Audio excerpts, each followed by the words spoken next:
Okay. There we go.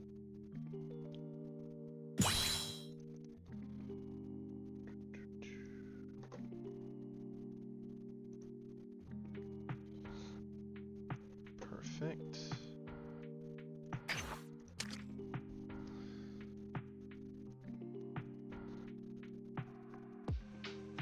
Wonderful.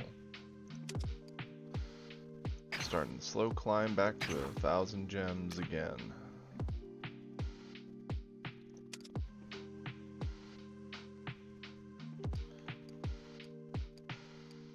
Overall, we did pretty well with how the games went, so that's nice.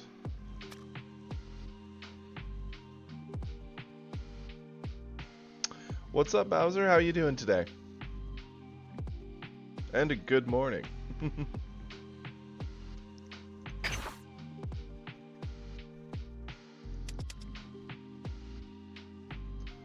Fair enough. Hopefully work's going well.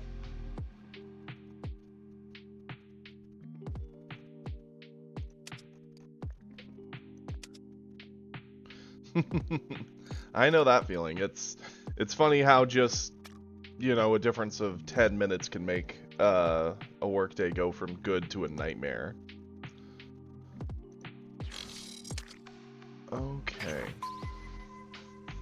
Figured we'd start off knocking out some of the dailies real quick, see if we can't get a few more wins, climb a little bit, and then we'd swap it up to the Pokemon.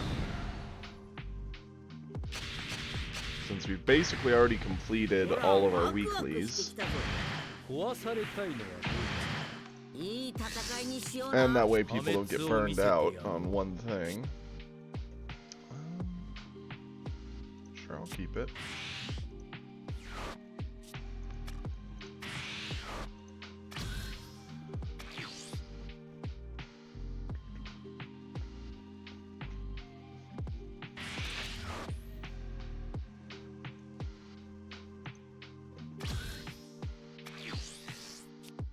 Awesome. Okay, let's charge the Whis, since it's not gonna do much in this.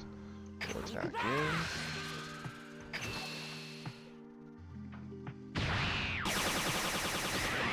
Drop the Roshi.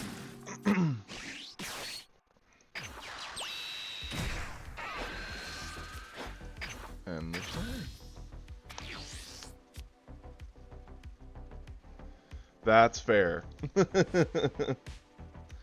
See, I'm lucky enough that we don't. Well, I'd say lucky. I'd honestly love to have kids, but that's not something that's fallen into my lap at this point. So I sort of just spend my evenings either with my fiance or with various friends. Sometimes we're gaming, sometimes we're watching movies. Just kind of depends.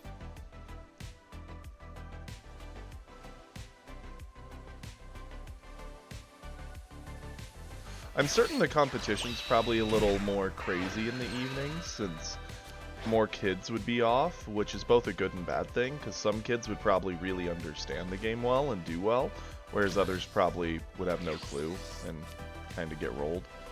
Let's see. Okay, looks like a slightly upgraded starter at minimum. Charge you. Here.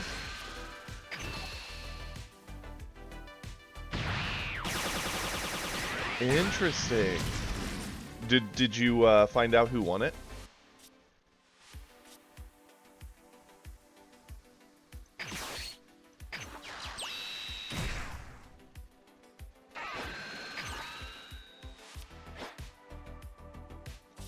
Okay, yeah, I could see that. That makes sense.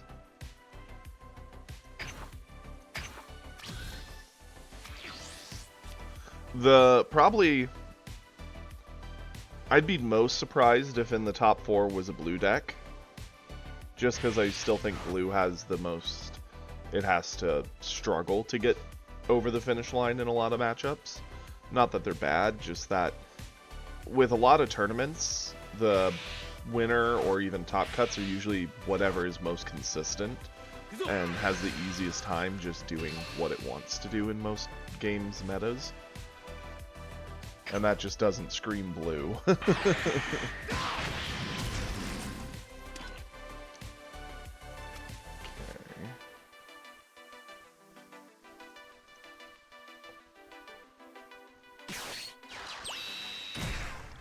beans. Yep. You know, surprisingly, I've enjoyed my blue deck a fair amount against a lot of green, just because mine's built very low and gets a lot of early pressure. But if it sees the wrong cards, it can be a struggle.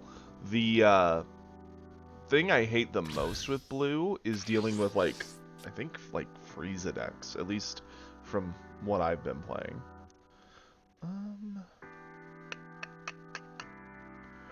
We're on 4, if we want to be. Definitely charge you.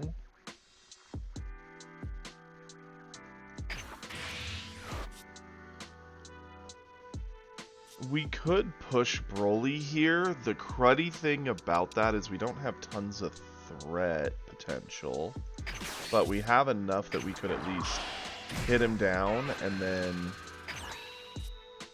throw a couple chip attacks at him that he's going to have to answer to some degree.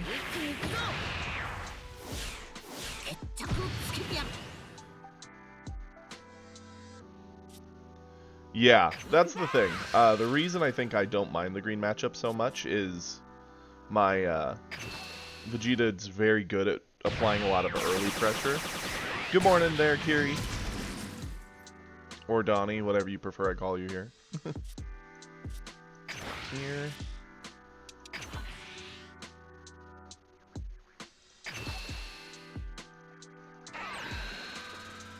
Which, I think if it was best of 3s especially, blue would struggle if the enemy got the first game win. I generally feel it's true for most people or most card games or decks that in a best of 3, if you win the first game, it's easier to let the second game slide than get advantage in the third of, like, going first.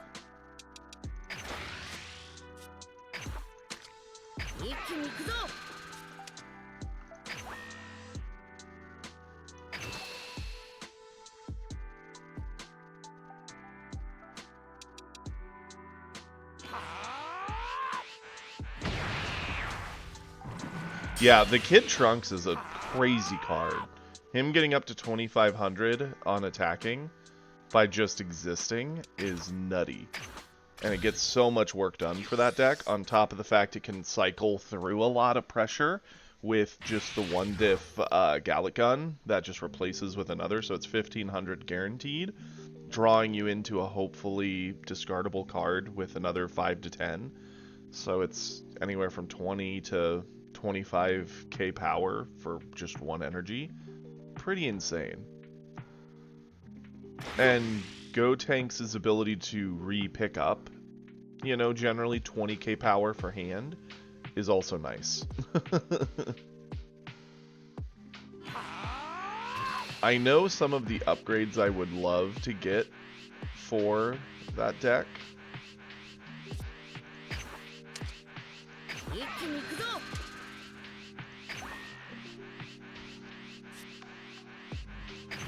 I just need to get them. Which it's going to be a moment before we get another pack pull, so...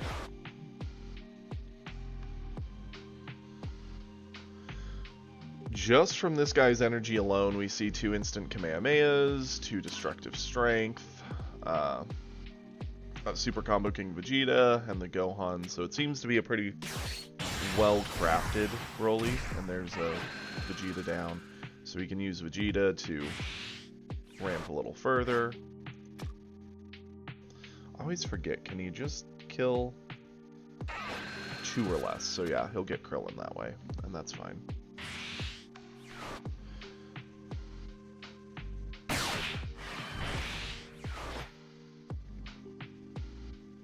I actually think we have a decent shot at killing this guy if we can get one attack through. Because we have a lot of power in hand. And next turn we could drop the 5-drop.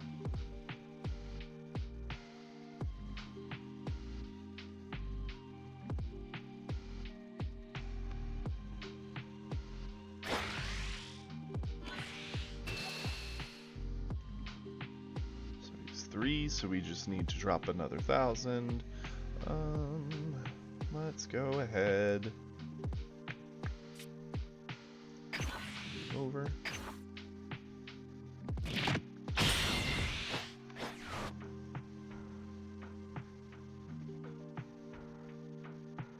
Another option, if we're worried about trying to push all in with the God Coup, we could attempt...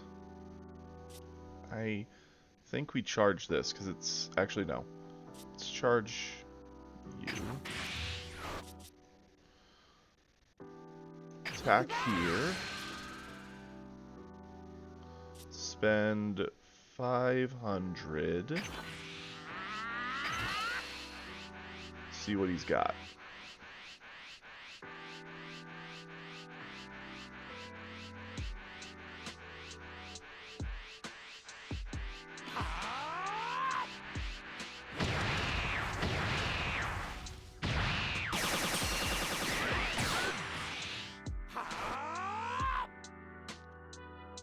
He likely has a gigantic meteor, which is fine.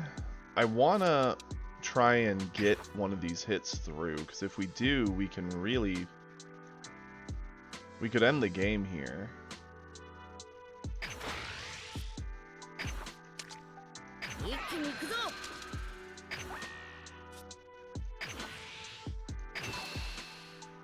It's one of those games you can't put too much on to get the early attack, otherwise you're in trouble. Okay, so figuring he's got one meteor in hand and maybe a super combo, that'd be 35 and he's 25. So that'd be 60k, we're 35, and that would be 1,000, so that'd be 45, 55, 65, 75, 85, up to 90. I think we go for it.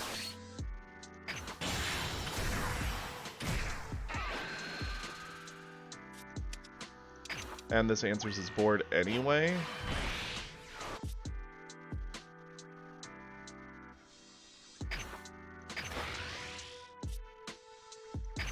Combo.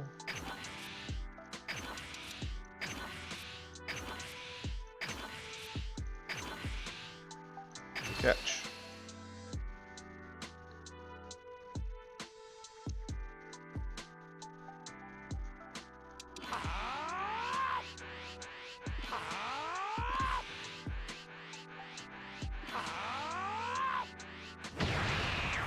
That's the big risk for green. The fact that if they don't have their Kamehameha or Gigantic Meteors, it's very easy to outpower them, because they just don't have a lot of combo in hand. Nice.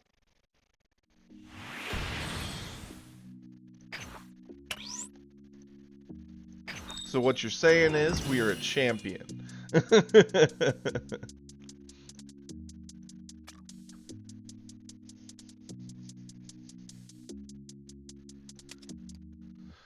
Nice. There we go.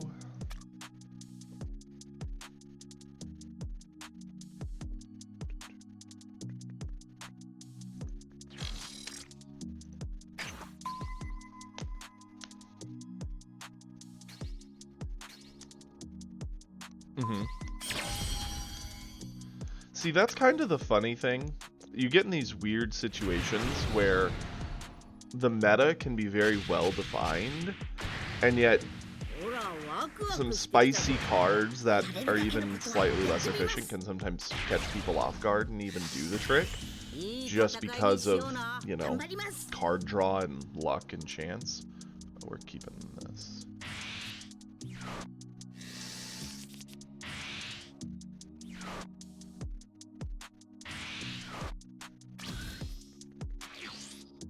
Unfortunate he gets the extra energy, but we'll accept it. I think we're gonna charge you. And because we don't have a 1-drop, go for it.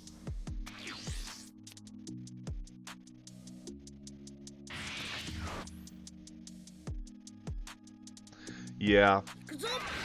It's easy to look up a list that someone else crafted. It's hard to pilot it properly if you don't understand the game and why they made the decisions they made. That's why I try to avoid doing that for pretty much any card game. I'd rather just stumble my own way through it and find it, and then once I feel I understand the, you know, the deck, the color, the class, whatever, then I start looking at what other people are doing and do my own adjustments from there.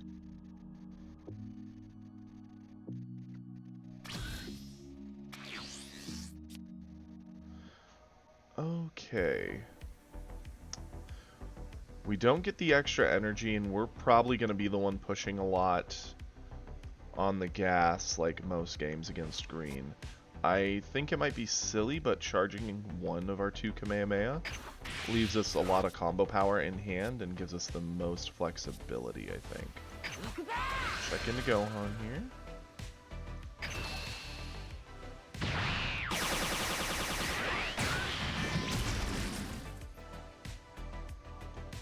Yeah, with set 1 being the only set there is, it does keep the meta pretty self-contained.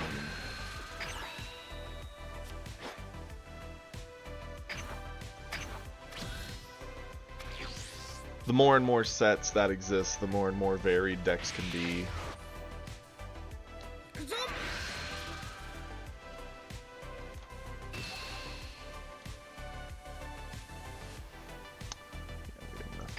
This.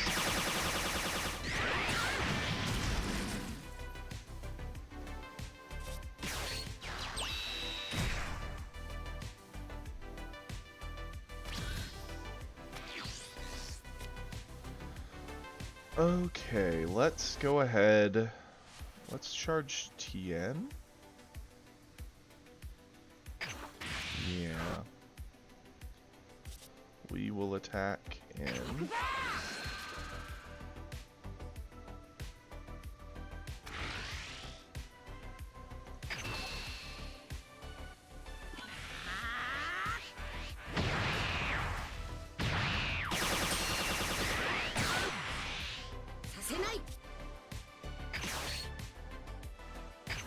Play 17. Add the life flip.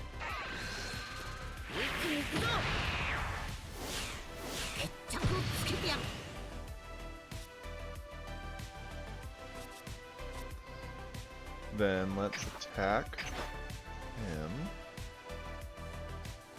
This is probably where he'll use his blocker, which is perfectly fine. Cool.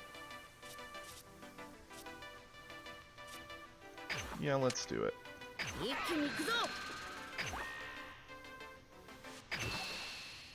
He'll have to spend a better card to save him or accept that he's gone.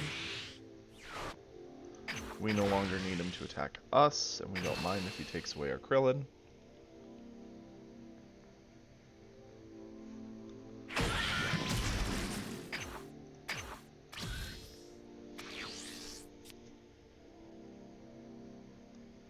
I will say the fun thing with Broly is trying to pressure him and get him low as soon as you push him over. I mean, that's true of basically any green deck, but with him especially, since it ramps him, it feels very important to do that in that matchup.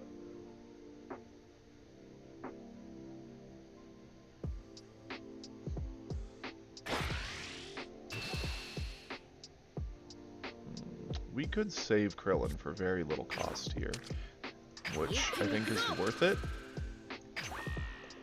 Just because... Let's do... He'll likely use Vegeta with the hand discard to get the kill on him anyway, and we want that card out of his hands, so we're essentially just trading a 1-for-1. And we have the card advantage already anyway.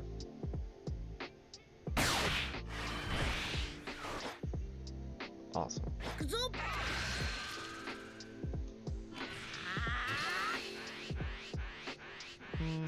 That's an easy save. We could easily use a Goku. We're going to be on turn 4. I think we're going to likely use Gohan to start really putting in some pressure. So we can use this Goku, just step over him. We got a card out for the attack anyway.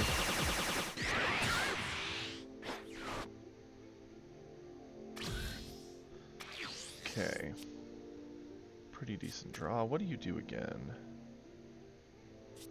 Yeah, it gets really big when it's attacking into other stuff. There's not a whole lot of attacking of his board I think we're going to be doing, so we're going to charge you. Let's go ahead. I'm going to try and clear up this Vegeta now. Going to see how this goes. Cool.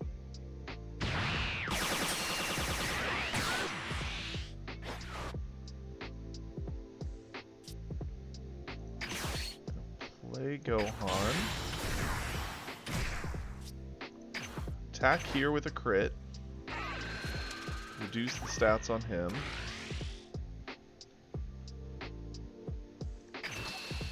As is, it's already a 10k over, so it's gonna ask for a super combo. And now 17 can attempt to clear this. And unless he wants to drop another super combo or drop a ton of cards, that Vegeta's likely very, very dead. Awesome.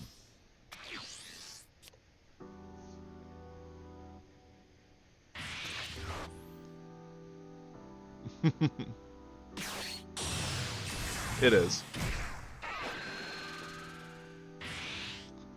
The Gohan's also in a rough spot at the moment, just because he hasn't awakened yet. So to pressure any of our board, he has to drop a lot of cards, and he's already behind us on that card advantage. Up to 40? Oh, that's an easy super combo.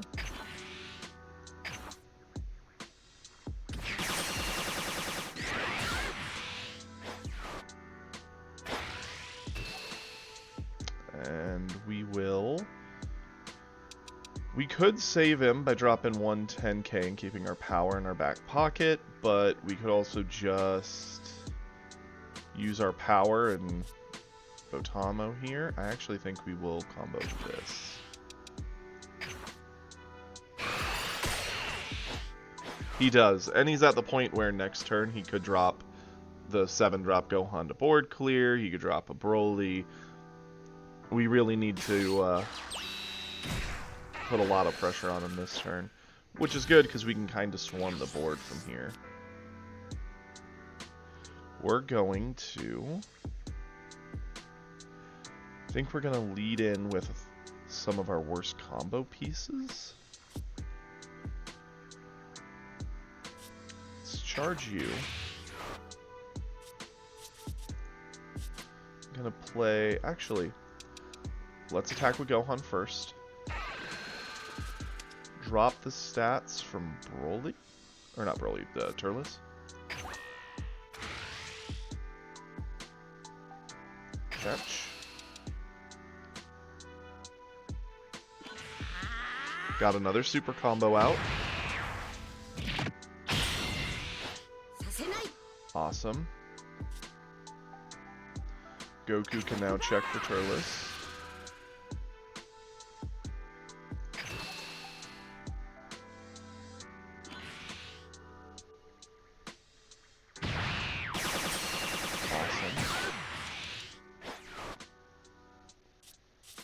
Let's do that. We could play that. Yeah, let's do this. Remove him.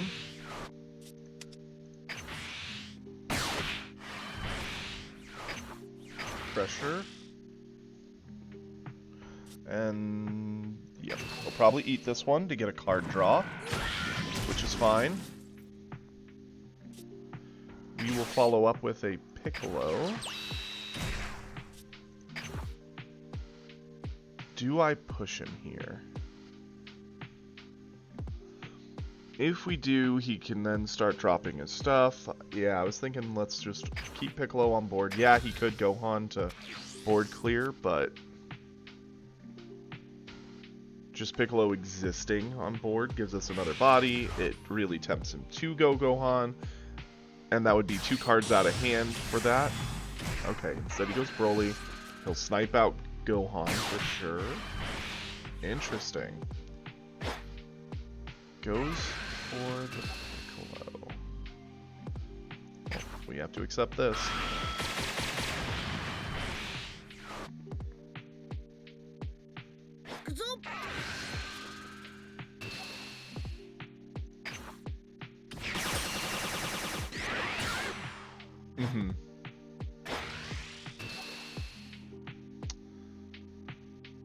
We could... No.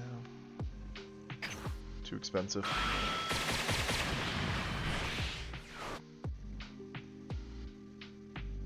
He's done a good job of getting his energy up, because now we're in the late game where he will thrive.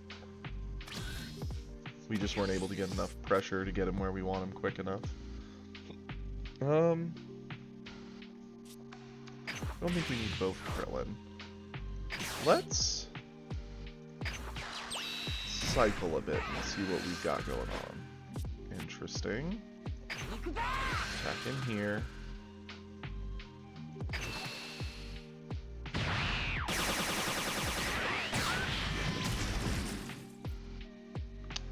We have another Gohan we could go into. I almost feel better going Botamo.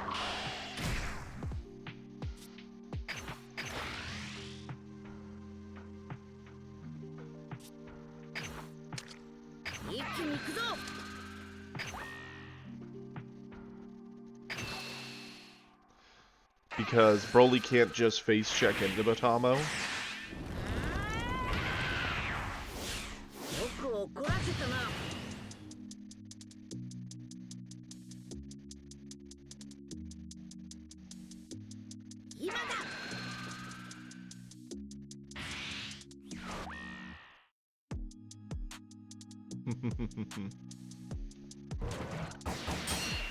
It's very cool looking, that's for sure.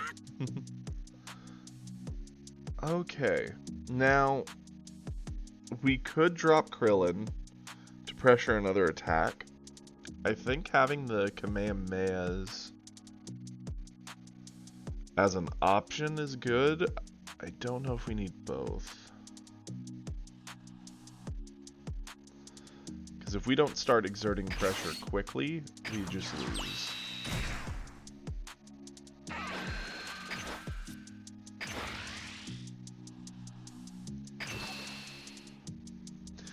As is, it's going to be a pretty uphill battle from here.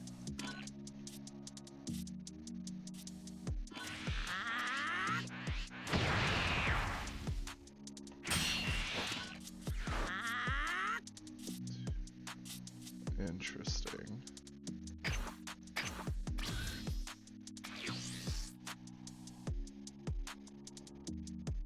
Yeah. An android's blowing up our board, another Broly blowing up Botamo, and then checking into us. Basically tells us we have to kill him next turn.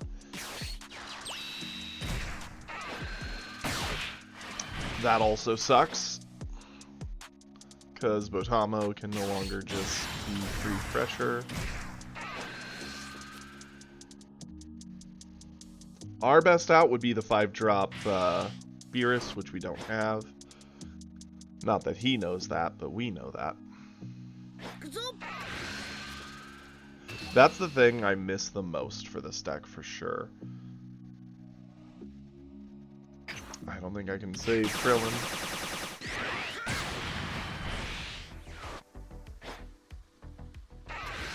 And it's just going to feed him a lot of card value.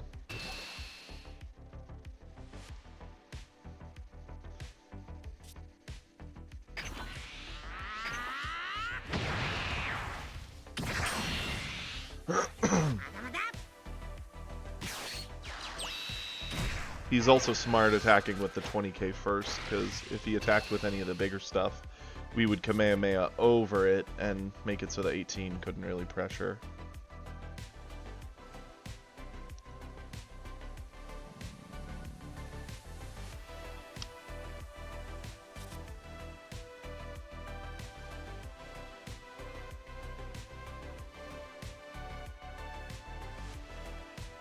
Our life matters so much now. I think we have to. Because if he does just push with Broly, we're gonna have to eat those.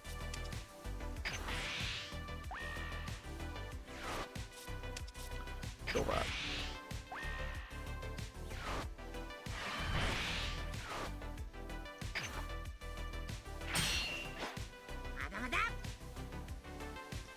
Like, yeah, I'm tempted to eat it, because if he doesn't attack with Broly, getting the extra card is nice, but if he does push with Broly, we need something.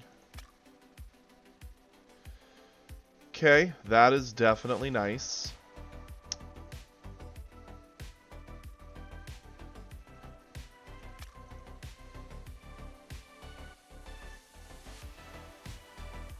We could use that to at least get the 18 off board, threaten another hit. What do we charge here?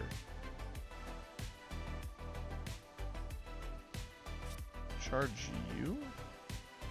No, you. We're not going to have the energy for it anyway, with what I'm thinking of doing. So, play Gohan.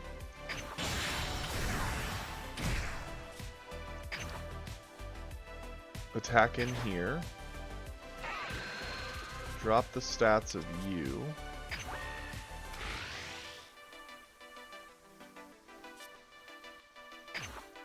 Let's go ahead and use this on him. Just to force out a better card or him to accept the crit. He had another super combo. Yep. He's had all the super combos each Gohan push we've done. That hurts. We will Goku into this to clear it off the board, potentially.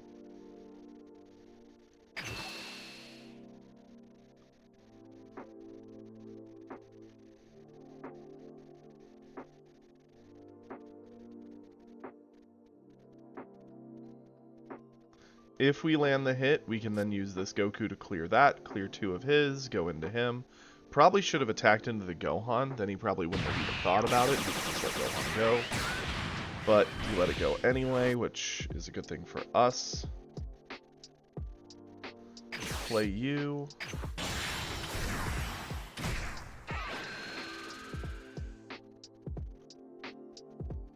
Risky, but I think we will take the life. And it works out for us. Pressure another attack.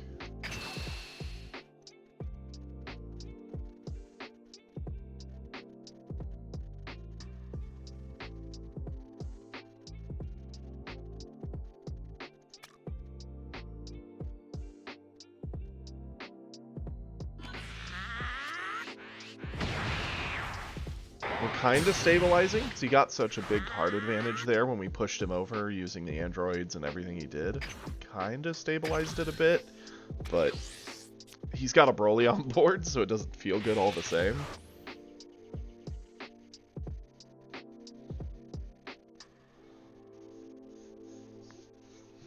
All he needs is another big drop to kind of board clear for card value alone, and he basically will seal the deal.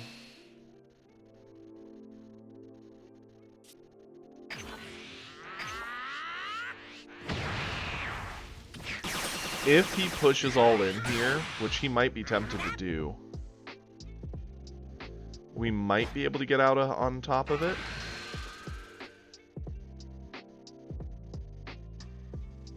Depending on how he pushes and what he pushes with.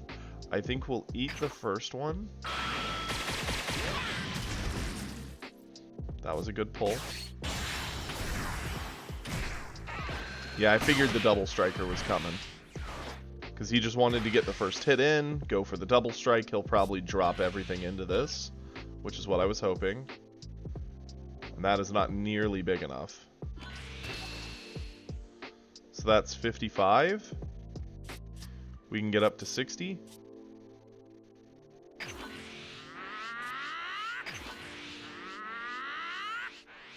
I always double check my math. We're fine. This is a mistake. His Broly should have just gone for our Gohan.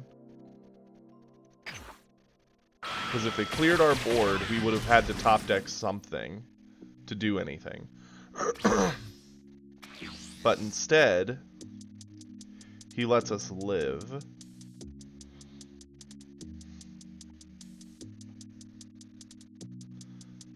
Going up to 8 doesn't really help us much, because even if we get a card draw of the 5 off this, we have 2 anyway to spare, which means we can Kamehameha anyway. I'd rather have the combo power. We're gonna play Roshi. Oof! That's not a good time to see that one. Okay, that's fine. We're gonna attack with Gohan here. We will drop the androids down. If we give our 5k power here, we force him to eat this. If we give nothing, if he has a 10k, he gets over Gohan for free, which is really bad for us. But if we keep the 5k buff, we can use it elsewhere. Let's not do it. I think we need a bit of a lucky die roll here. Okay, so he uses his power. That makes sense. So we got that out of him. So now we need to somehow get 4 damage in on this guy.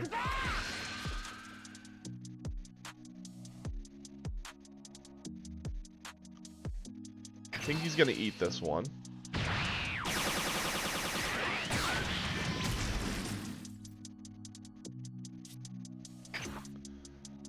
I think we attack with Roshi.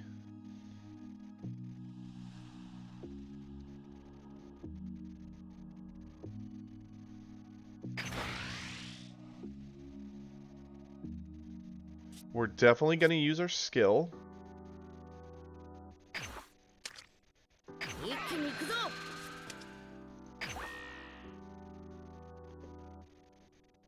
And we're going to combo. Actually, if we Kamehameha, it technically requires him to have something better.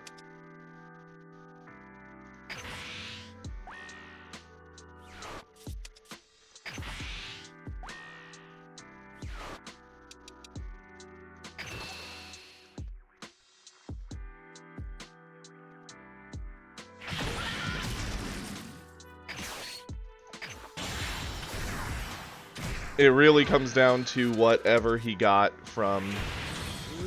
Yo! He probably had some garbage stuff. Like a Broly, maybe another 18, 17 combo. He must have had no combo power in hand. He threw that. That was his game.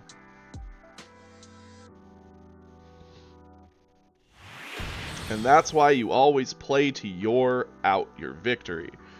Even no matter how far of a reach it is, you just go for it. Holy. That was... Well, I think that was our lucky game today, for sure. Dailies are done. The only weekly left is this one, which we'll just keep grinding on, basically, throughout the rest of the week as we play.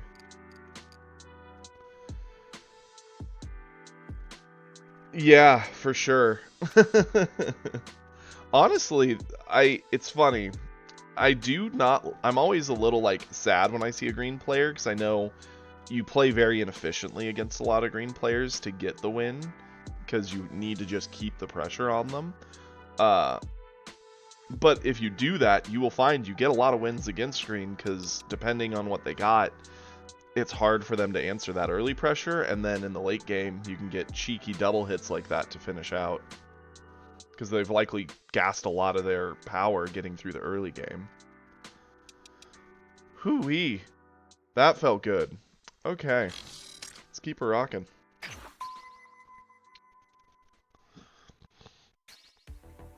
I think the worst matchup this deck has had, and you could correct me, because you guys have been watching it a bit more, whereas I'm usually more focused on the ins and outs of the fight we're in. I think the hardest matchup in general we get with this deck is probably Frieza, because Frieza's board control can be very hard to beat when you're such a aggro-heavy. We will keep. This is a good opportunity to give the Tournament of Power the best shot we can as a card. And that last game is a good example of what happened to me when I first tried using it in some games, which was that I'd draw it super late and it was just a dead card. That made me very sad. This hand is the optimal way to get value out of it. So when I first looked at the starters, I thought, oh man, Frieza seems very value-y and annoying. I don't know how much I'd like that. I actually thought I'd probably hate playing as Frieza. Now, having played the game a fair amount, I actually think I would probably, and playing Frieza a fair amount, I know for a fact I enjoy it. The only complaint I have about Frieza is Frieza's deck is pretty solved. Like, you kind of just use the good high end of Cooler and the 40k Frieza, and you use the good early game Ginyu Force, and you win.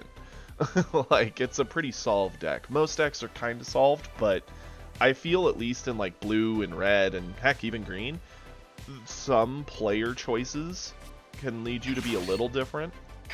With Frieza, I don't think there's as much of that going on. I think it's just kind of a perfect recipe that you can't argue against.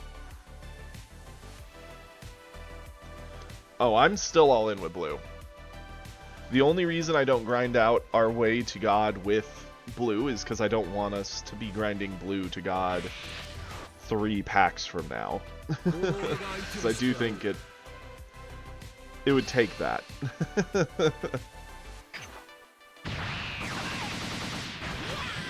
Interesting that they still have the blocker Bulma. That tells me they're probably either rocking straight starter or they just haven't gotten much to edit the deck with yet. Okay. Go 10, that's fair.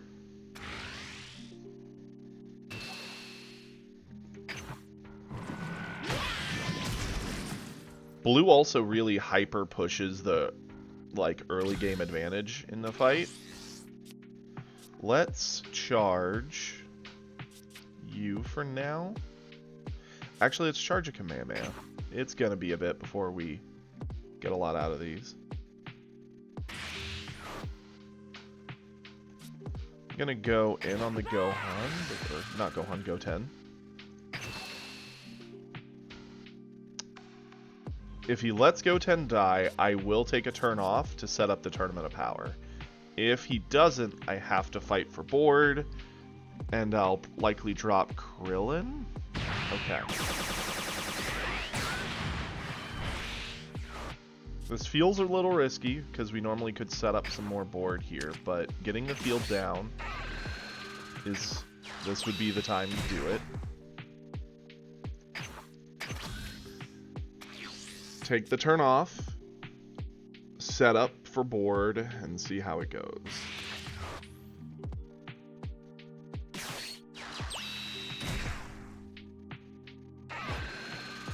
Now that's the card we're going to have to do something to, because 25k pushing is very annoying.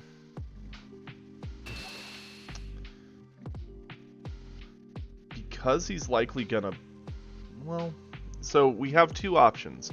We can accept the hit, and then accept the Goten, basically both of us transform, and we both enter the end game.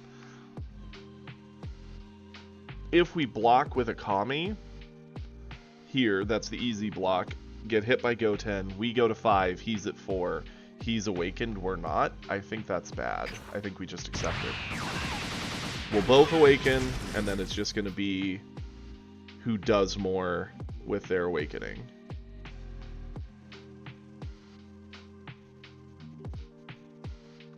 And we're technically on turn 4, so our Gohan is going to do a lot of work. Oh, he doesn't do it. Okay. Interesting. I would shuffle one of these into the charge zone, but I'm going to play a little greedy. And instead, we're going to charge a Gohan.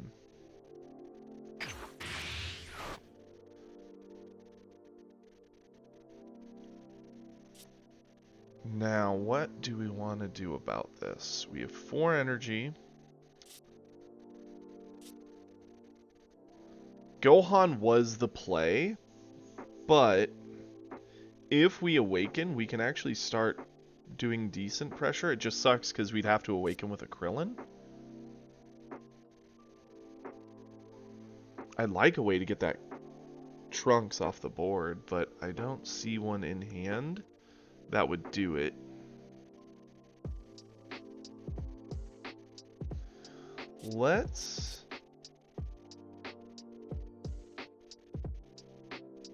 It's +5.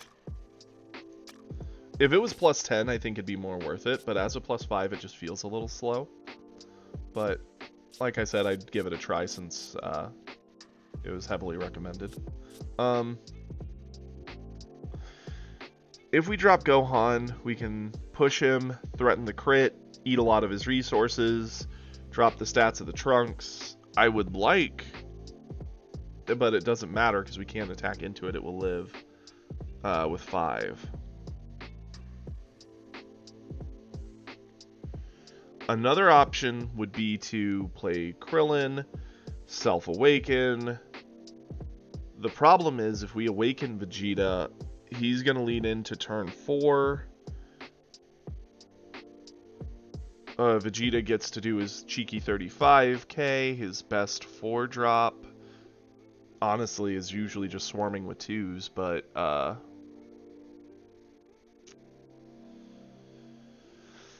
what is the play?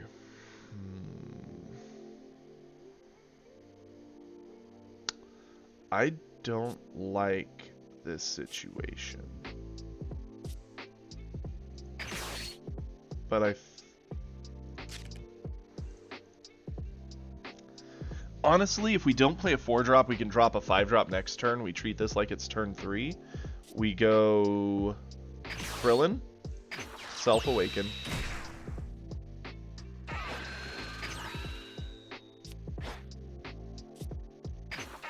See what we draw into.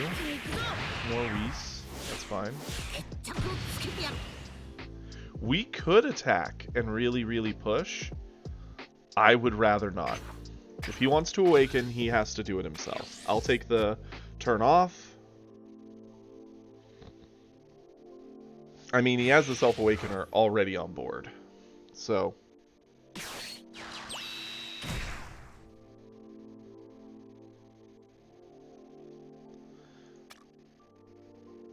he has that 4-drop Vegeta that can restand, which I still don't know if I think it's all that great. Like, yeah, it's gonna get to restand here, but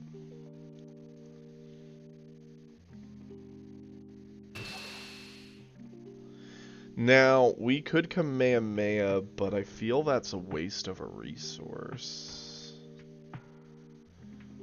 I'd rather just eat. Actually, can we target our leader with this? Switch to rest mode. Oh yeah, this actually does choose our leader. So this is an easy over that. That feels good. That makes that turn off worth it. Because it's saving us card value.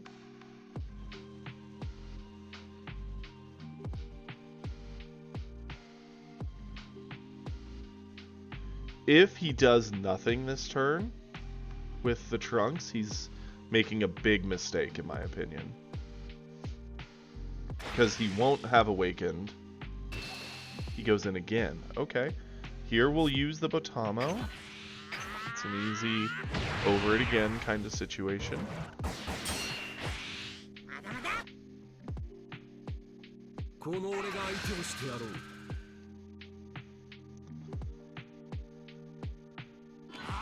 I was going to say at most he's trading us card for card, which is fine.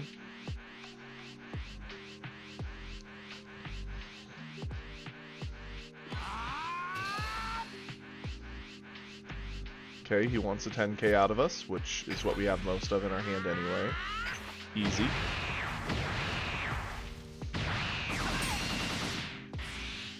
We have the better combo power, so him pushing that way isn't the smartest.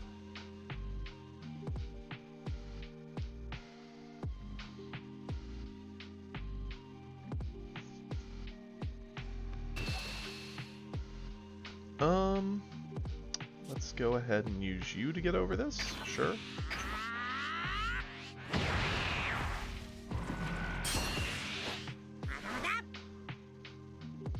Okay.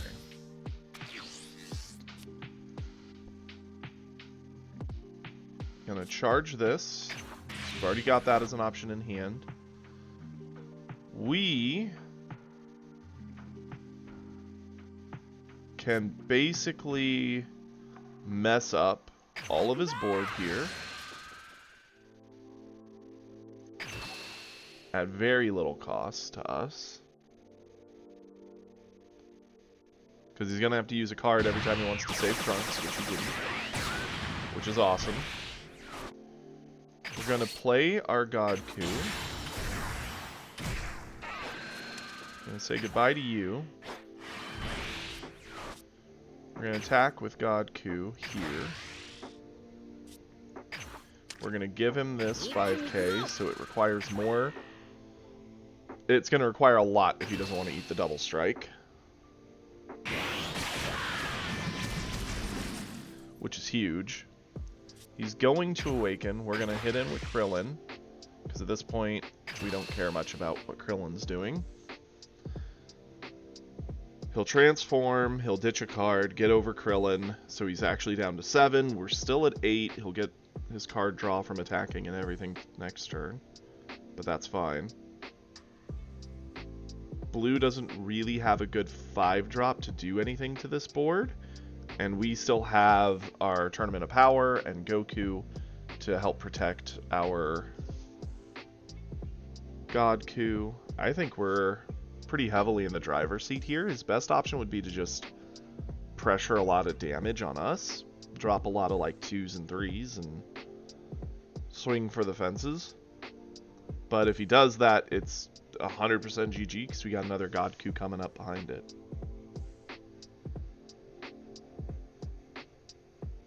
And I don't think there's a world where he gets over both of them. One of them, maybe. Both of them, no shot.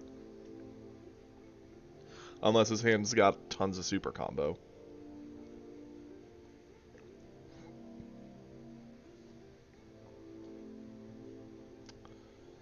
He is thinking. Did he not? Okay. Yep, fair. There we go. And the Tournament of Power sitting there to help protect us from if he pushes on us, or keep our 5-drop safe from his 5-drop, of which he already charged 1.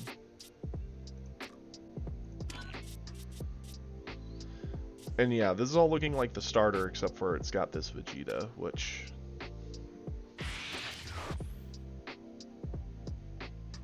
yeah, this is a good situation, because his Vegeta will ditch our Krillin, which is fine.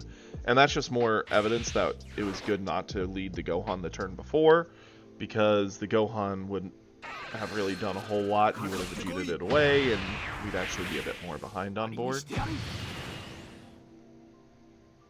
Yeah, he can threaten 2 swings here, but we have enough combo power to get over it and end his life next turn, hopefully.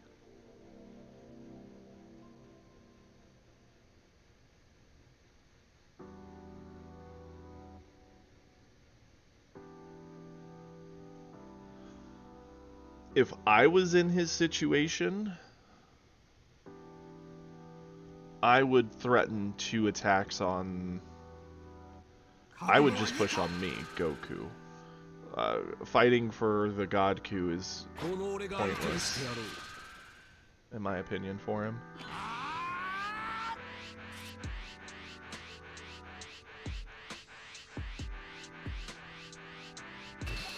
We can very efficiently answer this with this. And any one of these. So we're at 50, he's at 45.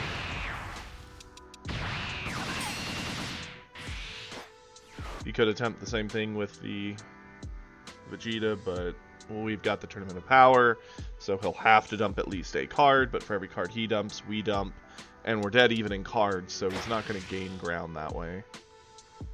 We also combo a bit more efficiently overall.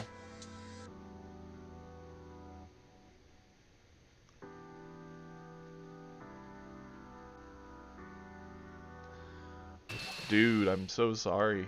This...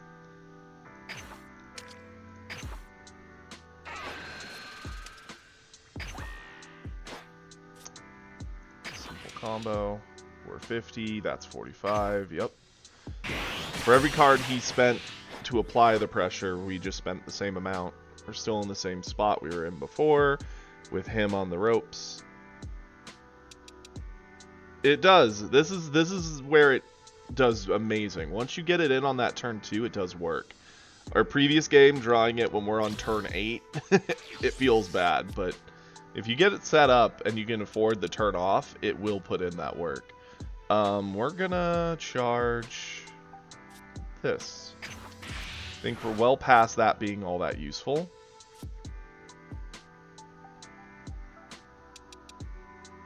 Attack him with Goku.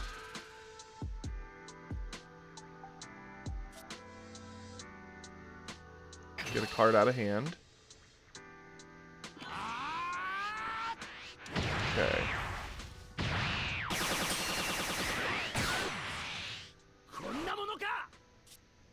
Play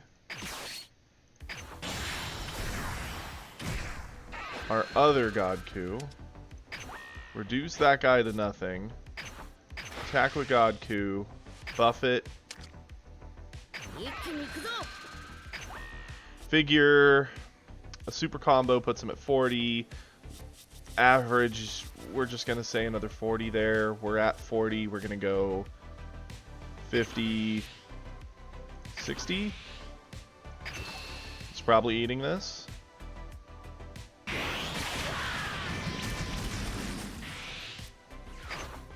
Now, here is the question. We just fed him a lot.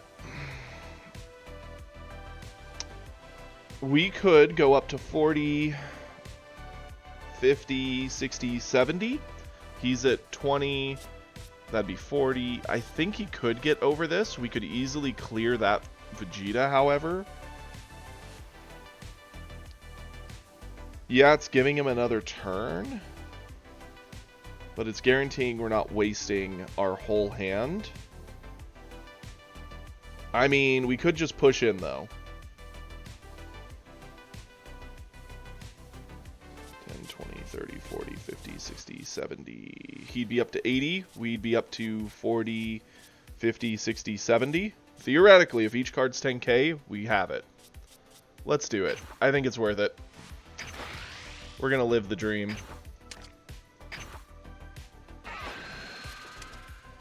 I think the smart, consistent play would be to kill the Vegeta and tell him to respond to this, but going in with another 70 is going to drop his whole hand defensively, so it's not like he's going to have a whole lot to pressure us with. Yep, 2 super combos, 60, 70, another card, 75, he's over it. Okay. That's fine. Then yeah, I definitely miscounted. But I figured he probably had some super combo, because I don't think up until then we'd seen any, right? Yeah, no, those were the first super combo. So we gassed ourselves. The good news is we still... Oh. Yeah, we might have thrown. Throwing for content? Question mark? Not necessarily. Okay, I don't know why he didn't spend something for this, and him not attacking into us is a fool's errand here.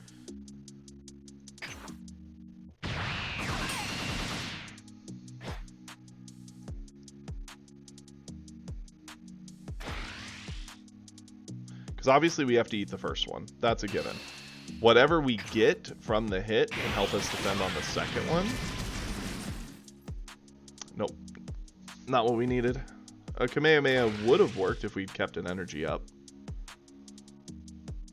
We can get to 30. If we had the thing not in rest, we'd be 35, but he's just going to combo in. Yep, he gets it.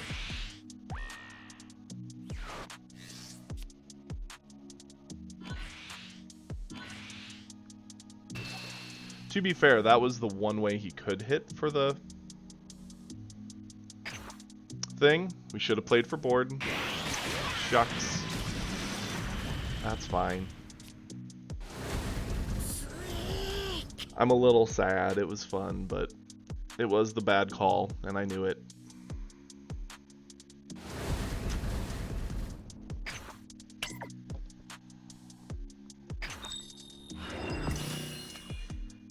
It's fine. Okay. Well, we're still 60 away, so we just need 3 wins, and we'll have climbed up. Keep the train going. Welcome, Numeros, by the way.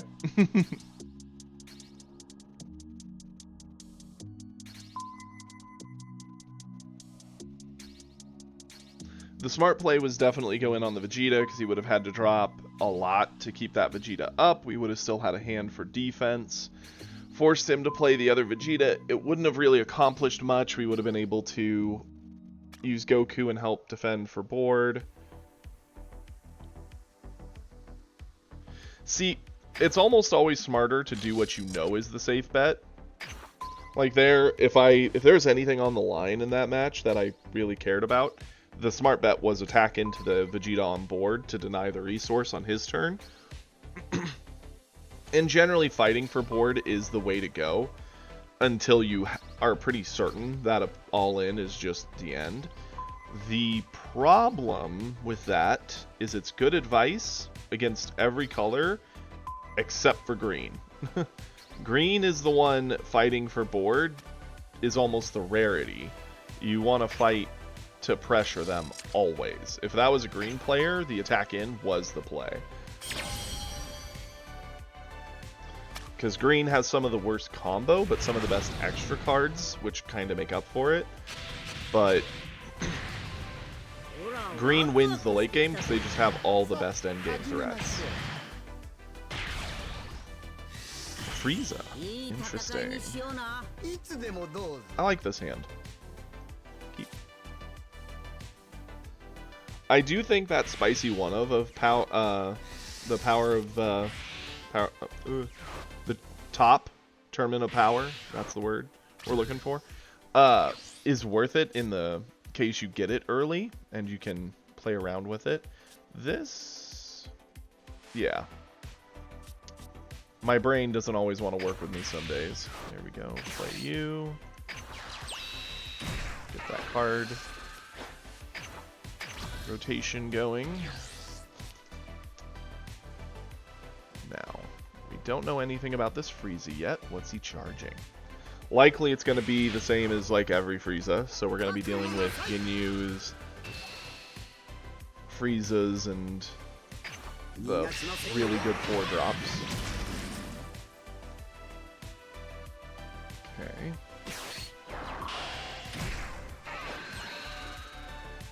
It's all looking pretty standard so far. Okay. Charge this. Attack in. Okay.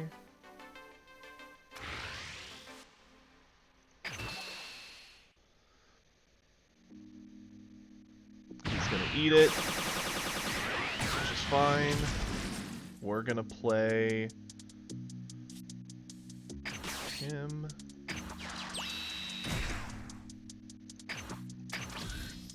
Now the worst situation here is that he rests our Goku down and starts trading into it, because then we have to spend resources to defend it.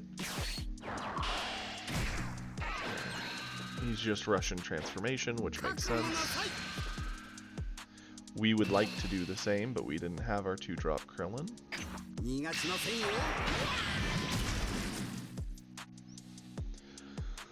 Oof.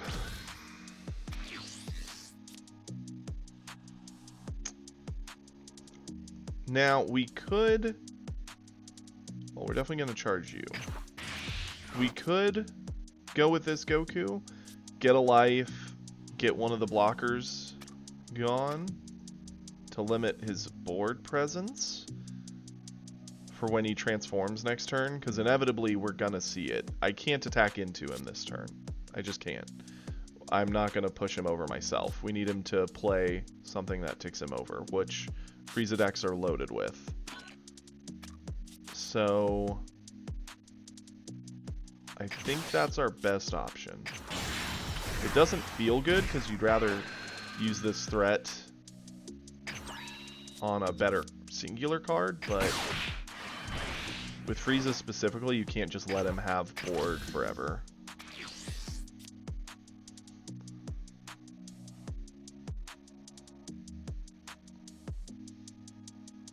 He's likely gonna charge, and if he has a Raccoon, it'll be Raccoon. If he doesn't, it'll be a 1-drop with the 2-drop Frieza. That will be able to rest down our Goku. Yep. He'll attack in with the 2-drop Frieza, knowing that it's going to transform him.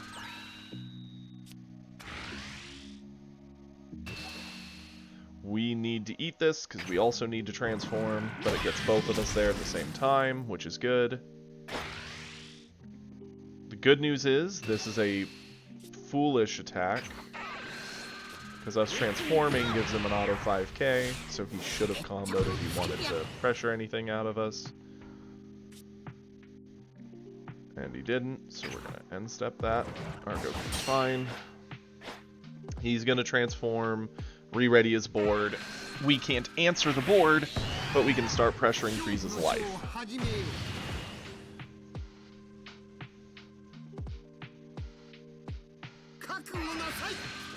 That's an easy get over it with Roshi.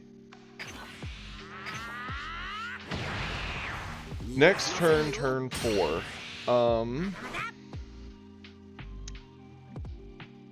I could see a world where we drop Roshi and, like, Piccolo.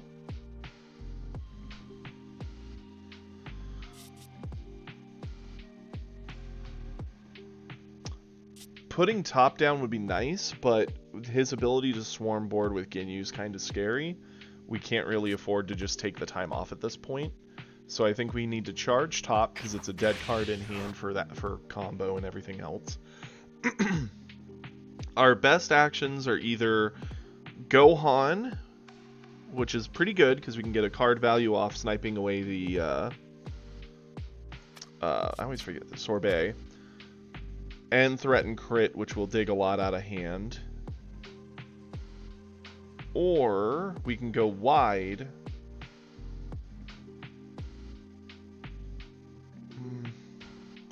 Let's start with Goku. See what we draw. Nothing that changes anything.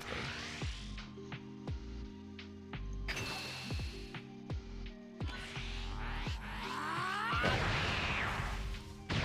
Gohan's a little worse now, just because we're not getting the free card off him.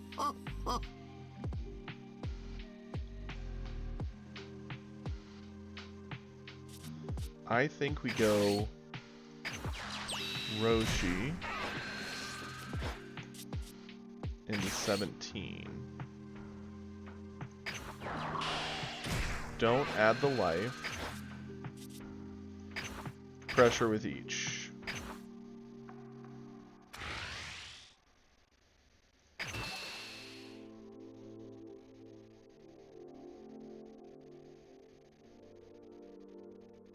What say you, Frieza? Okay. Each one of these is asking for a card from his hand, which we like. Accepted that one.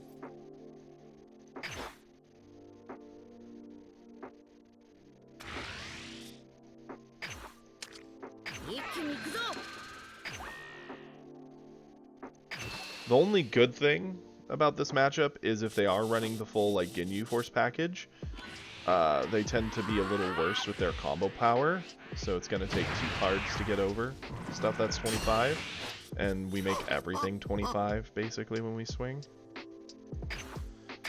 Save Roshi for defense.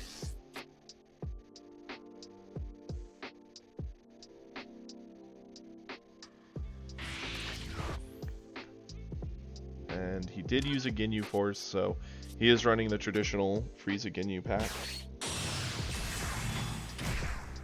Cooler. Unfortunately, he gets a free kill on our 2-drop Goku, which is heartbreaking, but we have to kind of accept that.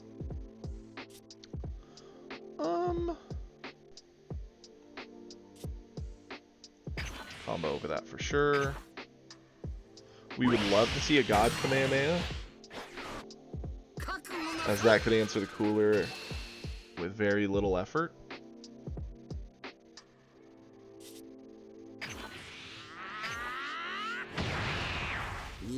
This game's just going to come down to who drains the other of more resources with attacks quicker.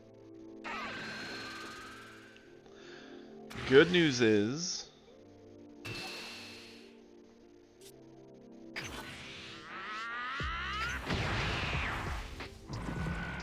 we have our 5-drop Goku,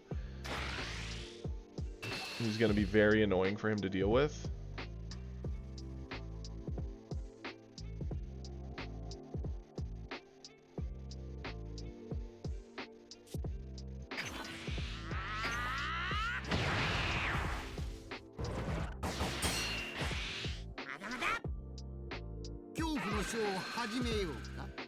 He'll ready up both blockers. Not what we wanted to see. Charge it.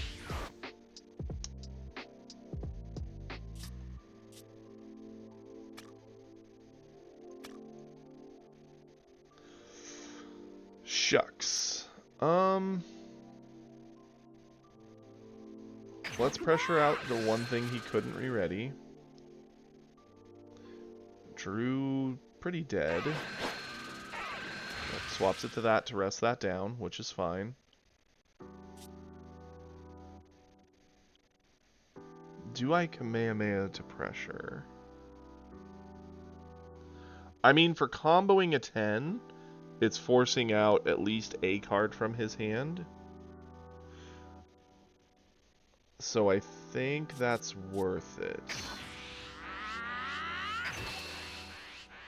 Because he's gonna save the cooler, for sure. Really doesn't. Okay, that works for us. Because now we can Goku. Blow this up to get rid of it.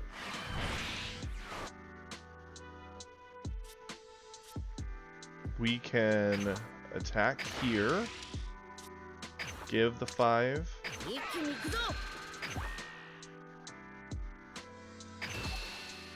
Get a super combo plus a card, which is what we want. 17 can fight for board.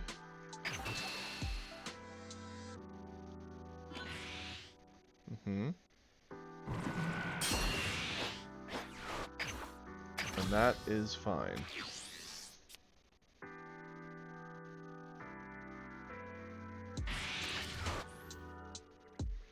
His best play would be to do a Golden Frieza, threaten a double on us and freeze our 5-drop, or fight for board and freeze our 5-drop. Either way, that's fine.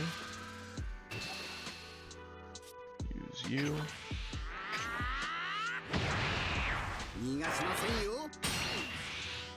He is winning the card advantage, but he's down on life.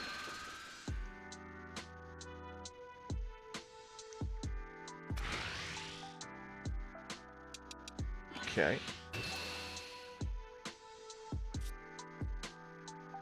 That's fine. I think what he's trying to do is get us to use our leader ability here. That way he can more easily pressure on this. I would like to deny that, but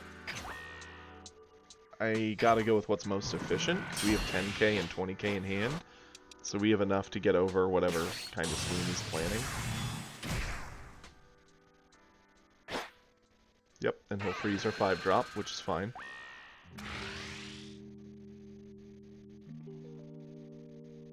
If he does nothing, we super combo over this just to keep our board up, to keep pressure going. We are losing the hand advantage because he's definitely up on that. He gets his 2 things back. We get nothing to do or say about that. I think we charge you.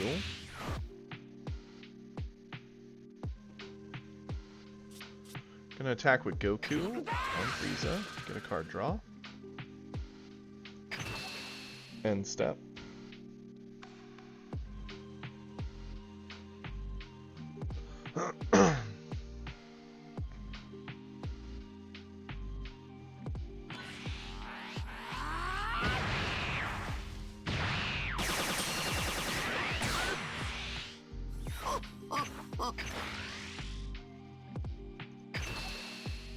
Each one of these is asking for a card from his hand, and the first one he eats is what we want. So now we play Goku.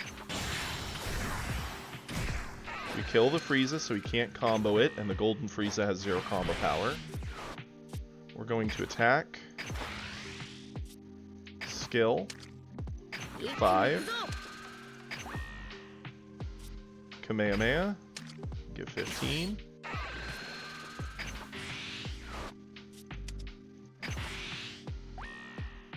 Drop 5. Combo, combo, combo. To 85.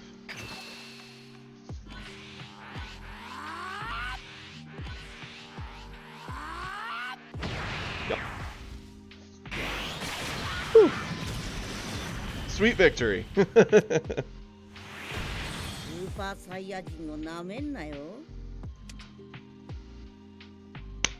Nailed it.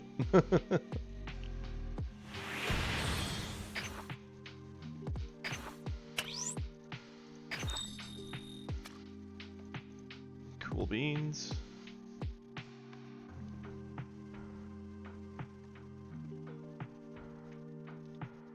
Yep, we're getting close. I almost want to try, if we can win the next few, do our gold promo and see if we get there.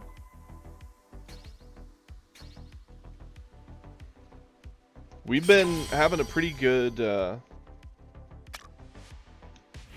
just march through silver. It's funny, I had more trouble getting into silver and staying in it than I've had climbing in silver, which is utter insanity.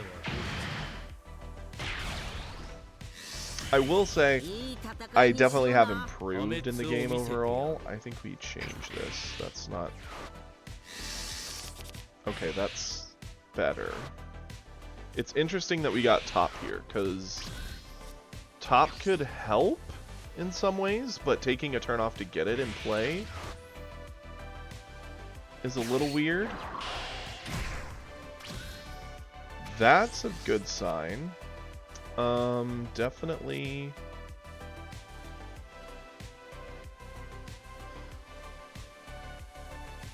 I think we're going to charge this, as silly as that sounds. Now, we've got a couple different options. We could Whis to kill the defender. I think that's kind of a silly thing to do here.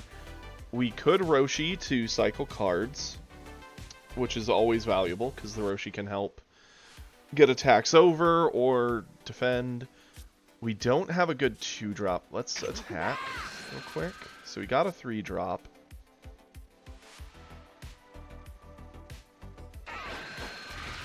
Yep, this is fine. We could drop top right now by using the bonus energy, but I think that's better saved to pressure out something like our Godku a little earlier. So for now, we're gonna go Roshi to keep card value moving. Next turn, we might just top to get it on board, because this is the best situation for it, dropping it on turn 2. He built a Raditz, so all, like, 100% this looks to be a Broly starter.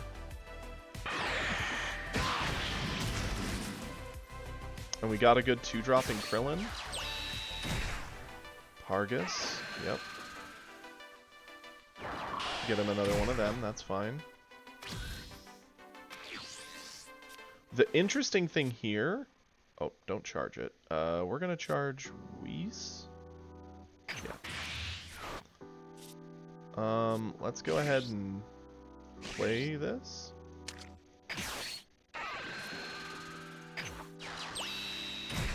We'll attack with Goku. Get the card value. It's gonna block it, which is fine.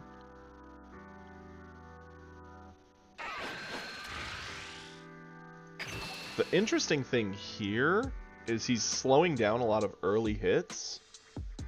So it's actually going to lean into us getting a Godku down and really pushing in that double strike on his 5 life. Like, that's a big opportunity we're going to have. Now, we're going to actually have to start aggressing soon. Because if we don't, we'll lose in the late game to Broly's alone. He charged a King Vegeta, interesting. So he doesn't expect to have to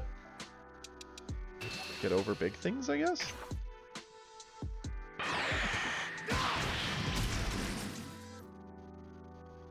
This is fine. Any ramps, that's fine. We'll get another blocker, which is okay.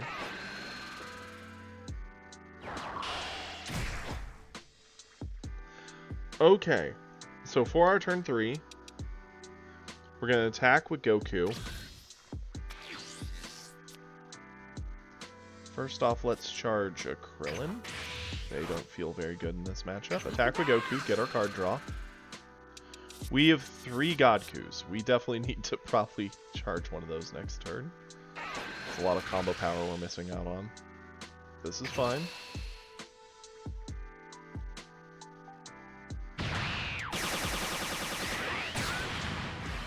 We're gonna go 3-drop, take the life, kill that, attack, take him to 7.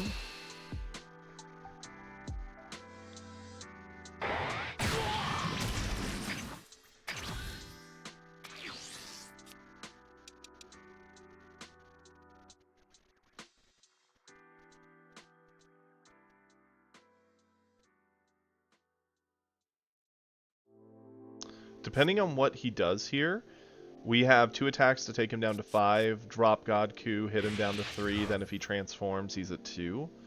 That's actually a pretty good series. Yeah, I'll eat it.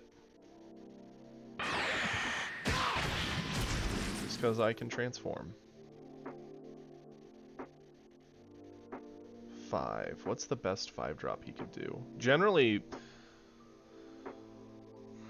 I mean, maybe the Gohan, who blows up a card on our board. Turles doesn't scare us much, because it just ramps him further. Yeah, he's going to be on 6 now, and he could ramp up to 7 when he transforms, meaning he could drop a Gohan. This is an easy defend.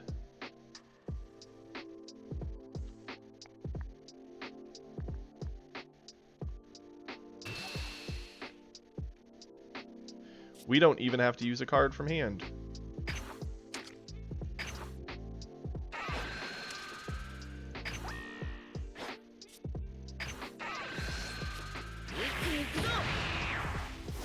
We have a lot of power in hand, which is a good thing. It'll help us potentially outvalue with attacking.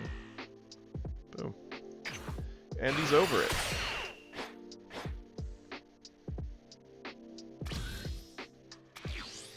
Okay. We will charge I mean, we're going to drop a Godku now. We're likely going to drop a Godku the next turn. It's pretty greedy to want to do 3 turns of Godku in a row. I think it's a little too greedy. Too greedy. Okay. Let's Goku in first.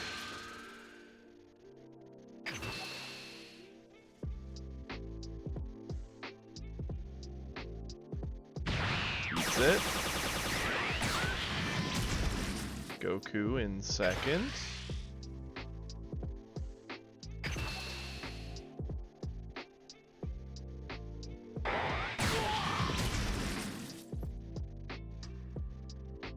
Godku.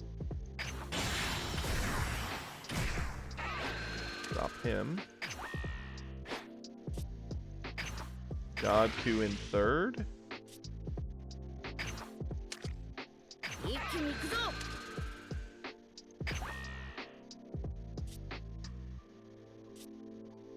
I almost want a combo just to guarantee this gets in. I think we've got enough card advantage that it's worth it.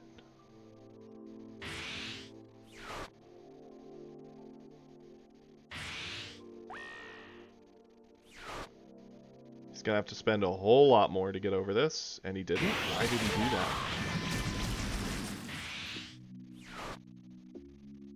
Guys? Are you seeing this? We're gonna Roshi into Turles as the funniest ever kinda ability to clear this board.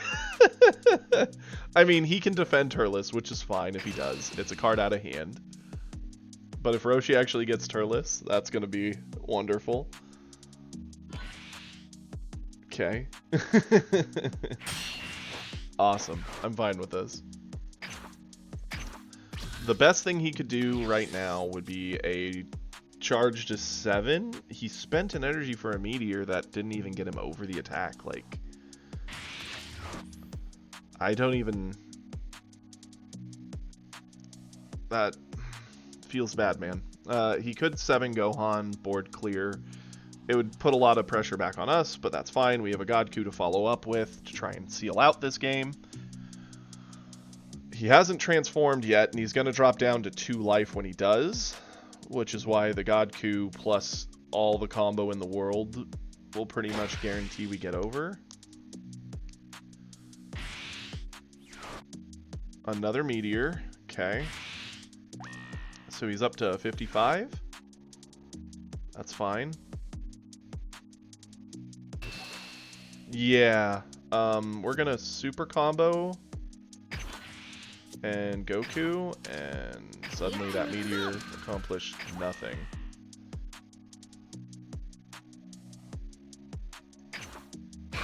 I just think this Broly player must be pretty new. Obviously the meteor for nothing is a big mistake. They should have transformed, like, oofta.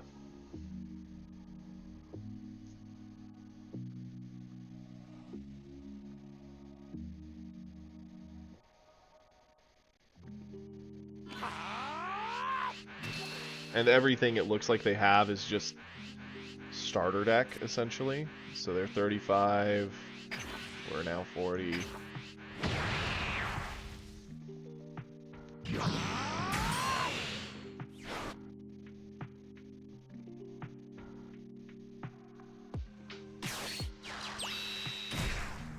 Argus. Oh, don't add the life. Why would you do that?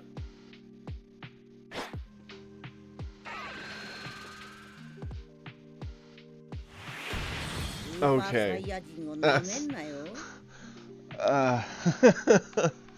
That was over.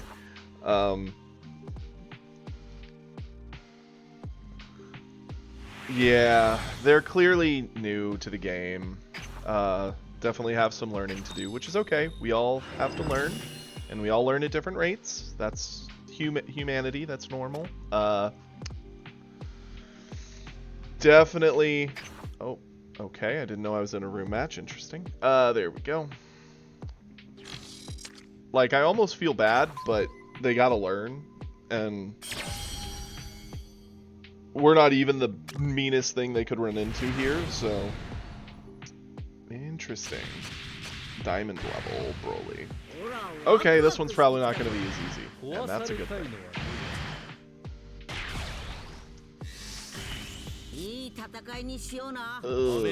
Change that.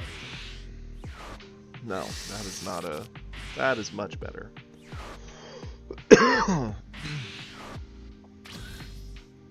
Awesome. Let's go ahead and charge you. Play you. Cycle cards.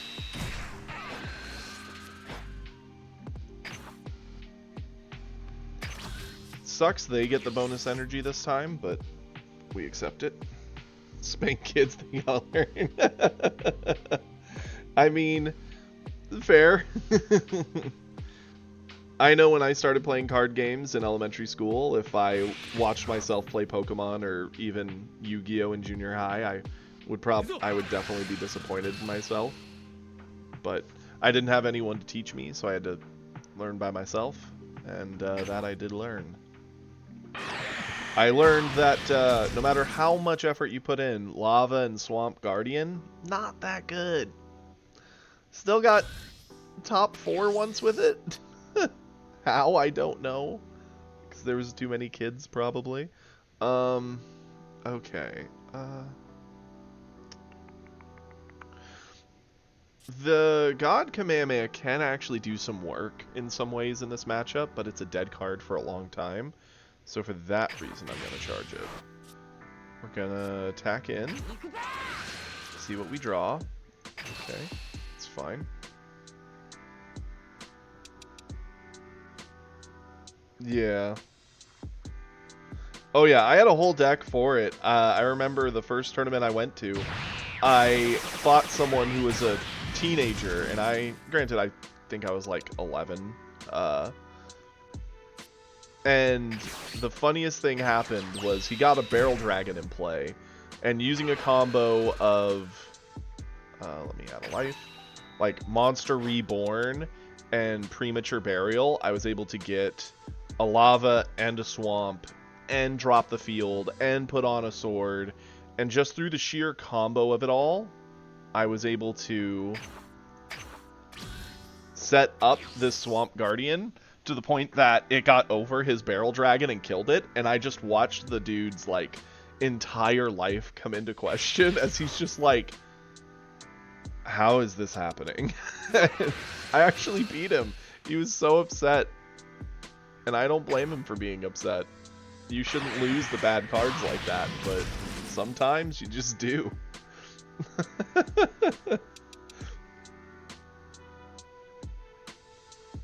That's actually how my buddy D, or Kiri in the chat you guys have been chatting with, and me met. We met at a Yu-Gi-Oh! Tournament.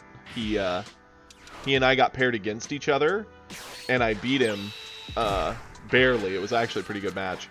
And then later in the day, I had some random people invite me to do like a 2-on-2 match, and I needed a partner, and none of my actual friends were around. So I was like, well, I've got to find someone to play this 2v2 with me. Like, who am I going to find? And I look around the room, and I see him, and I'm like, oh, I really liked him. And I was like, what was his name? And I felt so embarrassed not knowing his name, and I didn't want to pick everything up and carry it across the room to grab him and come back.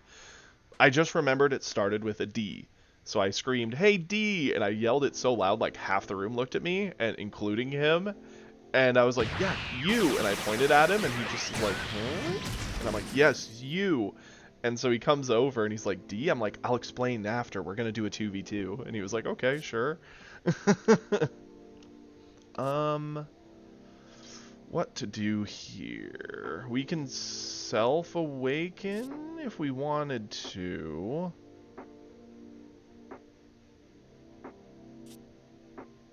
Do we self-awaken now? I think it's better. Get the Beerus. Threaten the crit. Buff you, sure.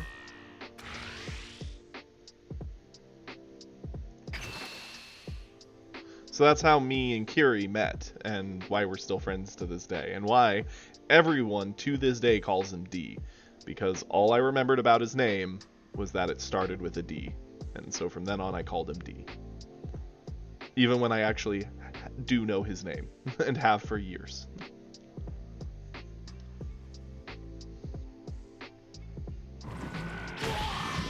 Okay, we're gonna leave him at 5, just so that way next turn we can pressure him far harder, especially with Beerus on board.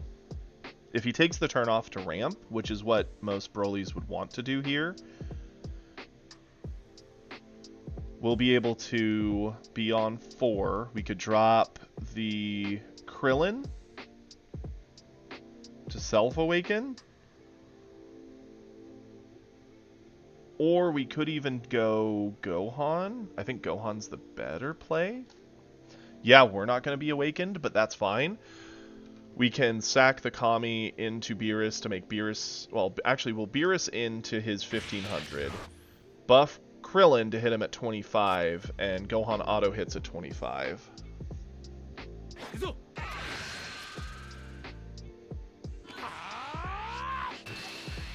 That's a easy save. Let's go ahead and use Shotamo.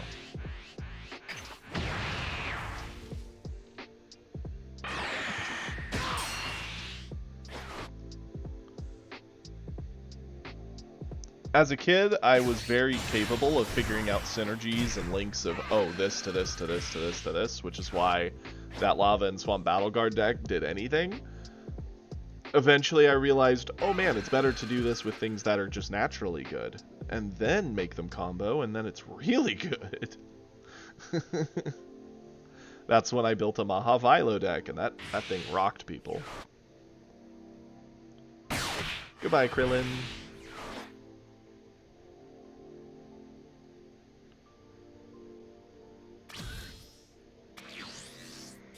Now, the Vegeta makes things kind of spicy. If we push, he goes to 6, he can upgrade to 7. That's bad for us, because then he can Gohan. Do we have any better plays here? If we self-awaken, we pressure 2...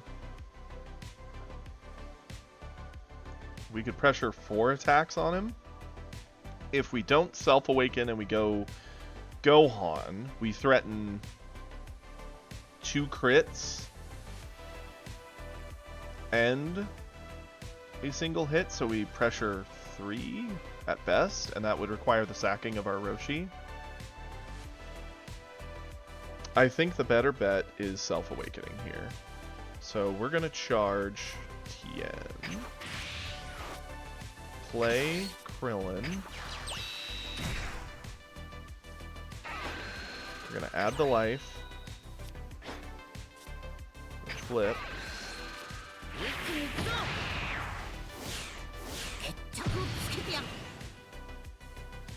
We'll drop the... Well, I was going to drop 18, but now that we have this Vegeta, I guess we'll do the Vegeta.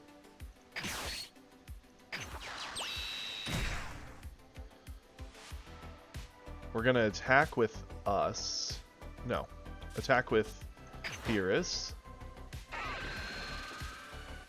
Give the power to Vegeta.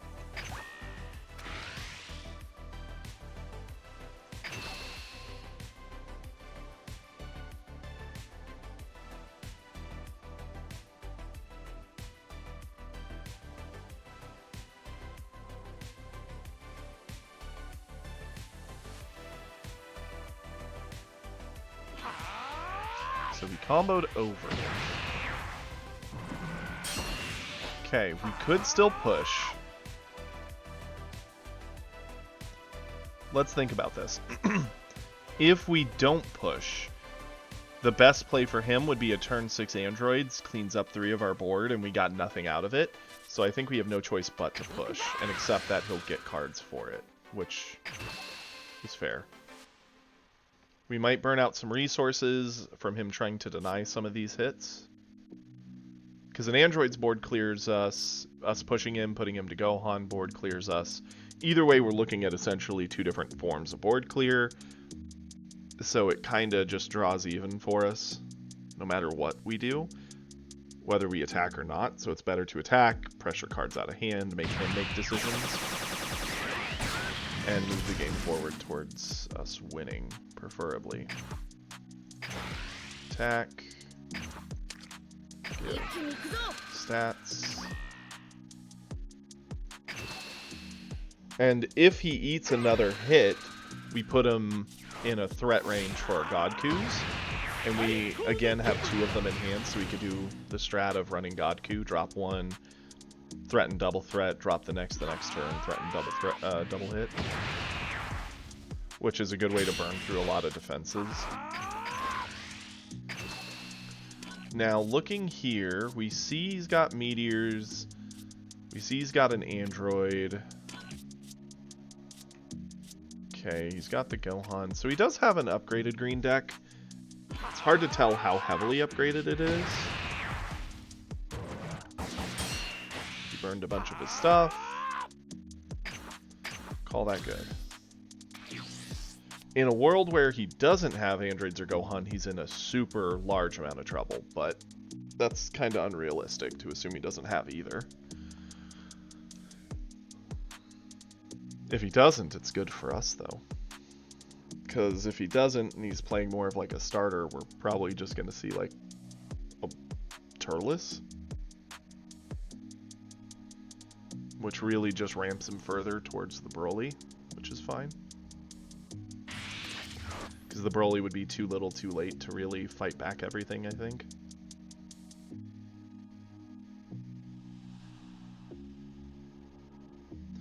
If I had to pick whether he drops the androids or Gohan, I'd rather see Gohan. This is a pretty easy save. We could use our skill and a 1K.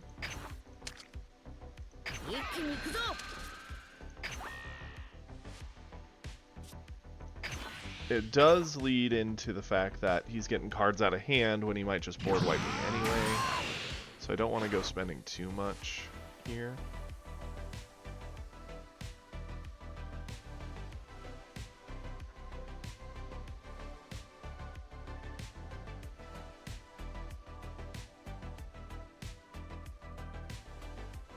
What say you, Broly? Come on.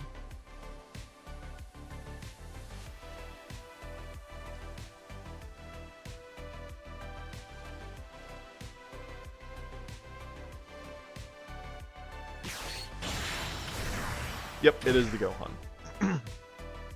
And that's fine.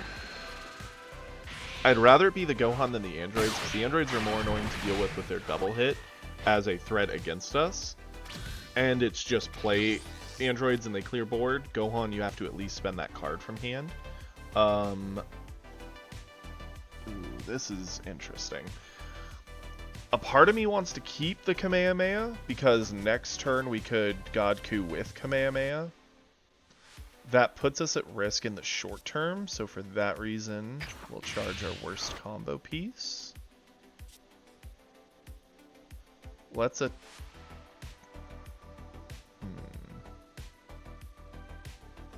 let's attack with Goku. We're gonna combo Roshi just to force a card out of hand, or he can eat a damage, his choice.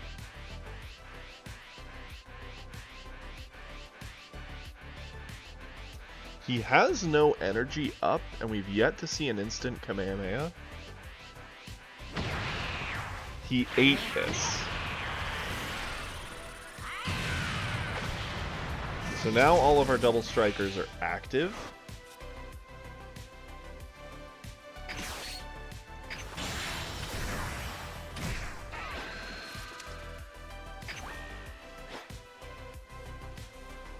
Oh man.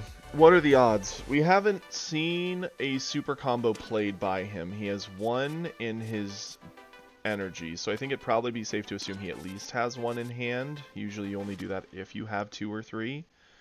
So let's go worst case assumption. He has 2 super combos and at least 1 instant Kamehameha.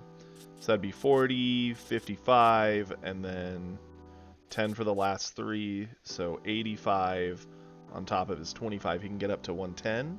We can only combo to 10, 20, 30, 40, 45. So yeah, I don't think we're going to push for the win here. Instead, we're just going to try and dig a little bit out of him.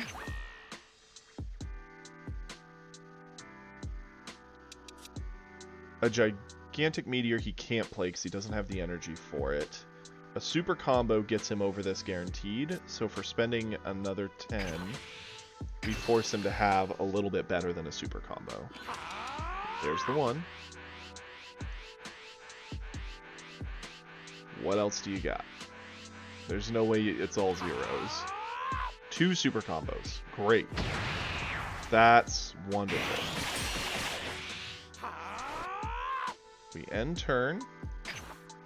We've got super combos to keep ourselves alive. We can kind of just let the Goku die. That's on board. He'll likely play a Broly, blow it up, and he'll have 4 swings on us. We get over 1. Accept the rest to get the card draw to feed into our Godku on next turn with a Kamehameha to finish. So his best play here would be to Broly, blow up our Godku, and not attack us. If he attacks us, he's just feeding us to kill him, because we have plenty of options to get over him.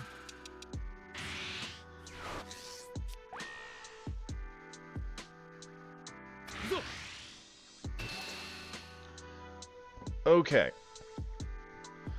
I think we super combo over the first Broly hit here. Because even if we wait for Gohan or Broly, they're both 45 and 50. We're going to have to use a super combo plus. Whereas with Broly, we just use the super combo and we're over it. So with that, that's fine. That guarantees we don't die. If he's smart, he'd stop attacking. But he's attacking in, which is fine with us. This is all a mistake on Broly's part. He never should have attacked to even give us a single card. We charge, I guess, Whis, because it's all about the same. Now, we could attack with Goku. Yeah, we definitely attack with Goku. And we don't power him up. We just attack, get the card draw. No need to pressure here. 5 cards in hand. We know 3 super combos are gone. So at most he has a singular super combo. Let's say an instant Kamehameha, which we haven't seen one yet, but he could just be holding it. And 10k on each card. So 30, 45, 65 on top of 25, so 90. We're 45, or we're gonna be 50 with these. 55, 60, 65, 75. So he could get over this. He could. Let's see what he's got.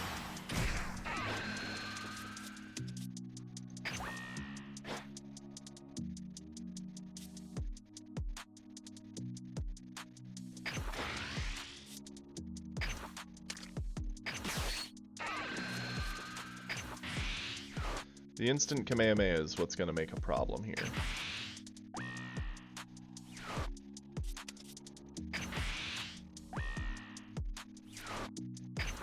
The good news is Green's not known for having the best combo power. Both of his board can't help him at all. So we're up to 90. And victory. Cool. So worst case scenario, we lost. But best case scenario, we easily go over.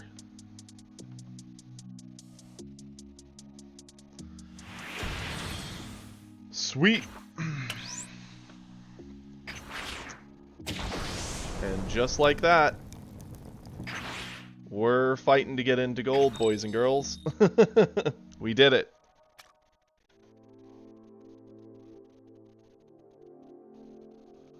Okay. Well, let's give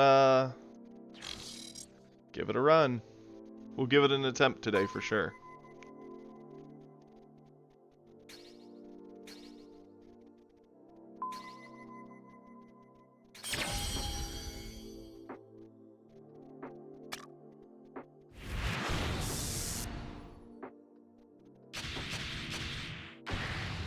We fought so many Brolys.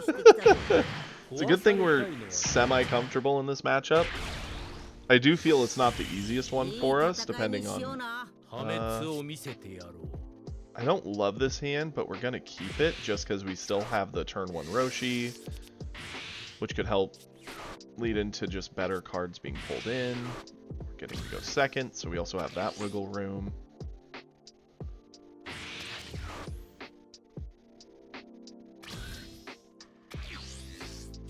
Okay, we're going to charge you. Play you. You. Here. Okay, those were two kind of not the greatest draws in our deck for sure. End our turn. Next turn, we're likely going to charge this one. It is good in the late game against Brolys if we get into like a weird grindy thing where both of us are low on resource, but that is a rarity. I'd say the average game, it's just kind of rushing down.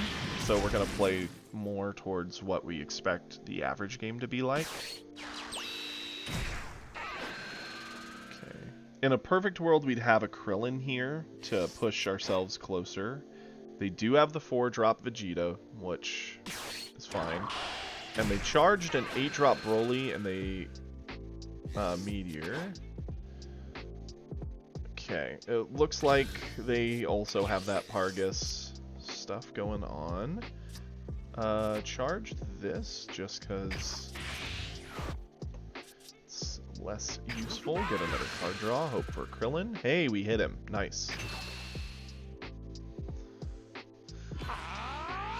Cool, that's fine. He can insulate his life. Play the Krillin. Pick up the life. Turn end. He's going to be on 3. He's likely to ramp here if he has it. He stuffed the Pargus because I think he realizes we don't mind swinging in.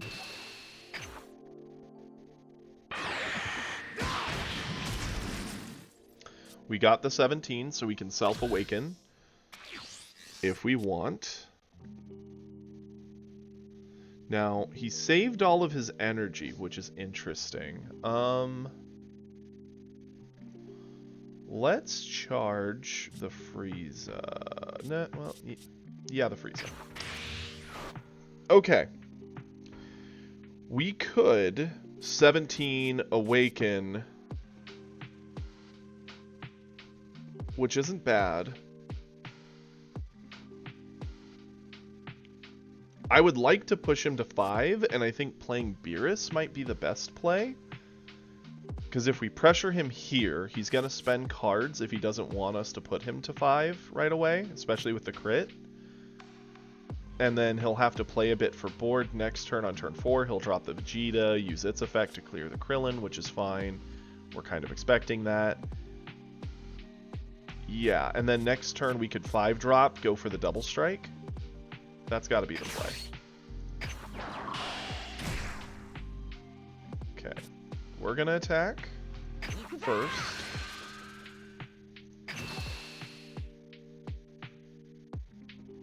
He could sack the Gohan on board to get over it if he wants. That's cool. I don't care.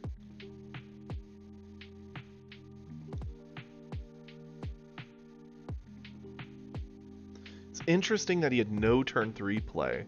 So either he's drawing like a lot of his high end, or he saved like a bunch of defense for whatever we're gonna do, which feels a little silly because a lot of the best defense is like Meteor and stuff. Okay, Broly, swing. Give the 5k to Krillin? I mean, I could see a world where we give it to Roshi. Let's give it to Roshi, why not? Seems a little silly, but we could actually do something with that. Catch our crit.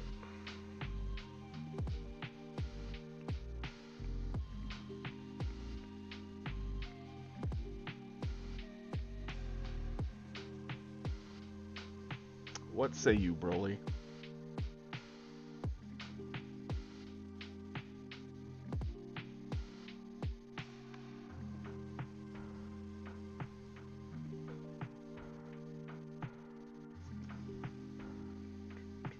Looks a lot like that Broly we fought 2 games ago, just from the list and what it seems to be doing. They are definitely thinking. Well, while they think, let me grab my phone here. Make sure I'm not getting my messages blown up. Oh yes, of course I am.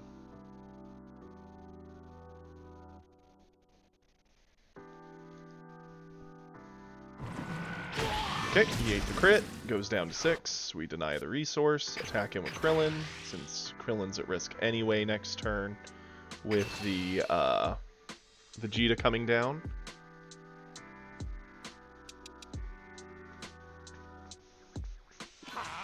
He combos over it, that's fine. I think he realizes he doesn't want to drop that low. We can actually use a Roshi here to get him to that 5, or force a card out of his hand, which is fine because we spent a card too, so it's just keeping the card game pretty even.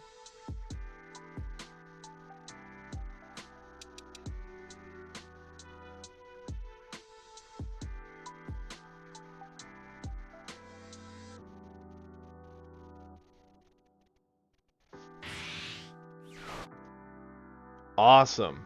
That's wonderful. Honestly, I'm happy he didn't take this hit. I'm glad he spent resources to avoid it, because next turn, even with him playing Vegeta, he's likely going to blow up the Krillin. He'll probably personally attack into Roshi, that's fine. Try and attack into Beerus, will defend Beerus.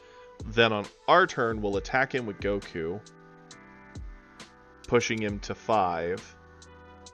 Beerus can threaten the 5 to 4, and then the Godku can threaten the 4 to 2, or well, technically 3 to 1, if we wanted. Or we could even do like Goku in, dropping him to 5, Godku to pressure the 5 to 3, he transforms to 2, we pressure Beerus. We have a lot of options, and we pretty much for sure know what he's going to do. He's going to play the Vegeta, attacking into Krillin. This would be a pretty easy save. We don't want to spend a ton here defending.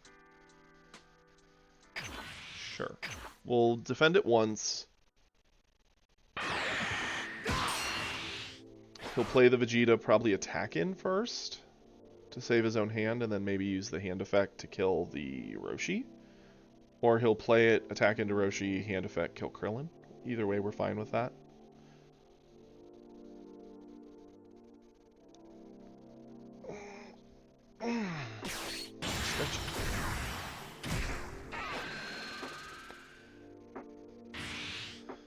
Yep, so it is Vegeta. It does ramp him to 5, meaning next turn he'll be on 6 no matter what.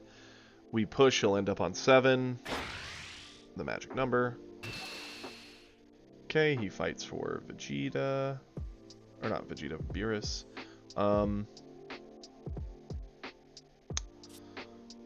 Combo you.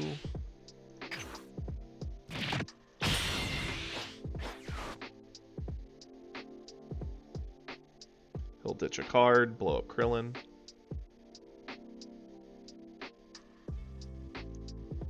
If he doesn't ditch a card, he's a fool, because that's just going to give us a whole lot more gas to play with.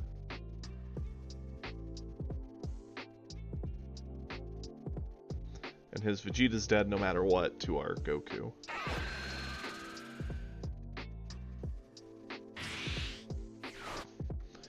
Now Now, what did he discard? Let's look at what we're dealing with.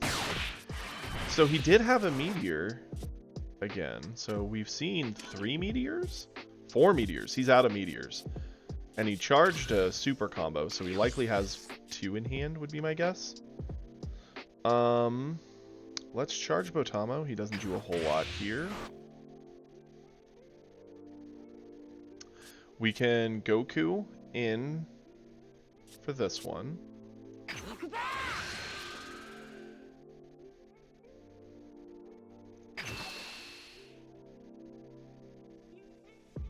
I think we can do this, because, yeah, we Goku in on this.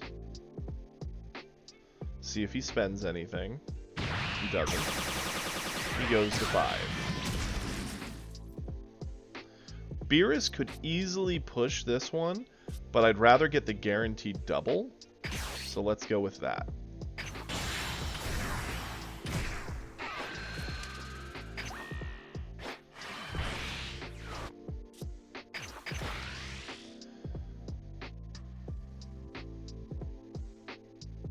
Because this is going to take a super combo to get over, plus some if he wants to get over it. Okay, he didn't. He dropped to 3. Beerus eating our Roshi. Sure.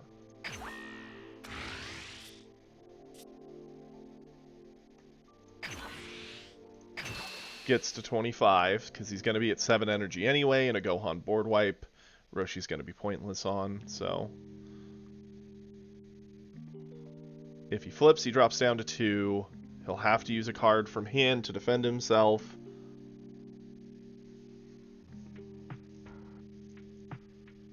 And he's sitting at 2 life. His best play would be Gohan board clear back to us. The problem is, in this world, we would love to have another 5-drop Goku to threaten the game win, but we don't. So instead, we're going to have to awaken and pressure with lots of little hits rather than one big hit, which we can do. We have Kamehamehas in hand. We have some 3s and a 2-drop. So we've got options. We're going to have to spend 3 to self-awaken. See what we draw from it. Maybe charge one of our Kamehamehas.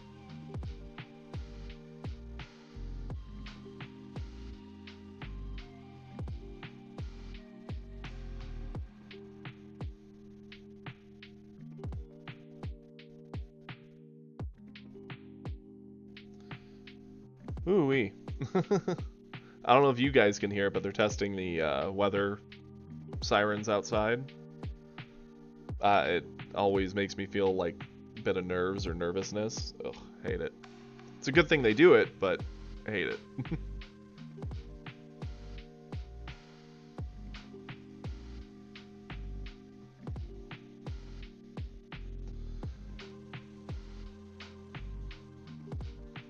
I don't know what's taking him so long, but... So, how's everybody's morning going?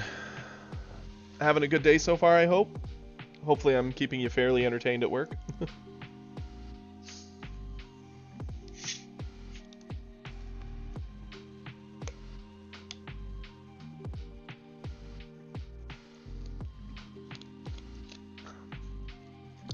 Did our Broly die? What's happening here? Come on. What are the odds that we got that awkward disconnect issue?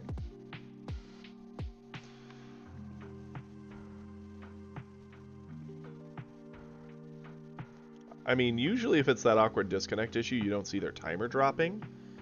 But his timer is dropping, so I don't think that's what happened.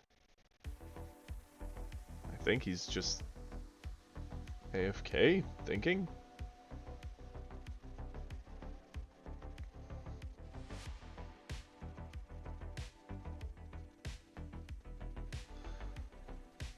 Well, this is an interesting wait.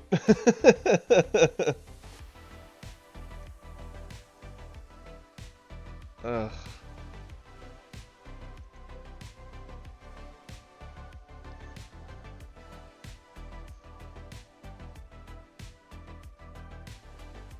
What in the world?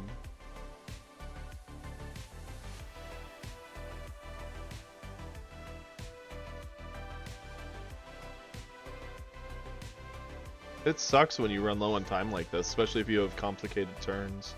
You can easily accidentally miss out on your stuff and lose. He ate it! Down to 2. I don't know what happened, but he stopped playing cards. He gets some seconds, and now when he flips, he goes to 1? That sucks.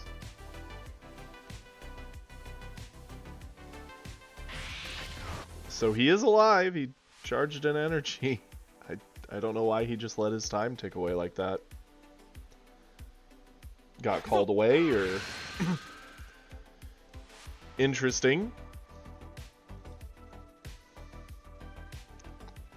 Why he didn't transform, I don't know. It would have given him the energy into this turn. He would have been on 7. He could have Gohan board wiped me. Granted, he still is 6, so he could still do the androids if he's got them.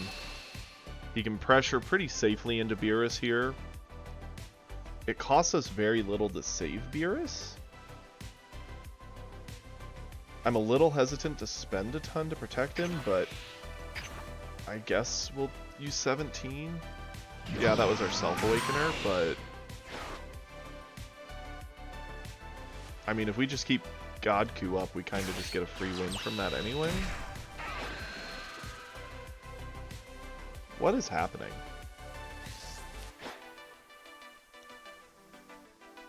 So he doesn't have a 17 or 18 for 6. And he gives up. Okay. I really don't know what to say about that one.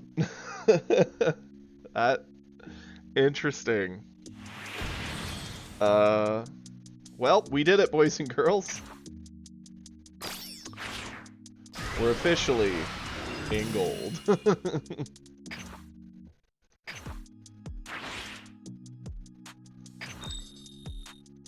And we leveled up again. Honestly, I think it would be smart if they maybe attach, if they didn't want to rework their daily login stuff, if they maybe attach gems to level ups as like a, oh hey, you gained a level, congrats, here you go. But we're in gold. We did it. So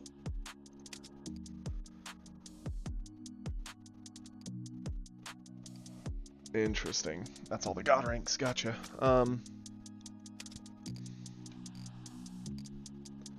From gold, we just got to get into plat, and from plat to master, and master to god. Obviously, that's going to involve a ton of grinding. But hey, we've made it pretty far. A lot better than the old bronze silver grind we had going there for a day or two. We kept ranking silver, dropping bronze, ranking silver, dropping bronze. Whew. Well, that seems like a really good place to maybe wrap up our card game for today. I'm still going to stream. I'm thinking we'll finally start the Nuzlocke, potentially, just because we're in gold. Other than just grinding our way through gold tiers, we don't really have much to do. We're not going to be getting many gems for what we're doing at this point, since we have all our dailies and weeklies and all that done. I think the only weekly left is this one, which we'll get by just doing dailies every day. So yeah. Awesome. Well, I'm going to close out of the card game for now, and we're going to probably swap the stats on the stream over to Pokemon and start the Nuzlocke. See what kind of a nightmare that is. Okay. It's going to take me a few moments to set this all up, so I hope you guys don't mind being patient with me whilst I figure it all out.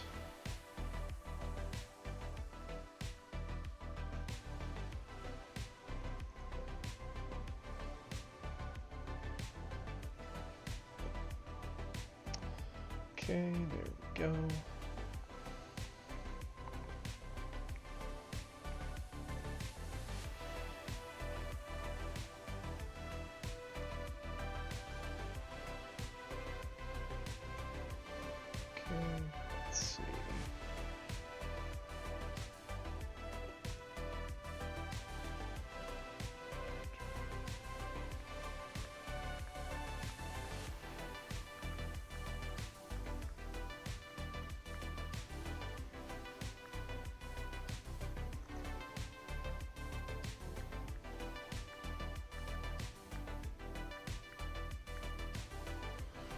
Okay, there we go.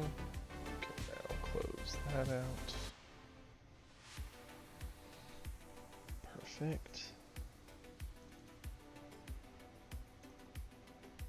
Launch that bad boy.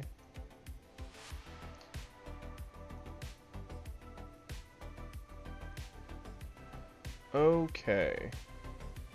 Bring this up.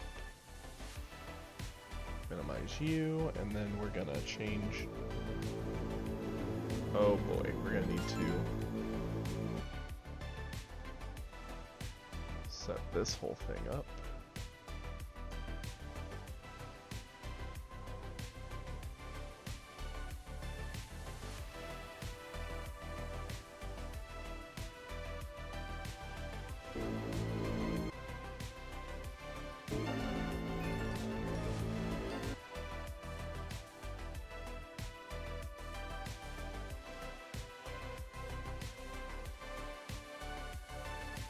Wonderful. Let's go ahead. Pop this up. It's going to take me a moment to resize everything.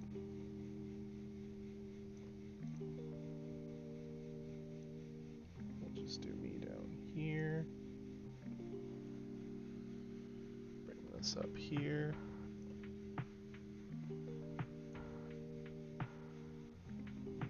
Bigger, sure.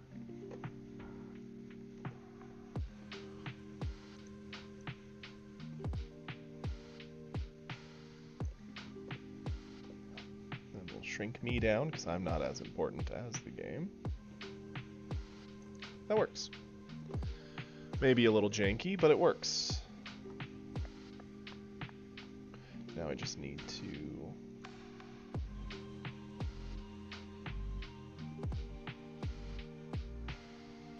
that. Not what I wanted to click on. We do.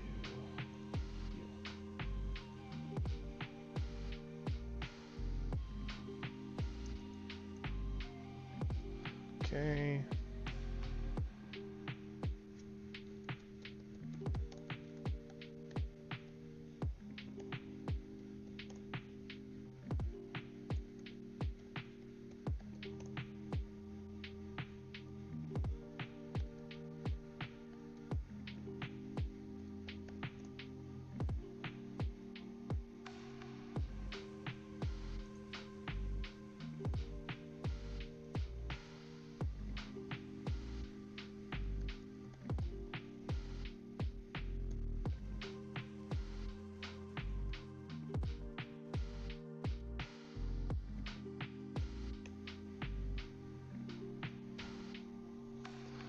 Awesome, and then we'll clear that up.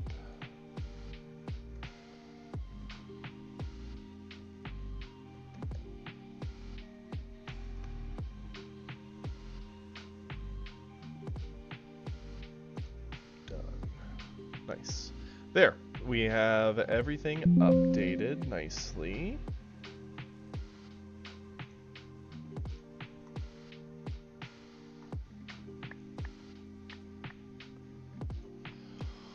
Okay, to inform everybody as to what we're dealing with here, I started a Pokemon Platinum randomizer. I use the option so everything is moved around, but it should be pairing stuff to similar levels, so we should mostly run into like weak, low-level baby things at the start of the game, mid-tier stuff in the mid, and higher-end stuff at late. I also did enable the fact that all evolutions will occur by about level 40, I believe, if I remember correctly, and all the enemies will have final evolutions by about level 40. So there will not be just, oh hey, we're fighting Lance in the Elite Four and he has a Caterpie. No, he'll at least still have a Butterfree, and it's going to force better moves on stuff at higher end too. So the game should feel like it scales better. I don't know how level scaling is going to work. I think that's because I don't remember messing with that. So it should all be pretty standard level scaling. I I want to not over-level the gyms, so I'm probably going to have to look up what level all the gym leaders in regular Platinum are in order to get that, so that way we can't cheat that. Which is something I'll look up now.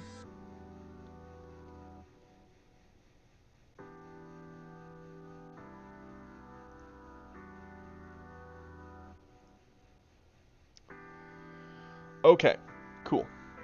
Now, it has been a very long time since I have done a Pokemon playthrough of anything that's not more recent. So I think the most recent thing outside of obviously Sword and Shield and Scarlet Violet would probably be my run I did with a friend. And I think we did an Emerald run as a randomizer Soul Link, and that did not go well. They kept getting absolutely rocked, and we did allow complete randomization there. So, like, you know, freaking Mewtwo would show up one step into the grass and just annihilate you. Anywho, I haven't even seen what the starters look like. I don't even remember what the buttons are on this thing. So I'm probably going to have to mess with that real quick.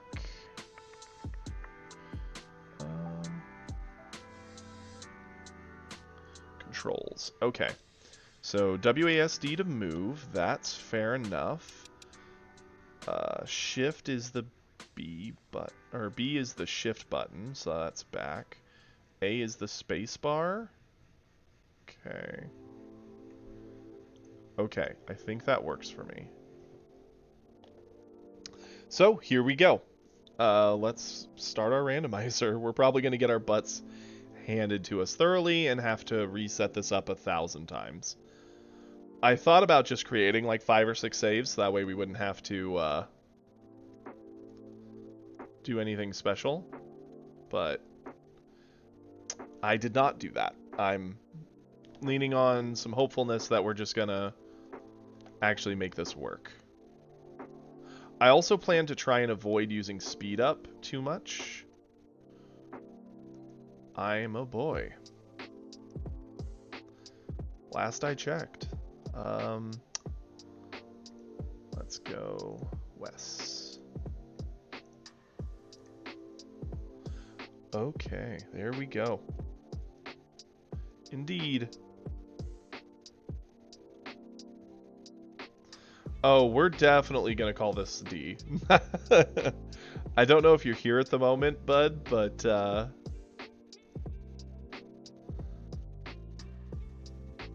I'm excited to see you, of all people, played by this character. It's going to be interesting too. I did select the option so you will keep your starter through the game. Whatever starter we pick, you will keep the opposite.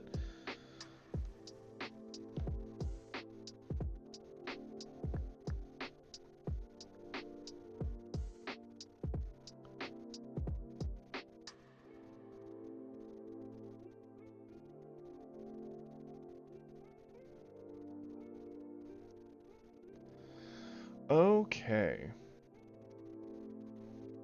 I'm excited to see what starters we get.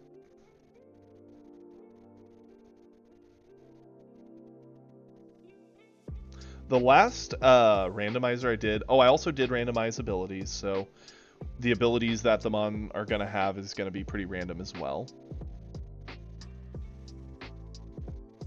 The last run through I did with Platinum with a randomizer, I was lucky enough to get Torterra, and it got huge power, and so its Earthquakes just absolutely rocked the entire game.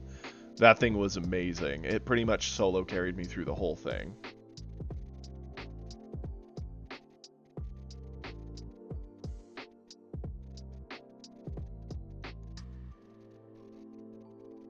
Now, if memory serves, we go over here. No. Yeah. It's been a minute. Yep, there's our buddy.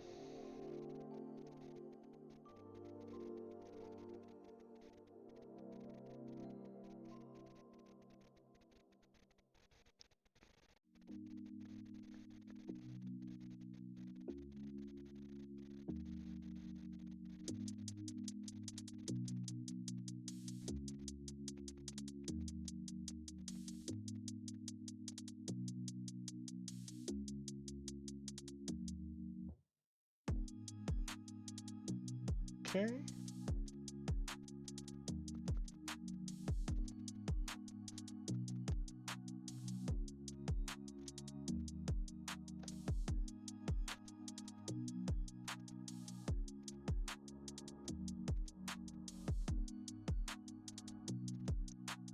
I also did shift around everything's stats, so the stats of every Pokemon are going to be a little different, which is going to be interesting, to say the least.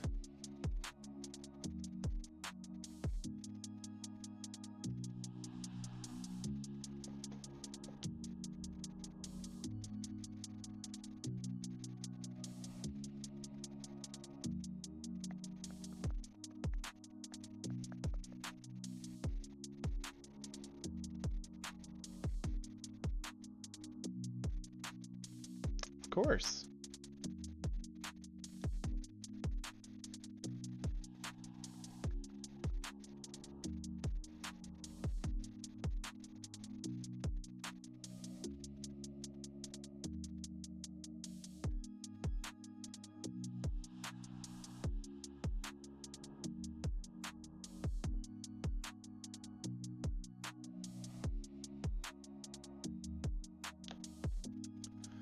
Okay, so now we get to see our starters.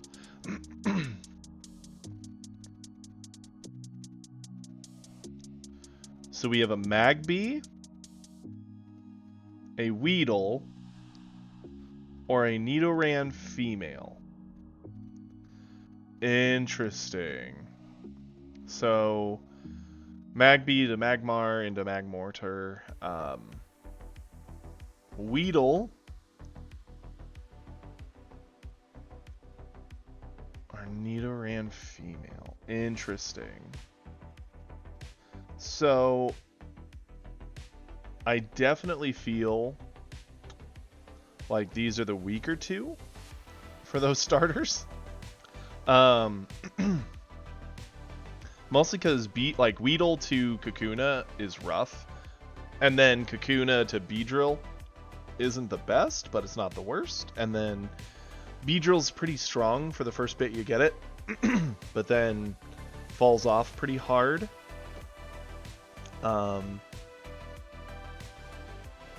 Magby sucks, but then it will eventually become a Magmar, and that's okay. And Magmortar.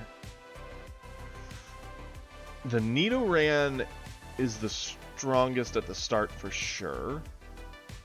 If I were going with what I like best of these three evolution groups, I'd go Beedrill, because that's just the most fun. I'm a little worried if we do the Weedle, we just get rocked before this game even starts. But, I mean, how bad am I at Pokemon is the question, and how bad is our luck? Pretty bad.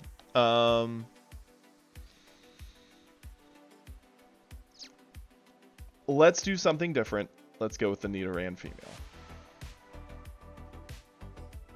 I don't think I've really ever used Nidoran female much in all my Pokemon, so...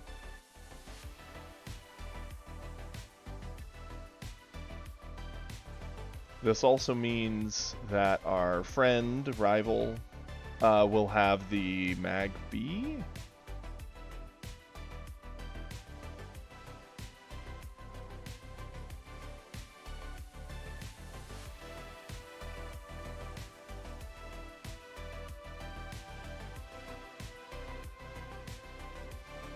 I mean, obviously, if we'd chosen Magby into Weedle, that'd be quite the advantage, but...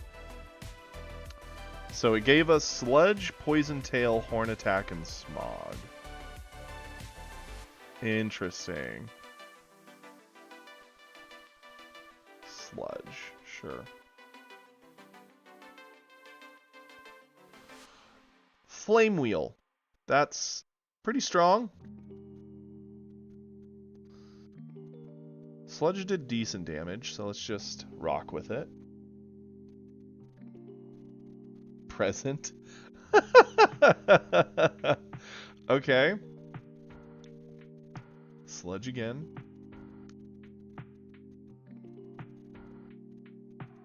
Okay.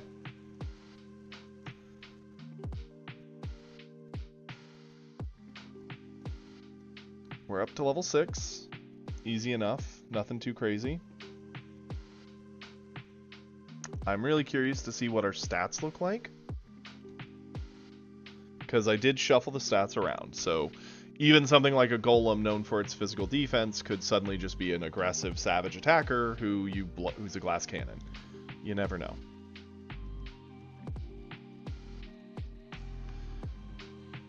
Running shoes.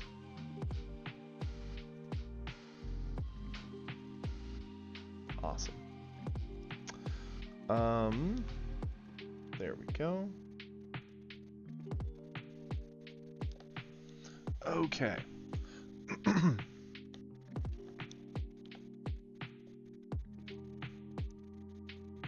Oh, I wasn't able to give it a name. Did I skip that on accident? Did I mess that up? I might have. We're gonna have to fix that. Ooh, Super Luck heightens our crit hit ratio of moves. That's pretty cool. Now, let's see. So Smog is 20 power, 70 accuracy. So we're kind of lucky we hit all those. Poison Tail's our best move, along with Horn attack. Well, no, wait, we didn't use Smog, we used Sludge. What am I talking about? Yeah, so 100 with 65, 100 with 50, and 100 with 65. Interesting. And our stats, we have 12, 12, 11, 9, and 10. So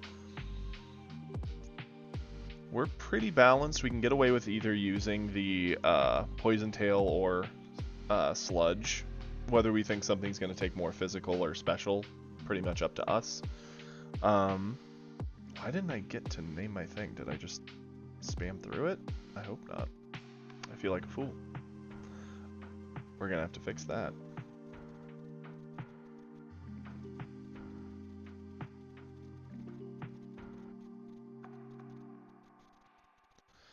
Okay, let's go over here.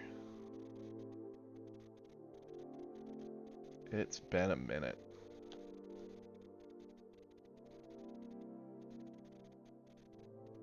Now we get to meet the baddies.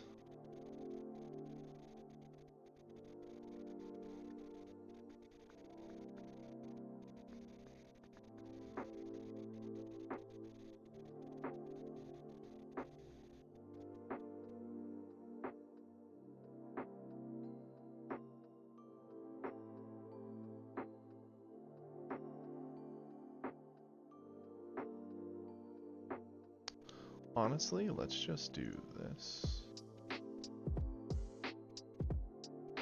And then we'll just do this.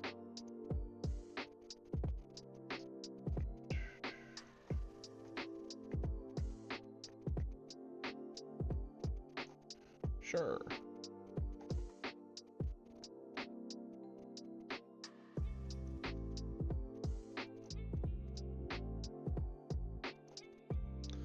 Wonderful. Not the prettiest thing in the world, but it works.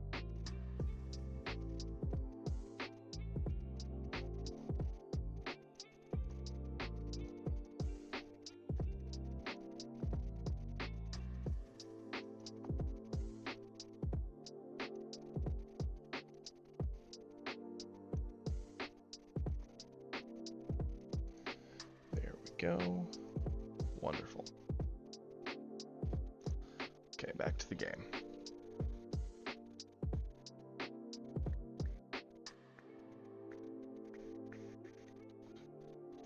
So now we're off. Interesting that it doesn't like to full screen there. Okay, we'll do this. It's likely just due to the way the thing runs it, I guess. But whatever, this works.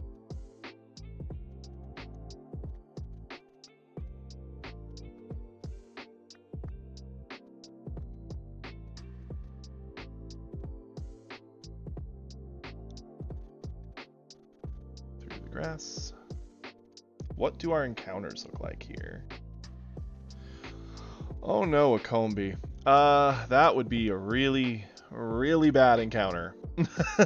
Like, exceptionally bad encounter.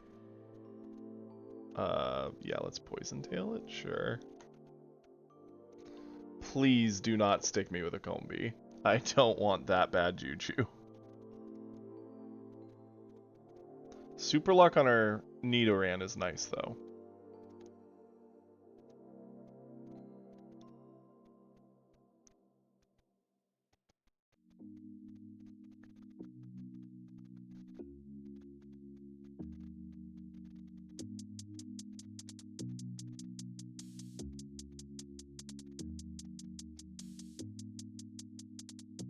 I can't believe I got super luck. That was... Normally, I'm known for having very bad luck in these.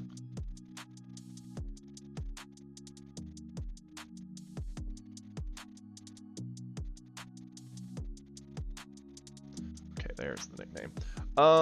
Let's... She has super luck.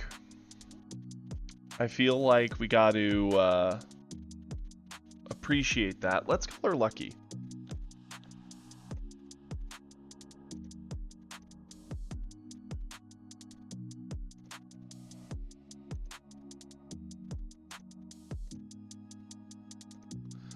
So we've got Lucky.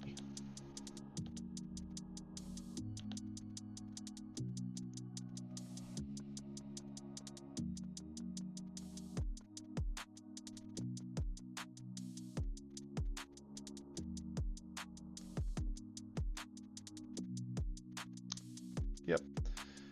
Collect all the Pokemon, which is not going to happen, seeing as how it is a Nuzlocke.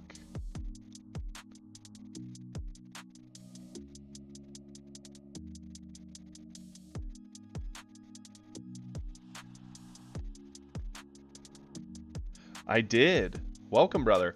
I also named my rival after you, so that's been something that's been making me very happy this entire time, I'll have you know. You remember the very hyper character from Platinum. Okay, a TM. Wonder what that will be. It's meant to be return, but I did randomize TMs, so we'll see what that actually is. Oh yeah.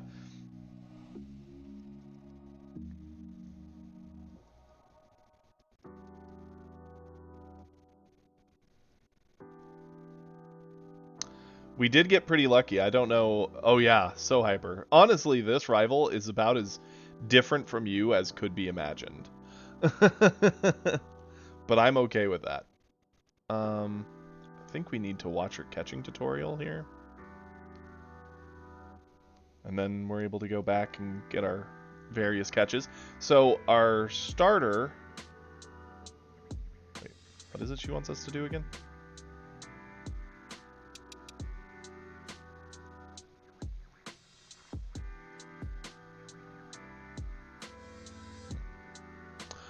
Yeah, our starter came out really nice. Let me show you. So it's a Nidoran female. Our rival has a Magby. We got super luck. So we crit more often. And we've already seen that happen. And the moves it started us with were Poison Tail and Sludge, as well as Horn Attack and Smog. So Poison Tail and Sludge are both very good.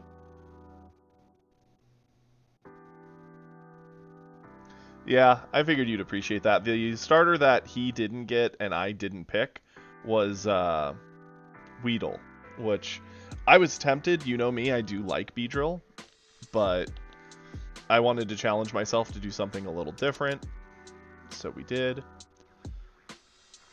We're going to buy 5 Pokeballs. Awesome.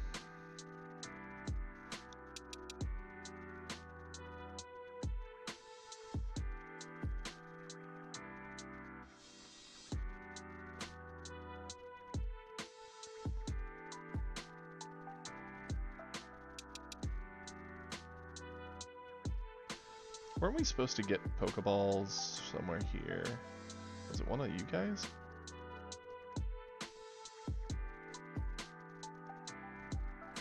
Nope. Fair.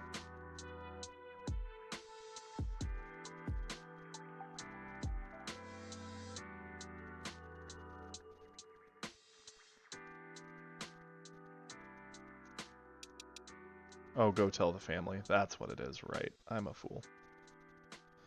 Should have read her the first 2 times. We do get an encounter on 201 now. I'd rather go tell the mom, and then we'll see our various encounters after. Yeah, I do have them turned on. So, there's a chance we just get mauled by a dragon's breath early and have to redo this whole thing. Not going to feel good, but it can happen. There we go. Turn this a bit. Obtain the journal. Nice.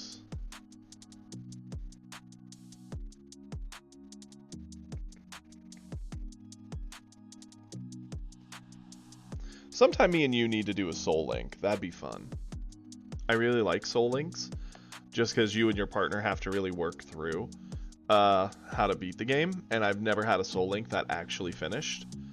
I've gotten soul links that got pretty close, but every time it's either me or the other person just gets in a bad bind, and we get a full party wipe, and that's all she wrote.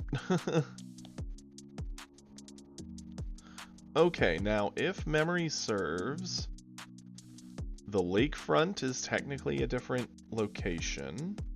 Yes. So we can get a encounter here. What do we get? A Pidgey. I'm down with that. Okay. We're rocking the original 151. I don't want to kill it, and with me having super luck, I'm legit frightened I'm gonna murder this thing. I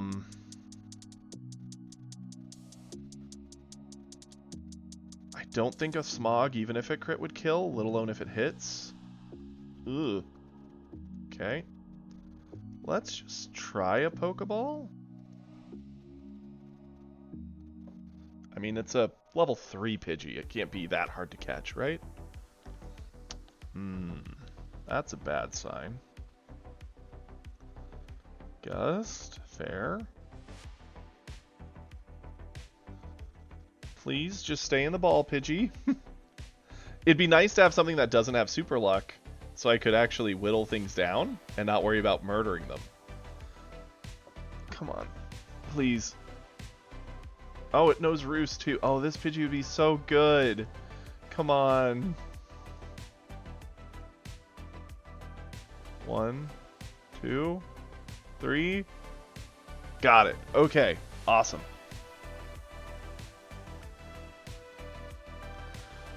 Okay. We've got this going. We gotta nickname it. Anybody who's around in chat, do you guys want to give it the name? Obviously, it has to be something appropriate. Let's not be crazy, but...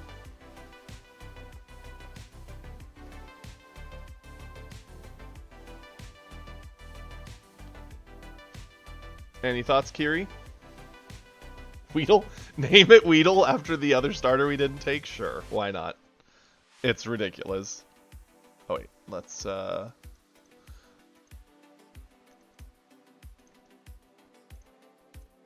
there we go. Weedle. Weedle the male Pidgey. Love it. Isn't there an item in the grass right there? No. Okay, so we've got 2 Mon so far. Pidgey and Nidoran female. Let's look at our Pidgey. Oh, I bet that gets very confusing. Like, super confusing. Okay. Natural Cure is good. Like, so if we swap it in and out, it will get rid of debuffs. Roost, Gust, Air Cutter, and Wing Attack. Okay, so all flying, which it is randomized moves with a preference to typing. So we expect to see a lot of Pokemon using mostly their type of move. that's not a guarantee that that's all they'll know. Obviously, and this is something you're going to laugh at, Bud, since you missed it. Our rival's Magby, the first attack it did was Flame Wheel, which, okay, that's really good. Then the second attack it did was Present, so that tickled my funny bone a good deal.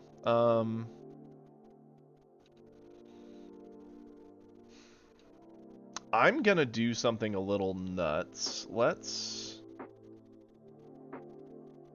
switch in Weedle. We're going to get it a bit of experience here quick. That way we can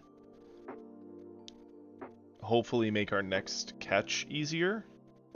Because I worry about using our Nidoran, that it's just going to crit and kill our next encounter or two. So we're going to safely try to level up Weedle.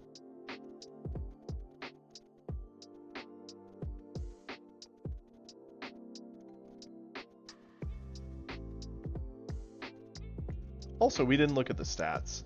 Do need to do that. Simple kill. The worst thing about this is I know a lot of people when they do these nowadays cheat in like a lot of rare candies to heal up their Mon and keep the run going. I don't know how to do that, so we're just gonna have to deal with the grind, I suppose.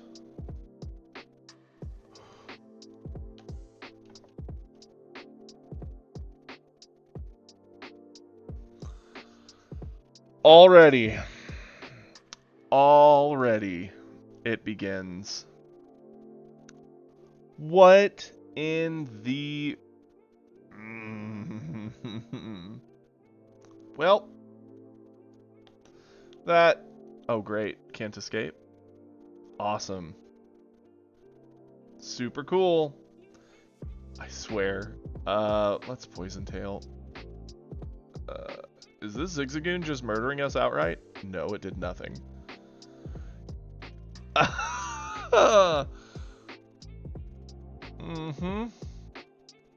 A crit Uproar, one shot. Poor Weedle. And did nothing to our leader. Okay. Sure. Well, that was very unfortunately quick. And that sucks, because that was definitely a very good Mon to have.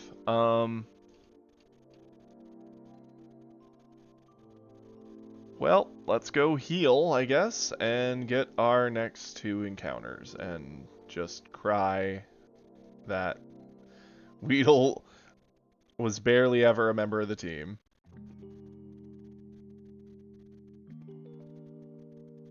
Wow. We got to do one fight with it, which it was a Pidgey v Pidgey fight. A Sparrow. Okay, so we're getting birds. That's fair. That's fair. Again, very afraid to hit this thing. We have 2 Pokeballs left. Should have bought more, but that's the life we live. We're probably going to miss this encounter because of that. I don't want to... It sucks. We need to hit it once. We've only got 1 ball. Odds of catching it with 1 ball at full health, I feel, are worse than the odds of us critting. Or killing this in 1 shot. Please don't 1 shot.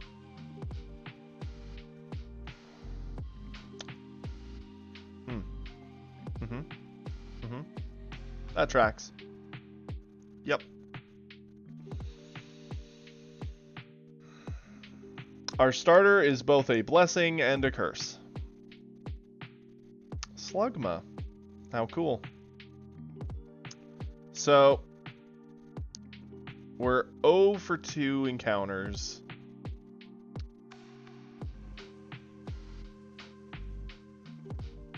Doesn't feel good. At least we didn't see a Combee, I guess. but literally anything would be better than nothing.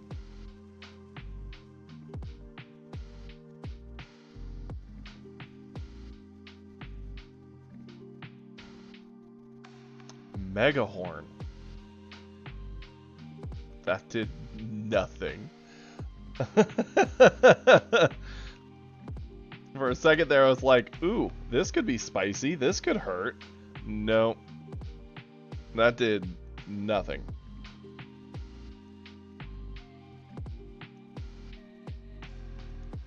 Wants to learn frustration. I mean, sure. It beats out Smog for sure.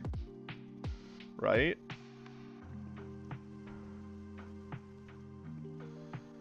It'd probably be okay move at the start for now, because it's brand new. I think your starter technically likes you more than most things early, but I mean, it's a move, I guess. Let's deposit our fallen comrade.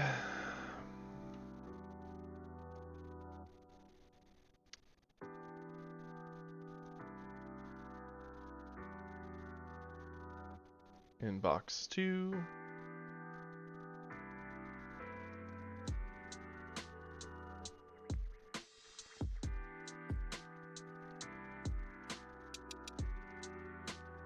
Name has to be R. Nope. Clear all this. R-I-P. Rest in pepperoni. Since we love pizza. I don't know. Cool beans. There we go. Well, we have one very strong, likely to crit mon that's gonna make it hard to catch other things. We caught the Pidgey, but then it exploded in that mirror match.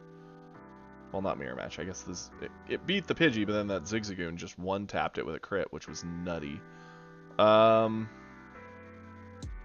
Man. Thanks to 2 crits, we have no encounters with us but our starter. That sucks. Let's buy all the Pokeballs. Buy 10. Sure.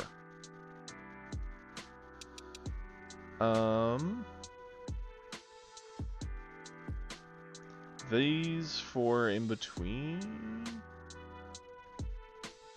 Because obviously we can't do them in battle, but in between battles, sure. Just to help out. Because we have no clue what kind of nightmare fuel we're going to be dealing with here.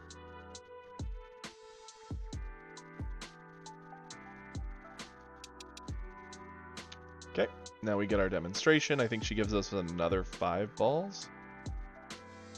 She's getting a Bidoof. How adorable.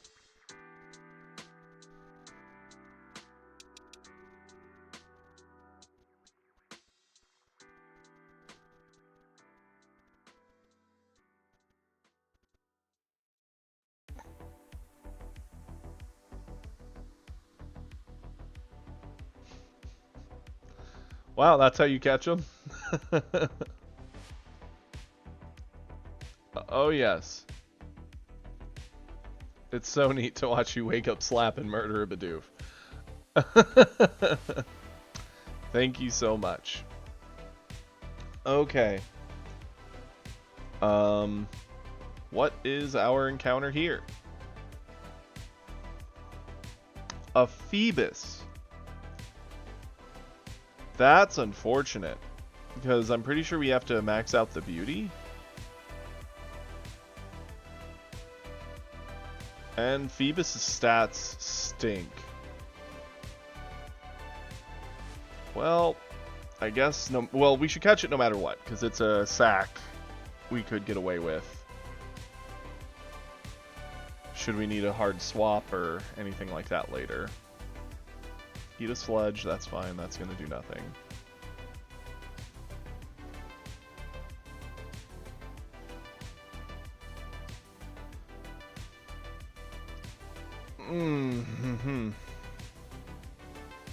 Okay. Please stay in the ball.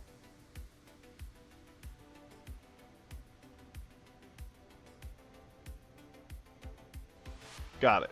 Okay. So, we have one partner.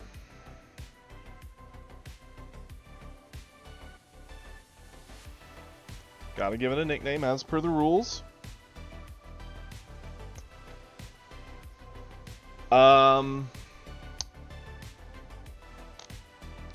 What's the name we want to do for this one?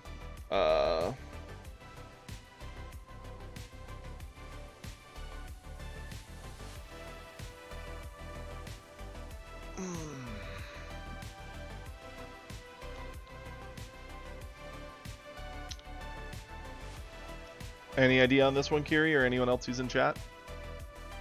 What should we call the Phoebus?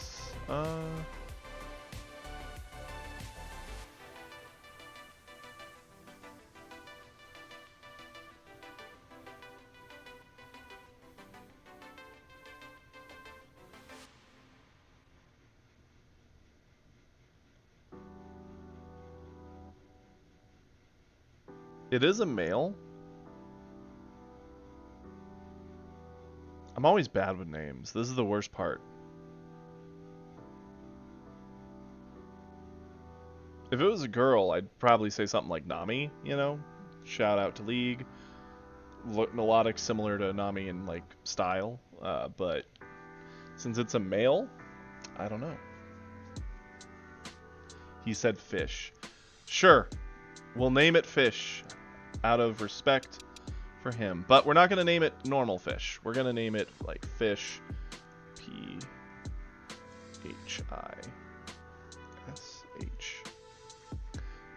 So it's fish instead of fish. Get it? Cool. So we've got fish.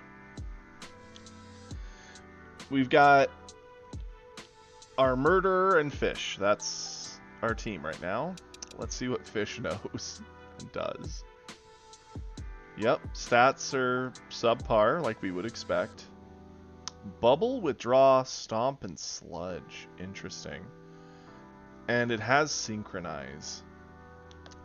Okay. Okay.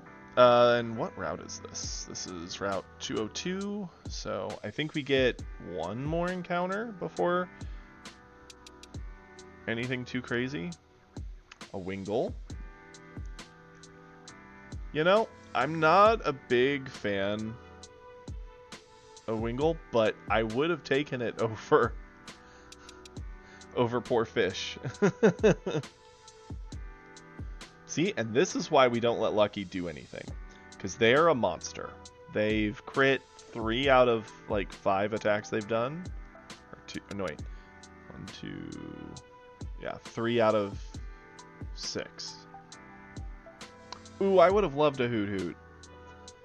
Hoot Hoot was one of the first things like I remember catching in Silver originally, and I've always loved Hoot Hoot and Noctowl since.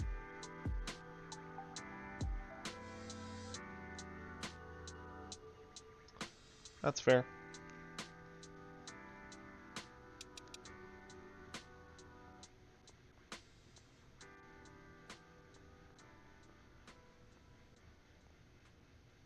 Cool beans.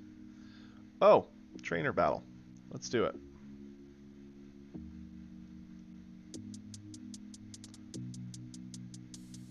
A Swinub. Okay.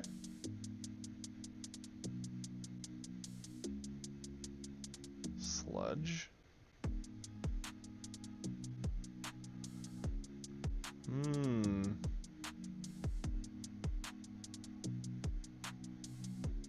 Ow. Poison Tail's not going to be very effective either, nor is Frustration, seeing as how I'm pretty sure... Well, let's give it a shot. See how this goes. Lovely Kiss. So we instantly fall asleep. That is bad. Ice Ball. Oh no. Oh, no. Don't do this. Oh, crit. Mm-hmm. Mm-hmm. Mm-hmm. That tracks. Yep. Oh, we're in for a rough one. Because now all we have is fish.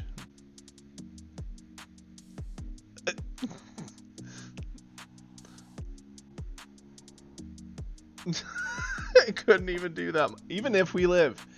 Even if we live.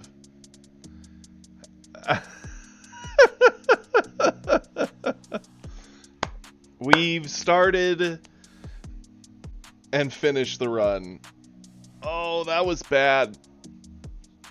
That doesn't feel good. No, it doesn't. Oh, boy. Okay.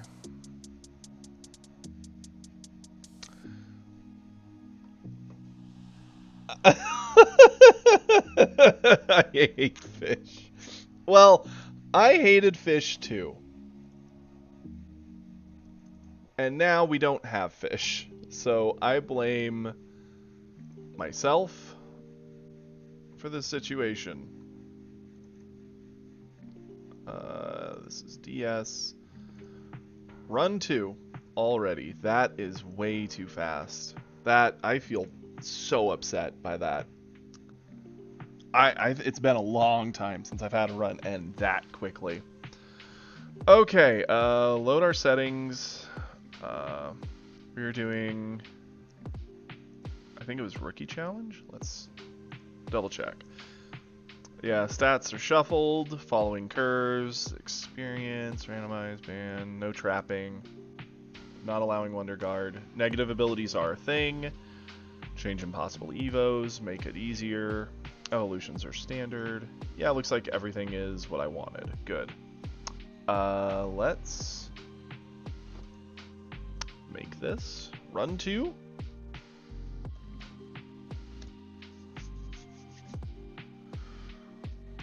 The rerunning.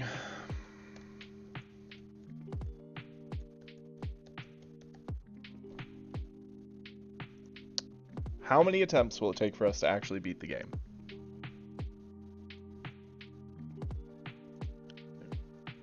Done. Awesome. So now we pop this back up.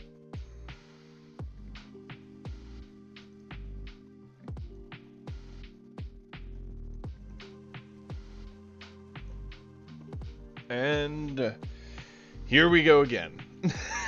That was so fast. Ugh, I hate it. Okay. I'm definitely going to need to figure out where my speed up button is, because we might be doing this for a moment. Let me check.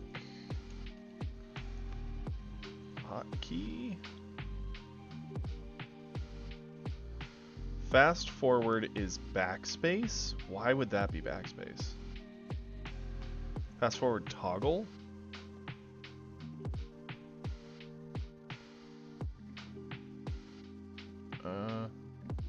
Let's just do that. Okay. So if we hit this, everything should be getting sped up. Oh, great. Yep. No info needed. Click the button. Awesome. So now we have our speed up button set. Yeah, once I enter a gym, I cannot leave it. I can't over level. I need to actually like follow the general rules. Let's name ourselves again.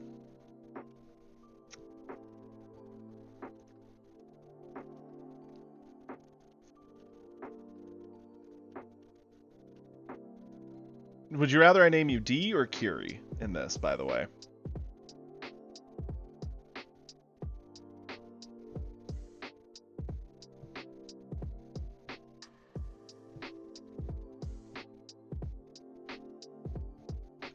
Kiri is fine.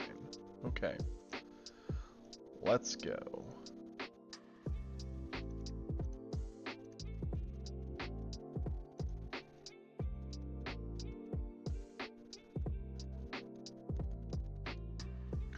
Okay, let's speed through this start so that way we can get to where the game actually begins.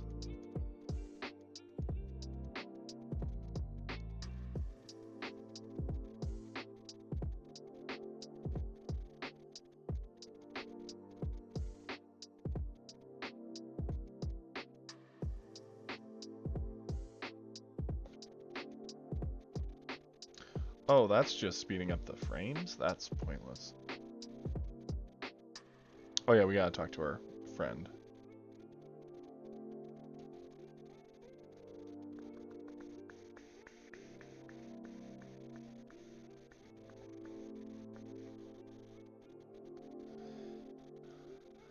Chase him around.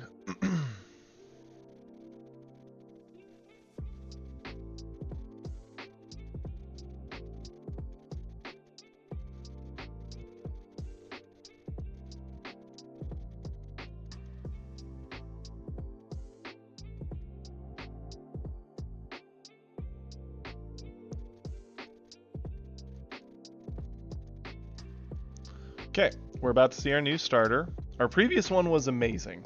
That Nidoran was going to do a lot of work.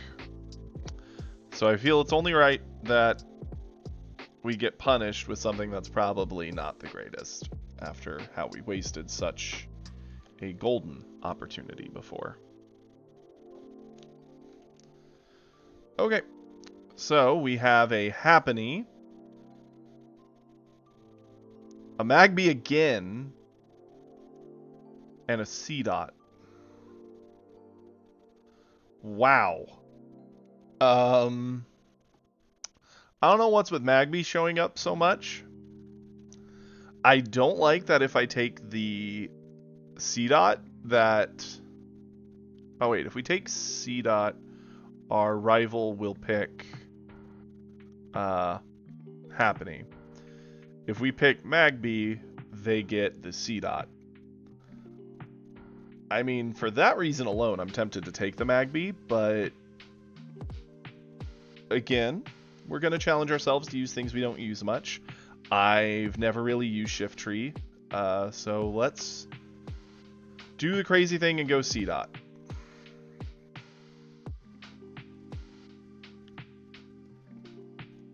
Okay, so we have a Seedot, means he has a Happiny. That's interesting.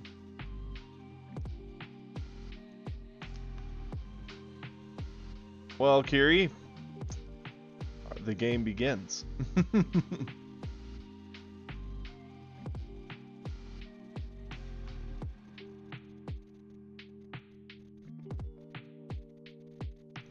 Don't get me wrong, Chansey or Blissey would have been incredible late game, but with the stats kind of randomized, who knows what kind of a nightmare it will be or is.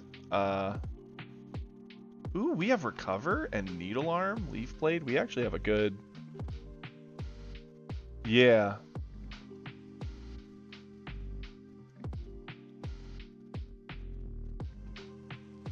Oh, no. And that wasn't a crit.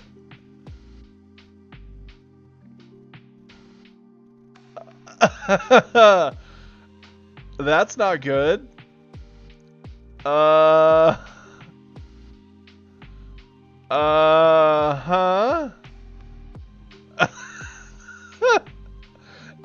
The randomized stats, remember, I randomized the stats for various Pokemon breeds, so that thing, instead of having all the defense that Chansey normally has, it might have all the attack or special attack, so it could be just one heck of a crazy powerhouse cannon type thing. That... Now, I know we don't have Pokeballs, so technically the Nuzlocke hasn't started, so us feigning there doesn't end the game, but it feels like it should end the game, you know? It doesn't feel good.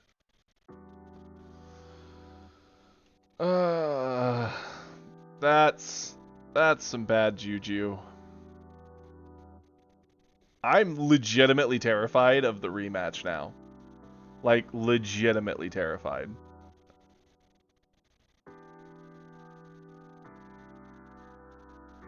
Awesome. Yep. Ba -ba -ba -ba. I blame you for this, Donovan. You're here, you're watching, you're laughing, and I'm suffering.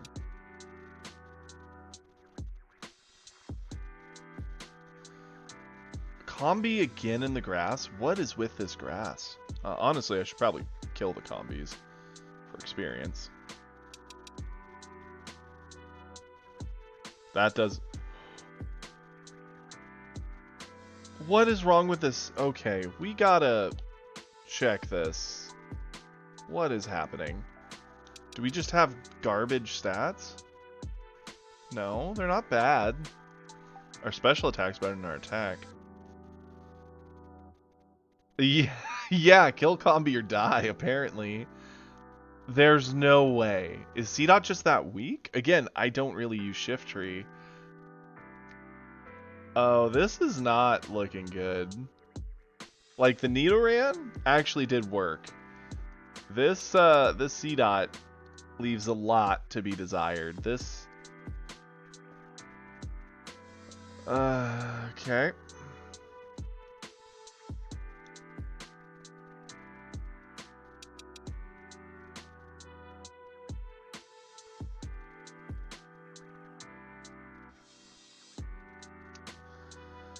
A Pichu.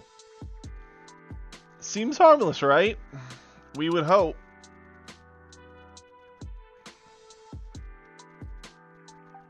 Leaf Blade? Why not? Give it a shot.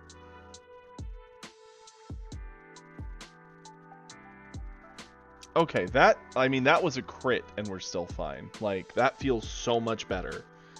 What in the world is happening here?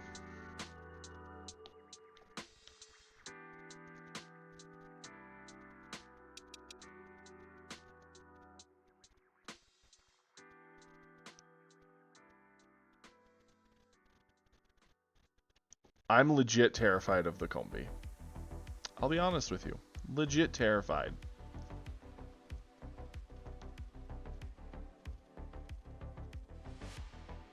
Even our...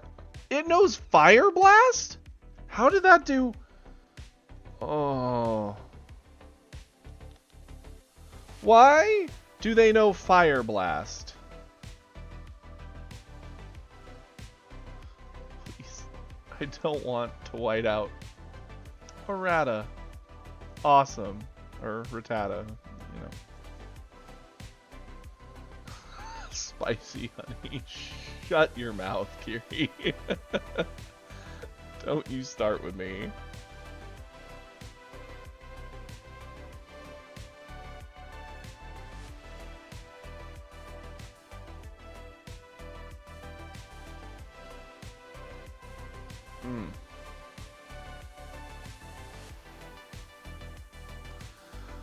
Okay.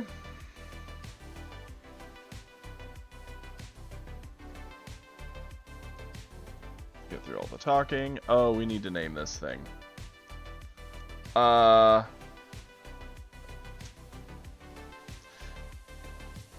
no. I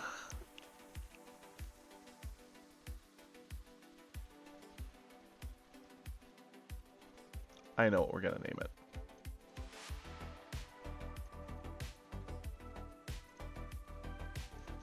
Welcome, Walnut. Walnut is our only friend in this dark, dark world that I get the feeling is not going to last very long. Like, the last run felt good until it didn't. This run feels bad from the jump.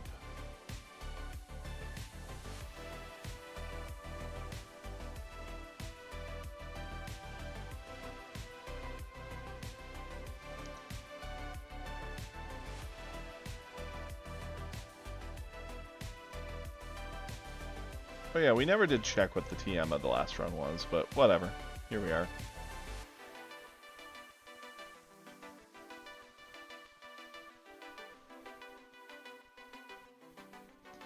Okay, let's go in here. We're gonna buy Pokeballs. It's funny that we have such a weird amount of money because of everything that's already happened. Let's buy 12 of these bad boys. One of these. And 2 of these. I think poison will probably be a little more common than paralysis, but that's just a blind guess. I really don't know. Okay. Well, Bidoof. Oh, we didn't heal. I'm an idiot.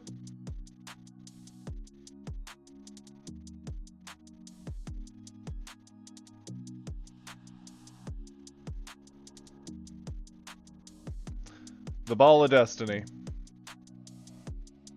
I forgot we were hurt and it didn't auto-heal. Bidoof, please, do not kill us. We get another shot.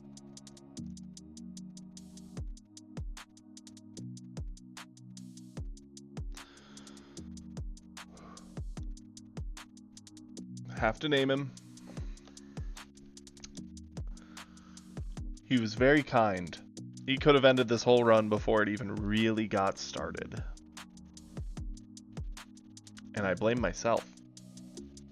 Destiny. That sounds good.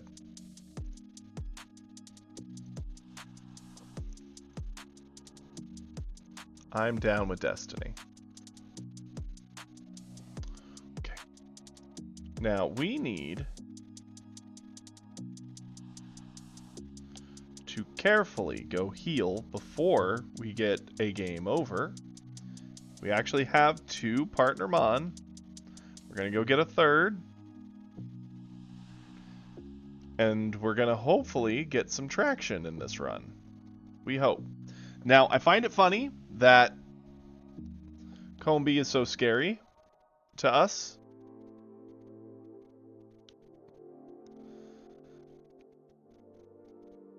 It makes me worried what's going to happen when we find really good Mon that are probably just going to be absolute terrors.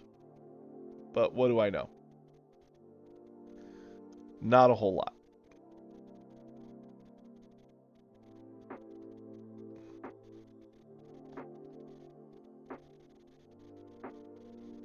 Okay. Our next encounter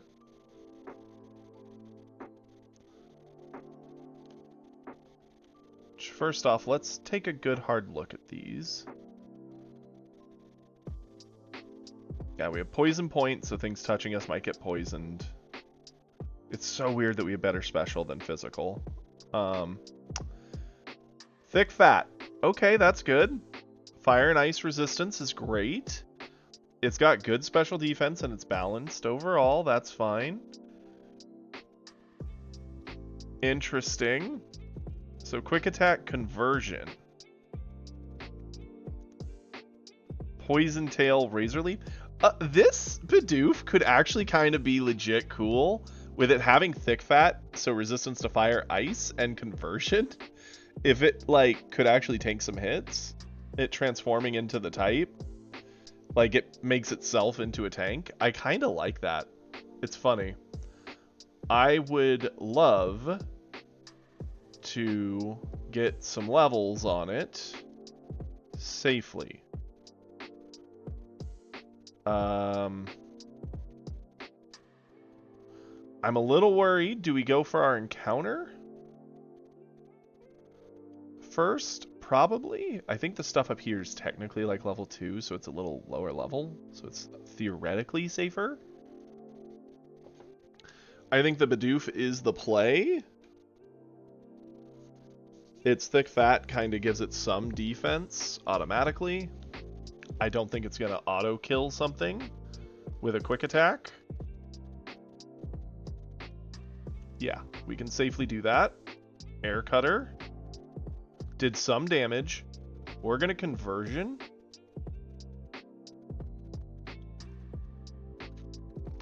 Nice. We got Steel. So now we're super tanky to this Wingull. We can safely quick attack it down. Like everything's going to hit for 1. Now if we crit on a quick attack here, I think we kill it. So At this point, we're just going to do a safe Pokeball. Had I known how tanky this Bidoof would have been, I would have probably named it something representative of that, like Bulldozer or Tank. I don't know. Okay, Wingull, please stay in a ball. Especially since it knowing all these air and like flying moves would make it very good at killing our poor Seedot. I'm kind of worried if we have to swap into it. Okay, good. We got Wingull. Yep, let's give it a nickname. What's the name of the bird from Little Mermaid? Kiri, I know you probably know this.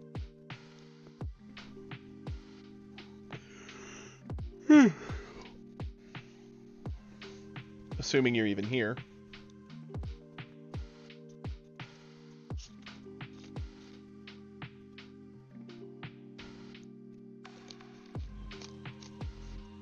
Kiri, hello? Scuttle, that's it. Yo, nailed it. No, not S-U. S-C-U-T-T-L-E. Scuttle. Perfect. We have Scuttle and Destiny added to the team. And of course, let's not forget our starter Walnut. Oh yeah, I wanted to look at what Scuttle knows. It knows Chatter, that's funny. So it's Adamant Nature. It has fairly balanced stats. Powers up moves that have recoil damage. I don't know how many moves it will learn that have recoil, but okay. I mean, it's a team. It's certainly not the best team, but we're already in better standing than we were with our previous run. Even though that Nidoran female was a monster, she died by the very sword that she carried. Crits. So let's go ahead, heal up. Okay, we got to do a bit of grinding to get these guys up in level, which is fine. I think we'll probably try and get them all to 6 or 7 if we can over here with the birds. And then we'll skedaddle over towards the Combees, which are so weirdly scary. I don't understand why. Oh, we also have Bidoofs over here. Sweet.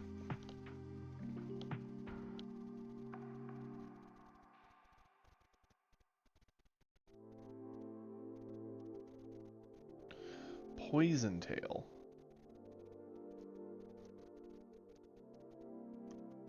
Oh, it outsped us. Interesting.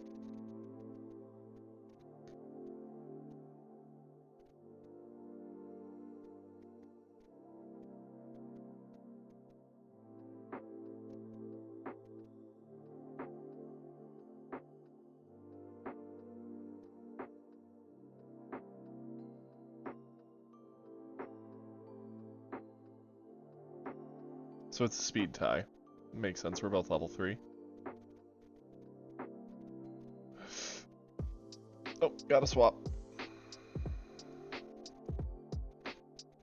No way are we gonna risk losing that thing. I think that's gonna be our all-star.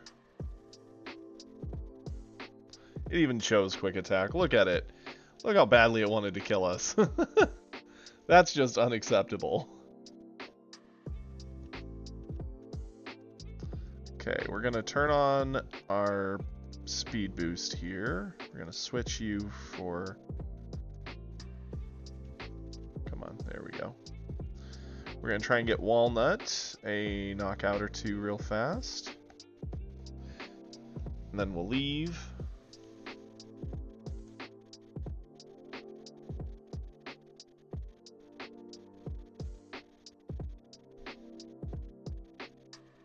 Nice. Could probably do 1 more knockout.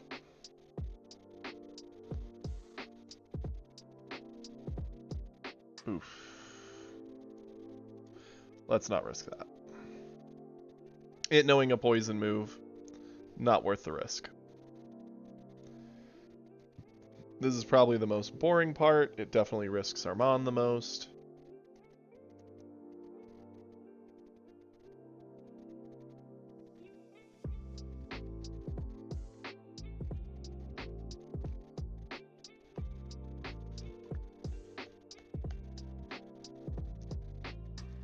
Shinx. Sure. Woo! Nice easy kill.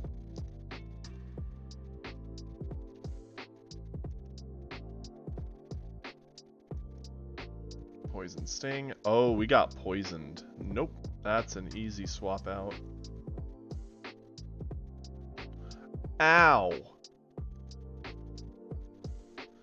Okay. What in the world? We need to leave. Oh no. Please don't kill Scuttle. Okay.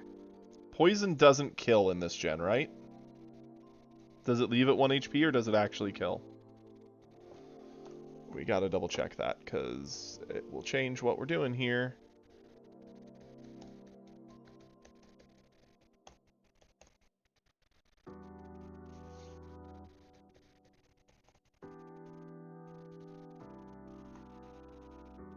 I can't remember because it's something they have changed.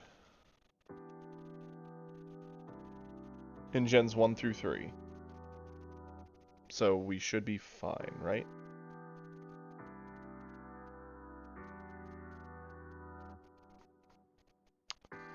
Yes, so.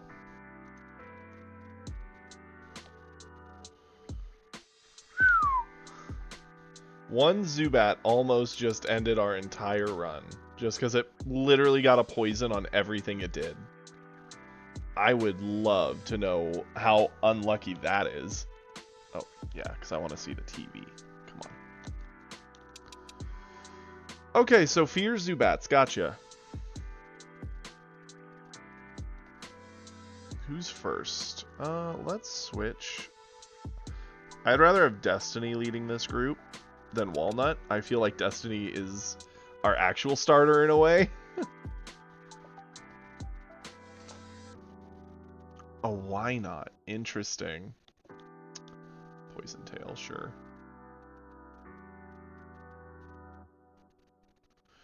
And just to make sure no cheekiness happens, a quick attack to finish.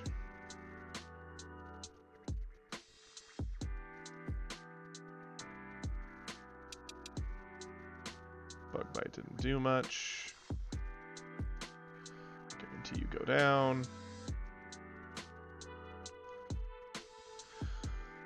Switch you away. Let's let Scuttle try to get a fight.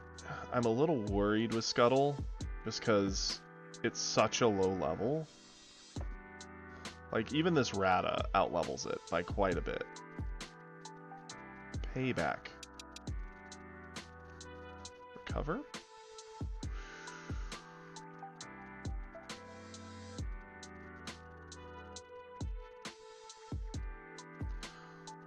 That Rata was surprisingly scary. But we got through it.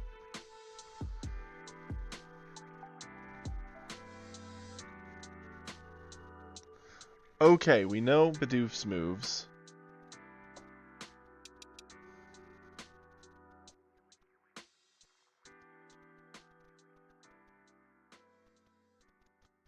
Okay.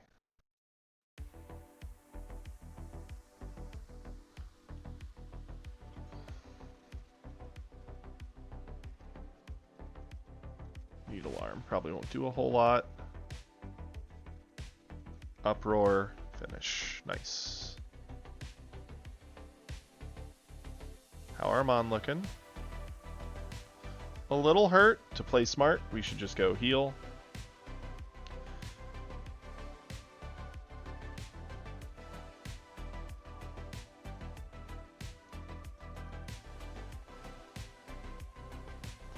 The good news is after we get these off the ground, we won't really have this be a problem in the future. Because even if we catch something that's a little underleveled, so long as the rest of the party is remotely, like, able to fend for themselves, we'll be able to switch train pretty safely. And it won't take long. This is scary.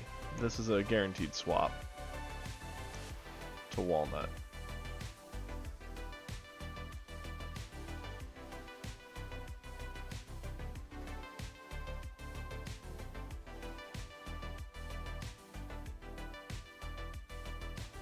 Nice. We can win this one for sure. It's a mirror match. Air Cutter carries us through it. Still scary because it still has an electric move. Need alarm.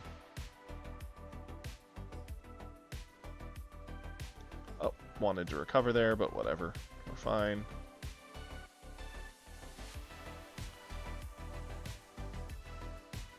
Air Cutter. Ooh, let's swap.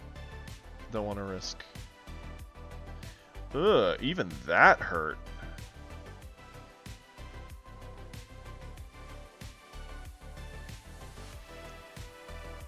I think we just get away from that Spearow. That Spearow was ready to take lives.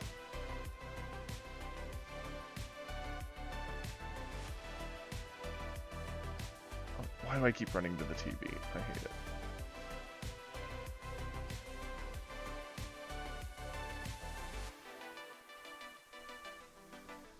I figure if we get to like 6 or 7, we should be good enough to move along with the game. Air Cutter. It roosted. Air Cutter. Shattered. Air Cutter. Air Cutter. Nice.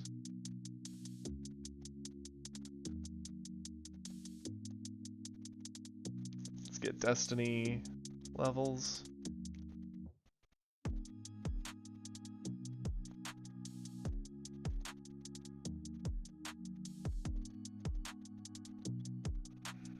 Whew.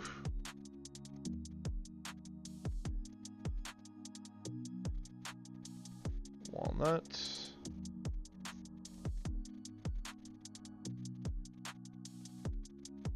I'm a little worried with this being a Pidgey, so... And a Spearow. What's with all the birds? Okay, at least this one I can need alarm and feel good about.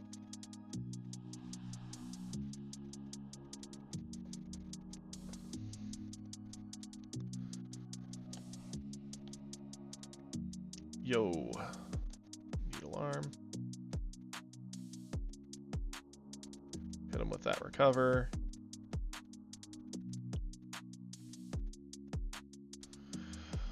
Okay, everything feels a lot less like it's a possible one-shot, which is nice. If anything, we feel like we're the ones that are doing the work now.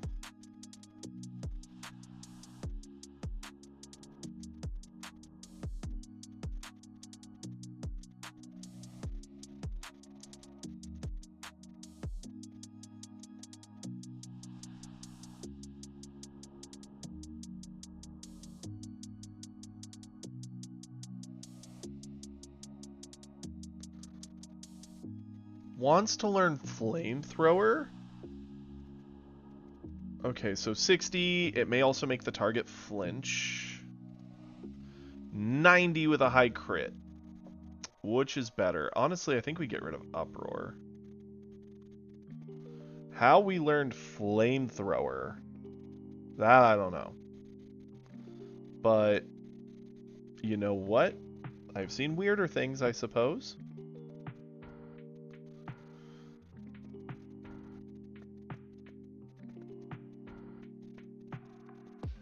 Okay.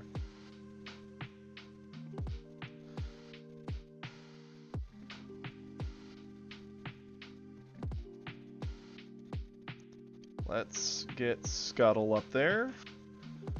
Should only need 1-2 more loops of this, and then Scuttle and Destiny should be ready to go. Yeah, glad I swapped that Charge Beam. Conversion 2.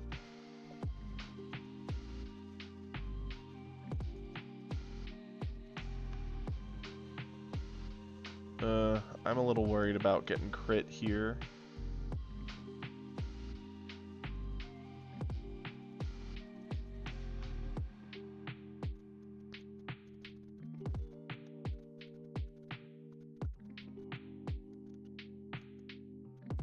Psybeam.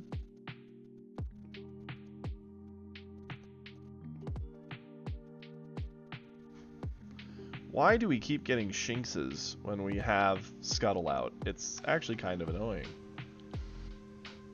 It's like the game knows. I mean, I know it doesn't, but it's almost like it. Okay, interestingly enough, it seems like two of our Pokemon are really heavily falling into like special attacker categories.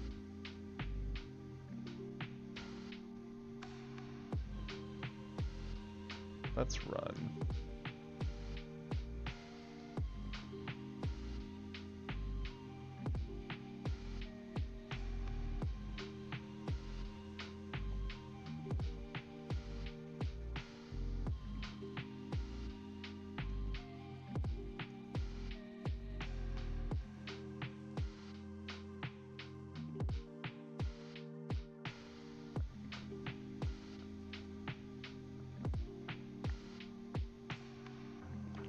Okay.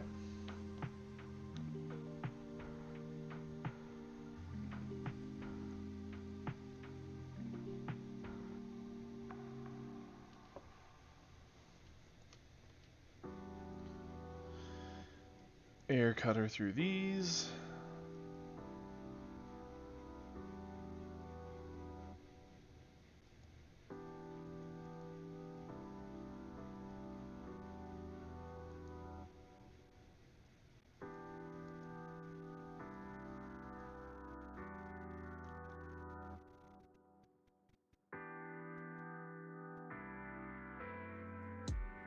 Honestly, they're not even worth that much experience. Hey, this one should be worth a good amount.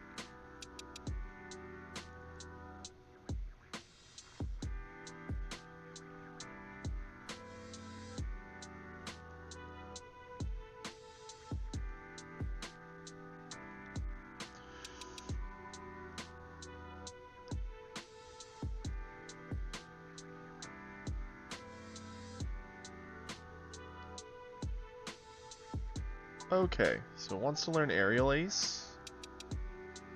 Peck is bad. Oh, no. Peck is probably what we forget. Okay. It'd be nice if it would learn something that's not just purely flying type.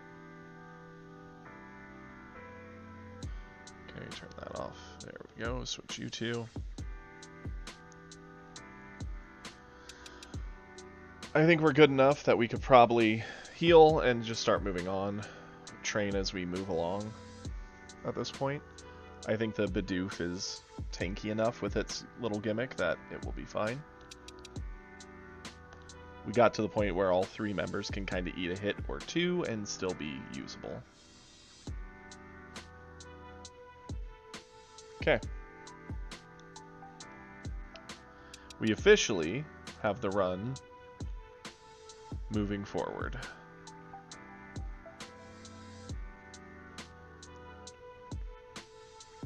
A Nincada. Interesting. That'd have been a pretty cool catch. Poison Tail, sure. That did nothing.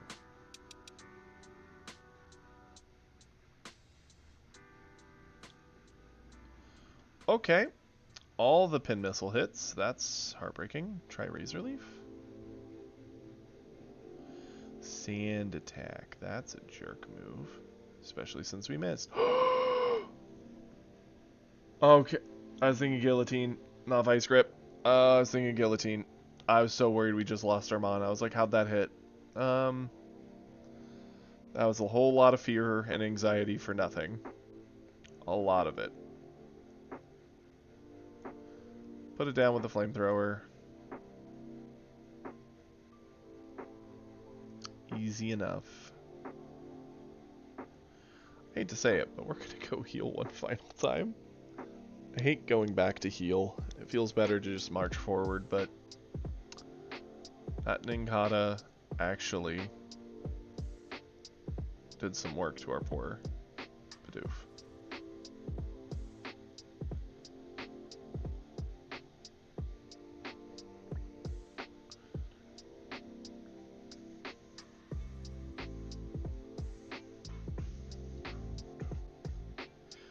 Combee, the monster itself.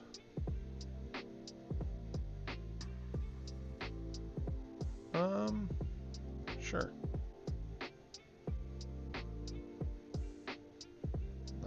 Fire Blast. Why does it know Fire Blast?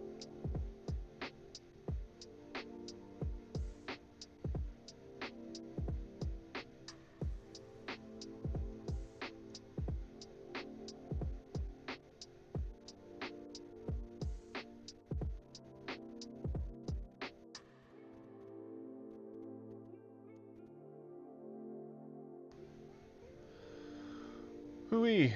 Okay, good. If I remember correctly, Scary Face lowers speed? Yeah. Kinda pointless. If it lowered like defense or something, sure, but speaking of which, options, battle scenes off, set, not shift, but set. There we go.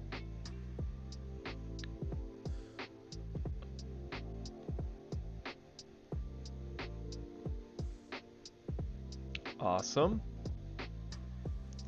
Gonna heal since we're here.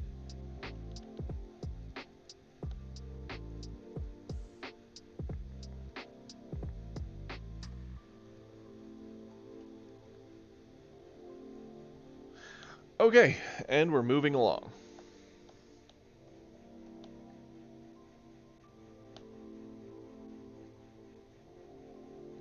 Our catching tutorial, yeah. Show me, please. It's not like I already have two things with me. Oh, she's going for a Bidoof herself. I can guarantee that they're pretty good. Is her thing gonna, like, wake up, slap it again, and kill it in one shot?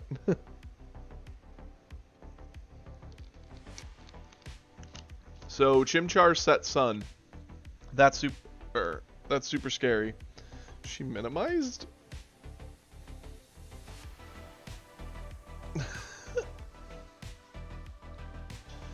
Interesting.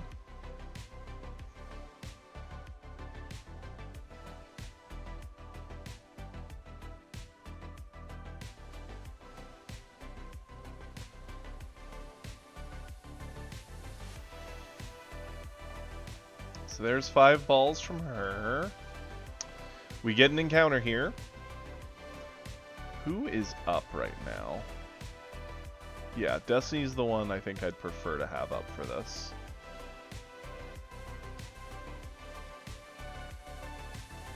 Starly, another bird.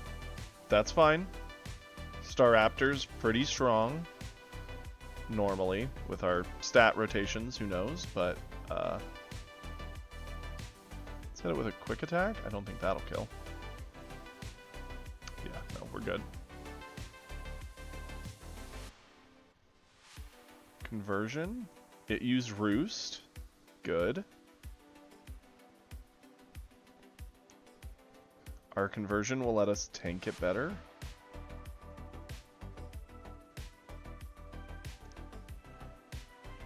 Gonna whittle it down a bit.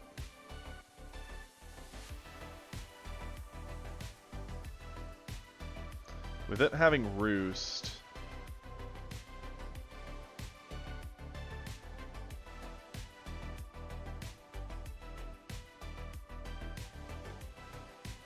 it's going to be hard to keep it low to make it an easy catch, but we're going to do what we can. Cool. There we go.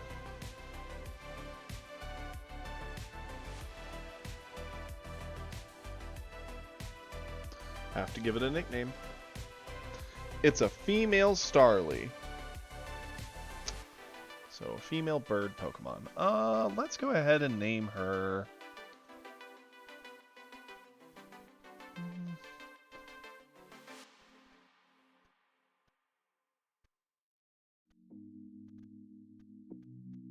It feels cheeky to do this. But we're going to do it anyway. Staraptor, Raptor from Jurassic Park, name Blue, why not?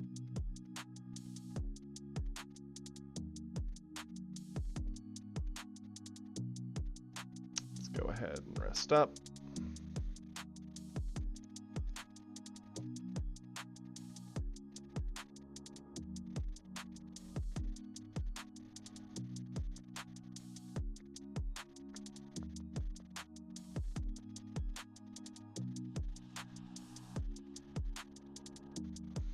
Okay, awesome.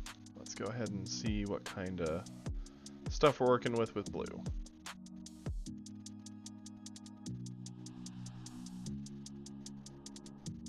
So it heals off water and loses health in heat. Interesting. Okay. Sure. I'm okay with that one. Hey, look, a Weedle.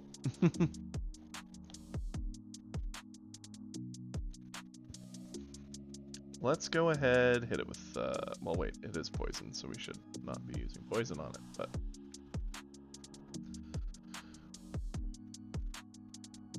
U-turn when it's the only thing out. Interesting. I wondered how that would work.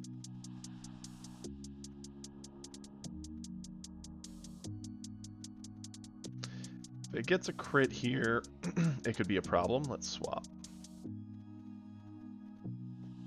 Let Blue handle this.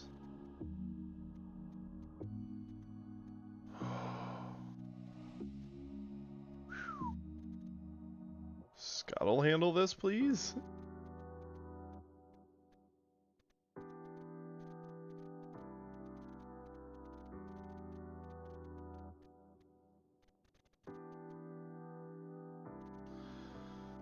Oh, that crit cross poison. Surprisingly scary. Man, I hate how much I have to backtrack, but... It's funny how with the stats moved around, things hit surprisingly hard. Let alone the fact that everything's pretty much a baby Mon right now.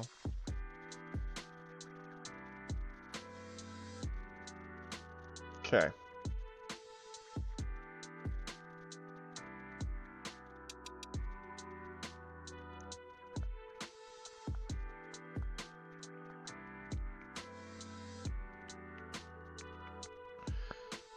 Shedinja. Okay, that should be a joke. Because in theory, it still has Wonder Guard. Okay. And it poisoned me. Awesome. Okay. Sure. This seems like it could have locked us out of the game in an awkward situation.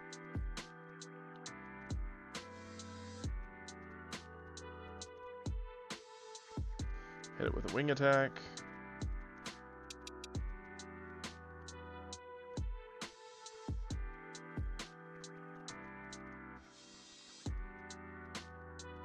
So I did randomized abilities. So for Wonder Guard, does it just always have it? Or did it just randomly roll it to Shedinja?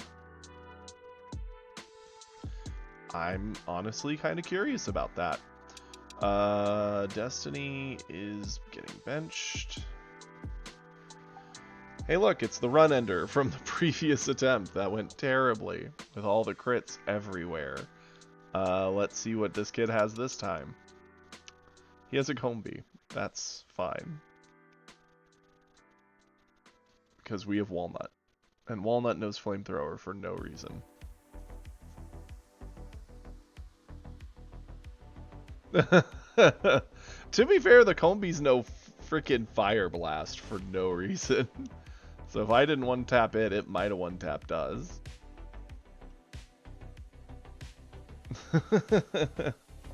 So silly. Poison's ticking.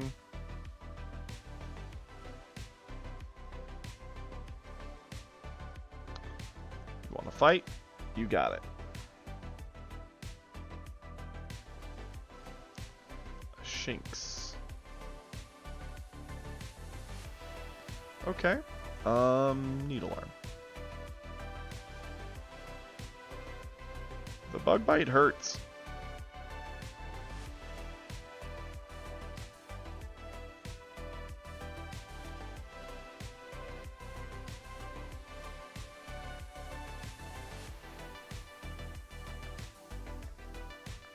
Like, it's funny, I set it so it forces good moves at higher levels, but everything seems to know at least one, maybe two good moves for the most part, so it makes each fight kind of surprisingly intense and scary. Starly, that's fine.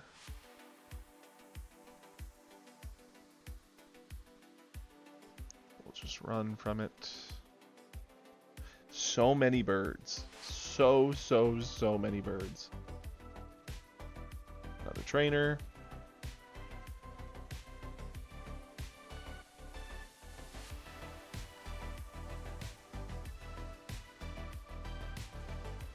Hey, the C-Dot mirror match. Good news. Your C-Dot will learn Flamethrower in 2 levels, so keep it up.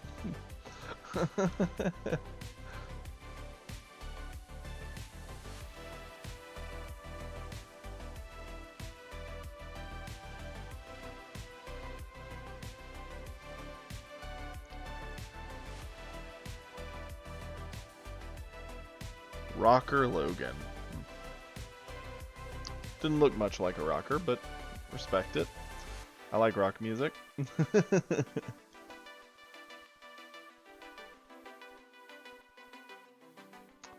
Level 2, why not?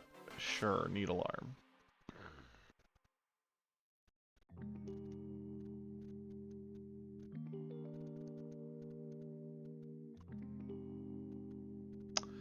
Okay.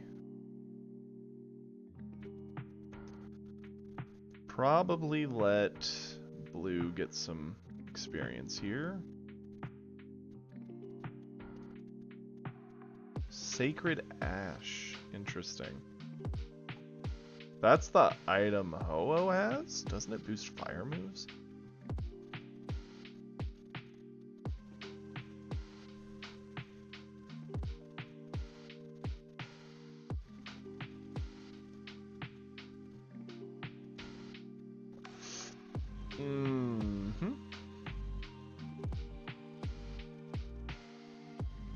All the birds. They're like all here. All the birds. We'll go... Oh, wait.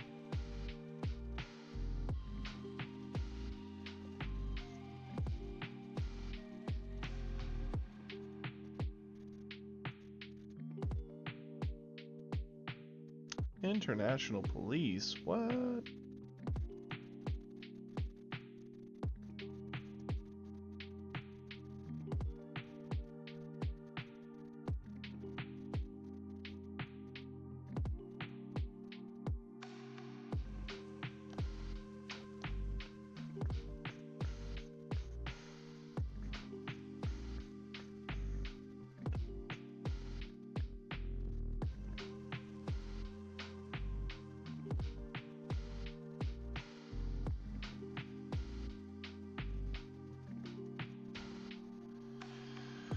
Heal our battle-tested things. Head on back. I don't know if that one kid's a trainer or not. We're gonna check. Okay, no, he's not. So the only thing I really need to train up here is Blue, which is great because it can one-tap those Shedinjas, no problem. Get some good experience. Chatter. What's with all the birds learning chatter? No.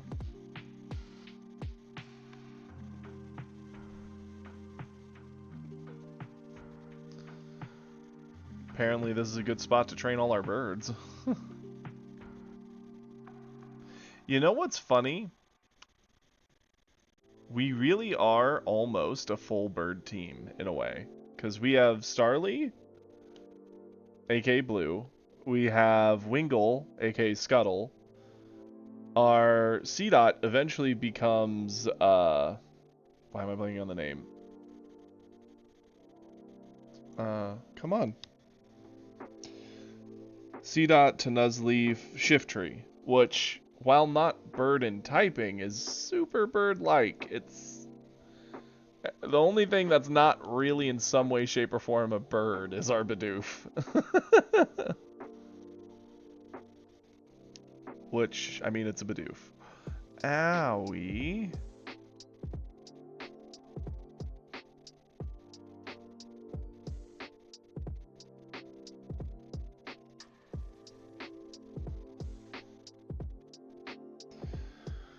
Okay. Swing attack. Let's get Destiny in there.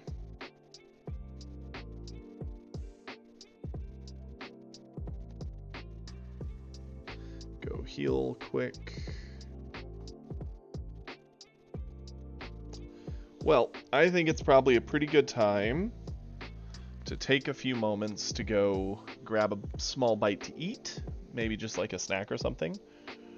Yeah, that was a shorter heal run. I mean, to be fair, everybody was a little hurt there. I mostly just want to get them all to like 6 or 7.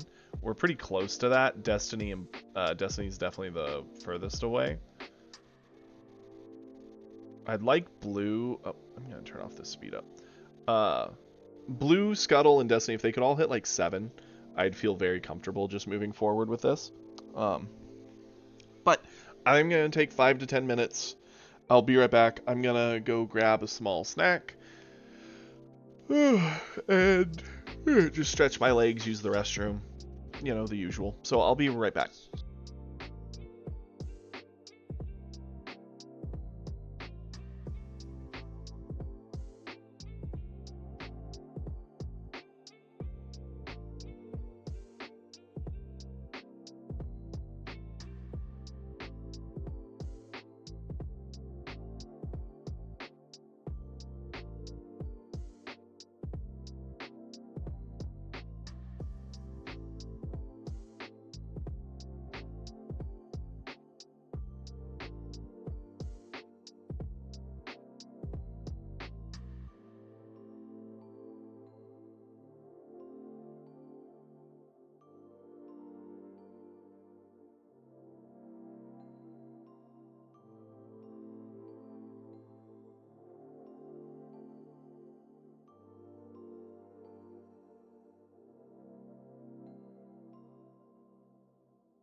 And I'm back. Hope you didn't miss me too much.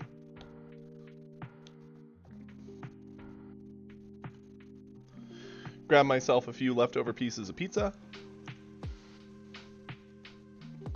And we're ready to play.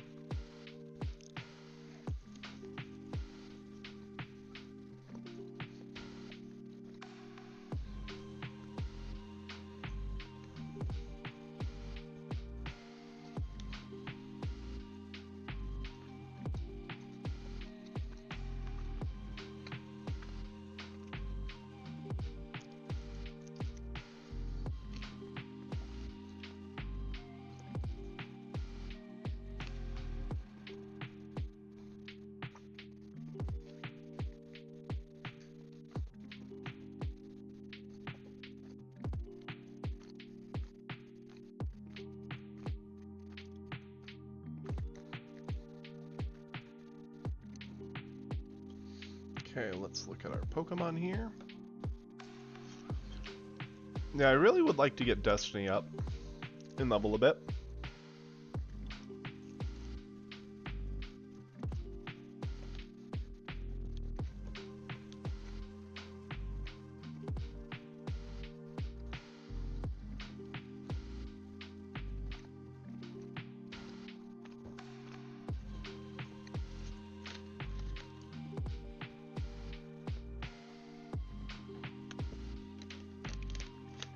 I don't know why I got so scared earlier when I saw Vice Grip. My brain was screaming guillotine.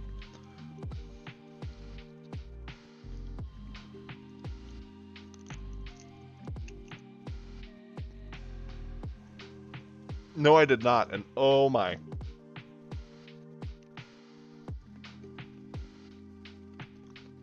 What is it?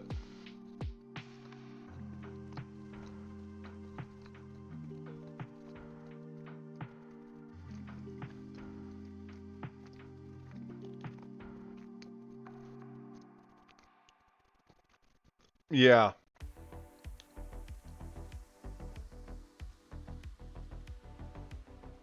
Super funny. Ha ha ha.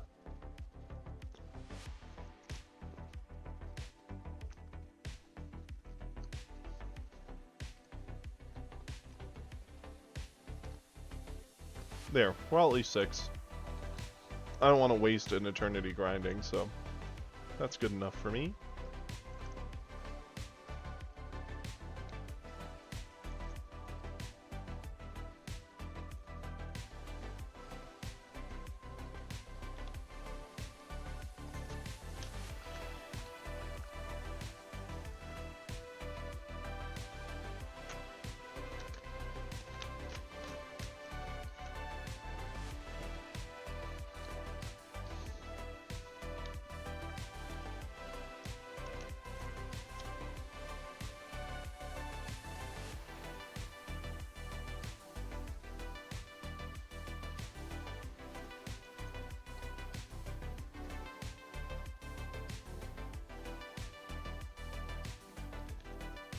Let's spend some of our money, get some heals for in between, so we don't have to backtrack constantly.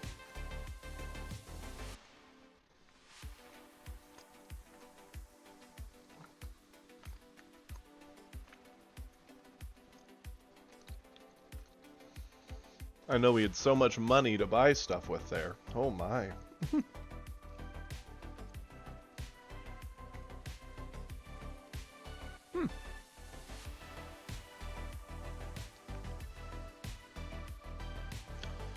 Now, if I remember correctly, this is the trainer school? Yeah. I think you can fight a few people here.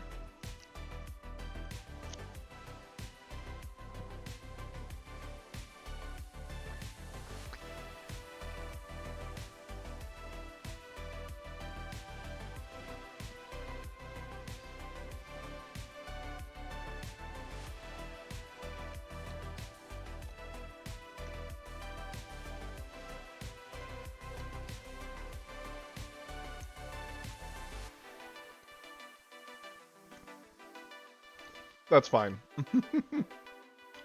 Don't struggle with it.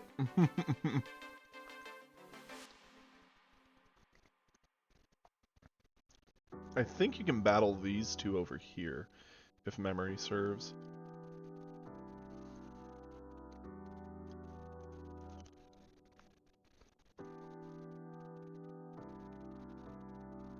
Why not? Mm-hmm.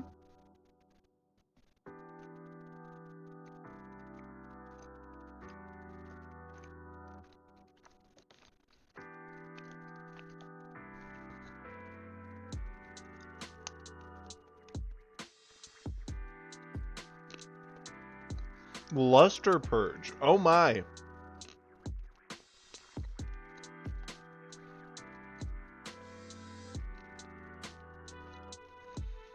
That was very scary.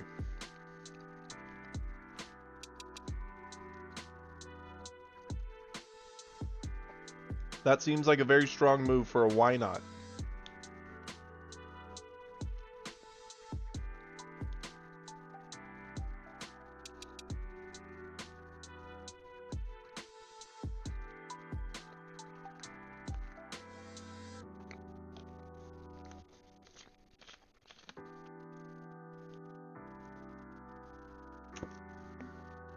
A Togepi. What's it gonna know? Explosion?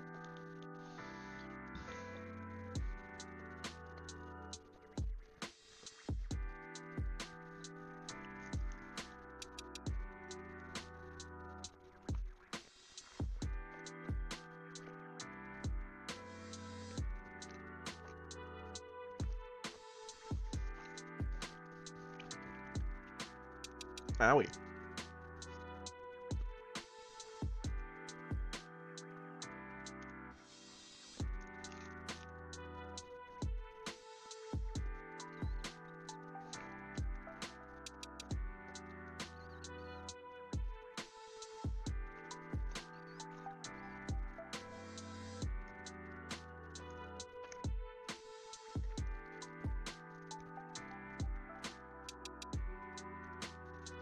Nice, and we got a potion for the road. Why not?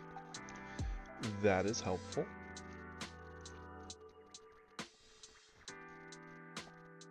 Okay.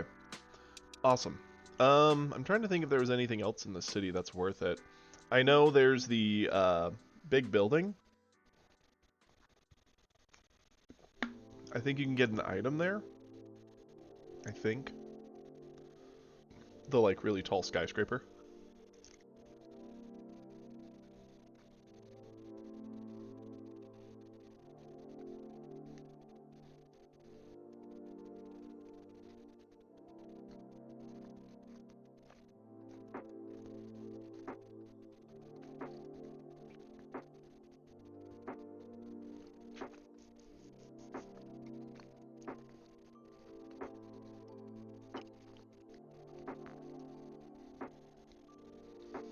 Yeah, this guy's gonna take us and go over the, no, Jinxie, psst, psst.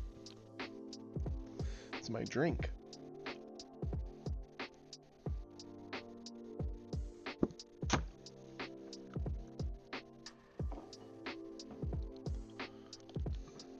From each clown.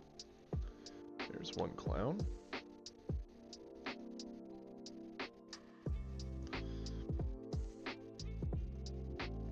Of course they grow.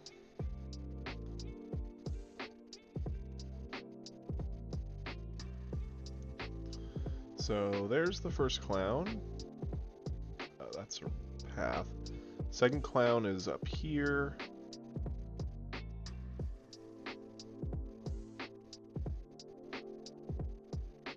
And I'm trying to remember where the third clown is.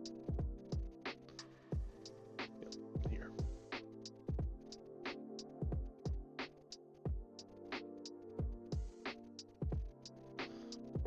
Yep. Baby questions. Cool beans.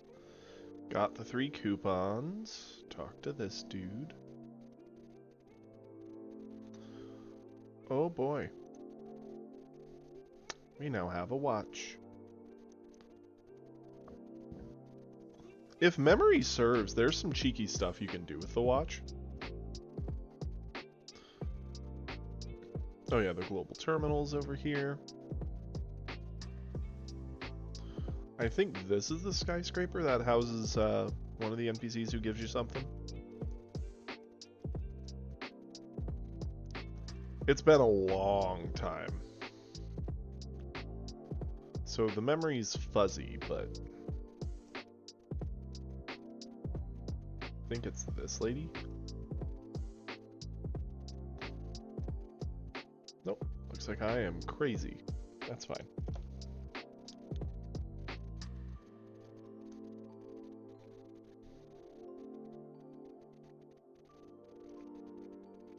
Nothing over here, nothing there.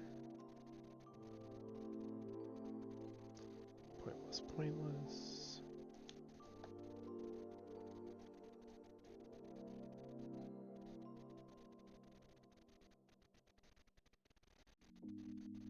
Yeah, they're meant more to block me from getting in there for now.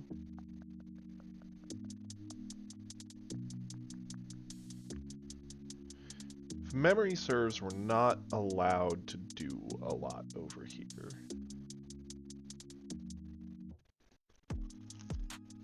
Oh boy, an energy powder. How lucky are we?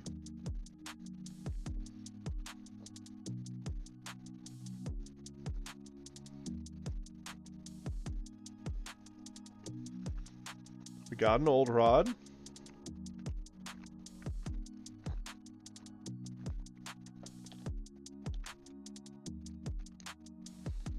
As lucky as my name. Yeah, that's accurate. There's a reason I named myself this, because I'm aware.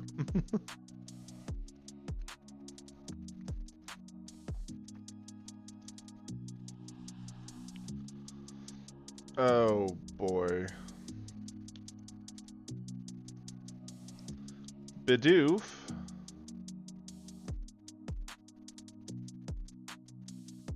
Adaptability. Oh. Yeah, I forgot how this works. Confirm.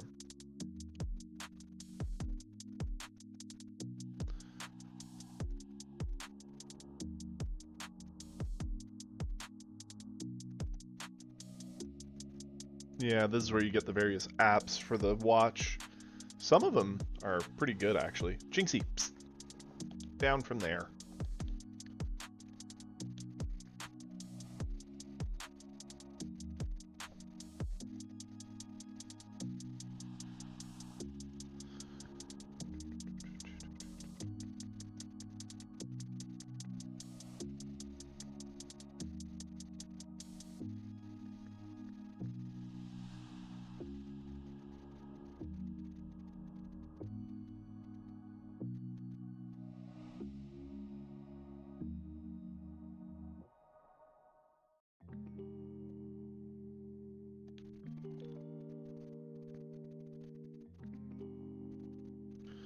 Okay. Maybe it was this tower and I'm just crazy.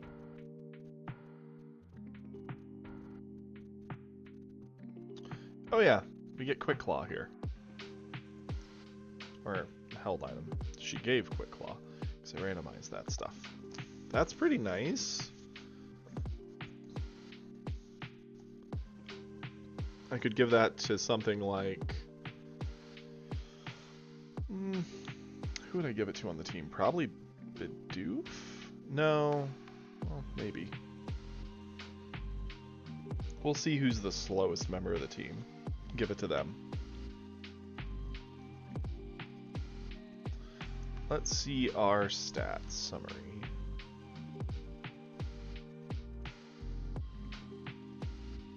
So we've got 14, 10, 10, 12. So yeah, let's give it to Bidoof. Why not? We also have our TM, which I don't know what that was, because we randomized those as well. Pedal Dance. Interesting. That's not bad per se. It's pretty strong. And with Walnut being more specially made this time because of the randomized stats, it might be worth teaching it to Walnut. I'll save it for now, but that is something I'm heavily considering. 203 leads us to the rival fight. At least I think we fight him. And a Pokemon encounter. Up here is another encounter with an item. Spooky plate. Well, if we ever get a ghost, we have an item for it to hold.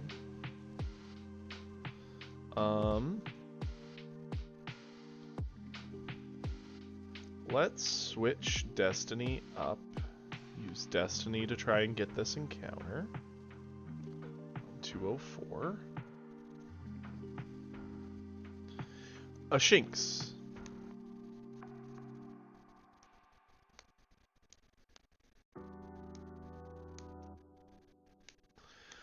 Okay.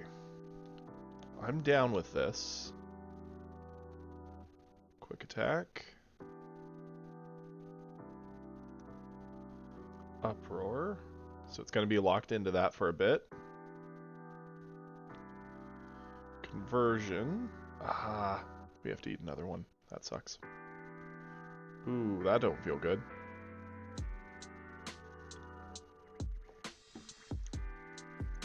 At least now we're resistant.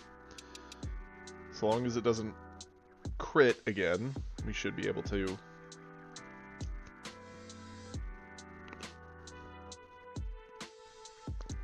take one or two of these.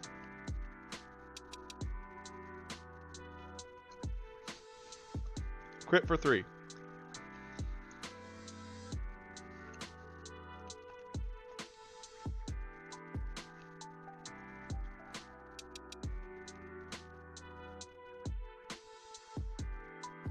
Booyah. Got it. Okay, so now we got another member for our team. Need to name it. What do we want to name our female Shinx? So it'll become a Luxray if it lives long enough. Oh,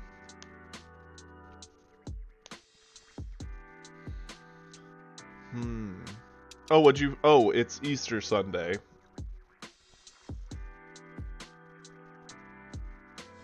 So I'm assuming that's what you're referring to?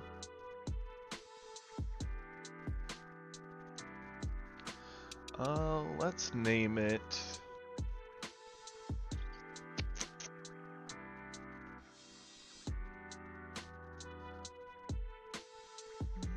Drawing a blank. It's a girl.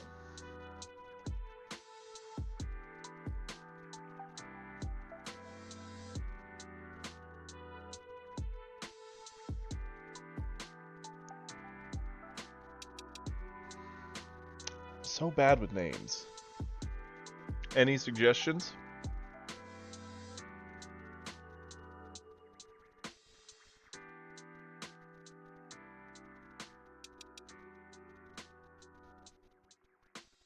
If it was a boy, I probably would have gone with Static or something along that line.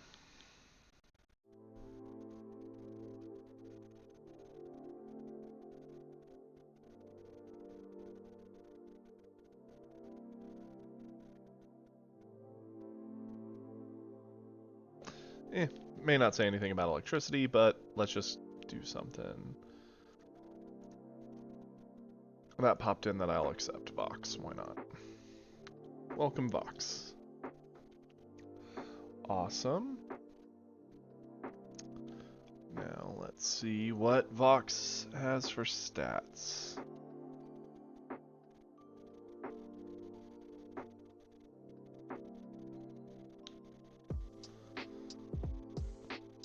Negates moves that force switching out. Pretty pointless. Looks like it's a special attacker because of the way those stats have been rolled. It actually gets a lot of speed, which is interesting because normally Luxray is pretty slow. So it's become more like a Jolteon than a Luxray. I'm down with that.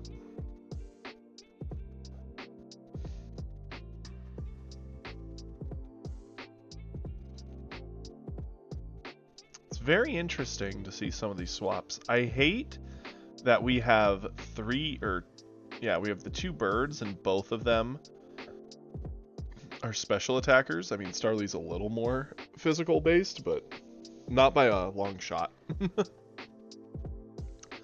Kinda unfortunate. Let's get Destiny out of there. Gonna need to heal, get Vox a level or 2, which is fine. We're not... I forget if we're supposed to go up here to the right. I'm pretty sure it's to the right. We'll go ahead and heal our new member, and then go that way. And with the rod, we could also get a city encounter, technically.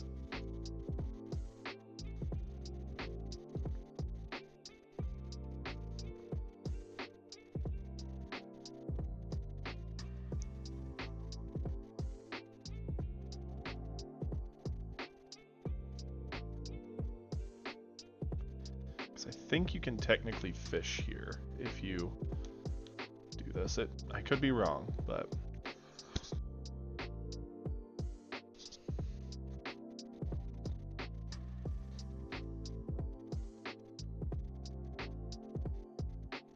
Okay, we can't. That's fine.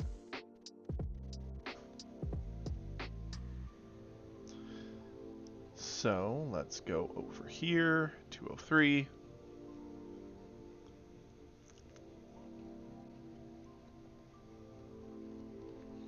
The run back.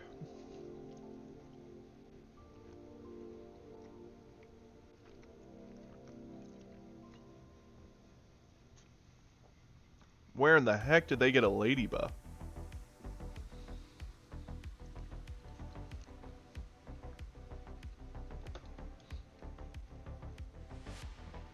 Mirror move, okay. That's fine.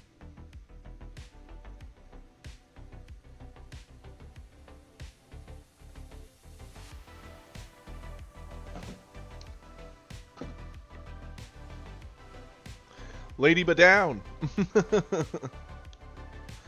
The monster. The thing that one tap does at the start. How? Okay. Let's roost. Get our life back and see what it's gonna do. It flashed us. Right. Okay. Air cutter. Of course we missed. And it flashes again. This is scummy. Oh, I hate it here. Okay.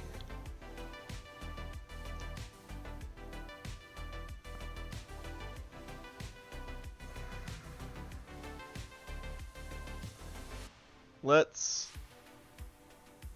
swap to Scuttle. I don't know why that happening hit as hard as it did in our first rival fight.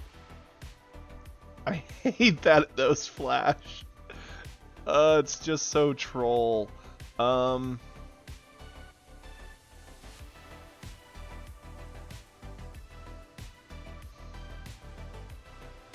so worried to swap to one of the mons I like. I don't know why he's just spamming flash. Like, is it something about the AI that just wants to do the stat lowering move?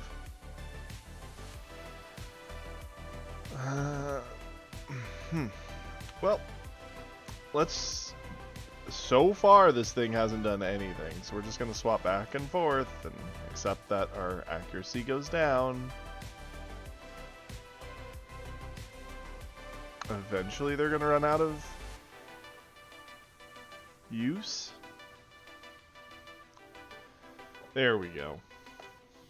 Man, that is night and day difference between the nightmare we were dealing with the first time. That one tapped us at the start and made us question everything. Wow, that was a lot of experience. Okay. That was with it being shared. It's nutty. Okay. I mean, if all you spam is flash and never actually attack, yes, you're going to lose every time. Okay, we get one encounter here. Switch you two, because again, Destiny has conversion, which can make catching easier. A Whismer. I actually like Exploudred. I think it's not the greatest mon in the world, but I do like it. So I'm down with this as a catch. Let's go ahead. We'll quick attack for now.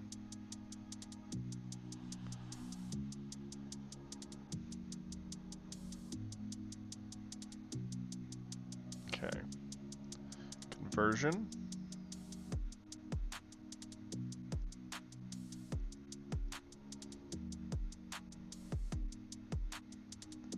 Think we can safely quick attack one more time.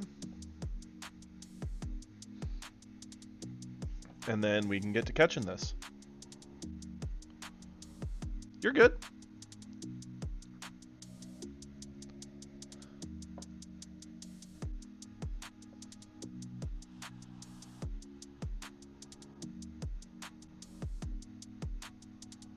Boom. Good. We have a full team of 6. We've missed none of our encounters. Nothing's died so far. Granted, we haven't done anything too crazy yet, but... Oh, I didn't nickname it. Hit the wrong button. Well, that's annoying. Where's the name raider in Platinum?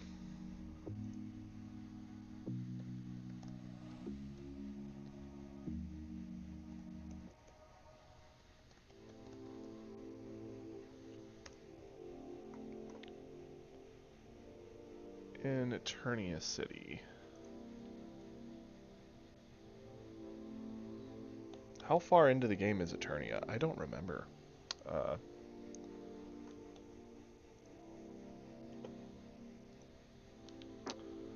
Let's bring up my bag. I am pretty sure I have the map.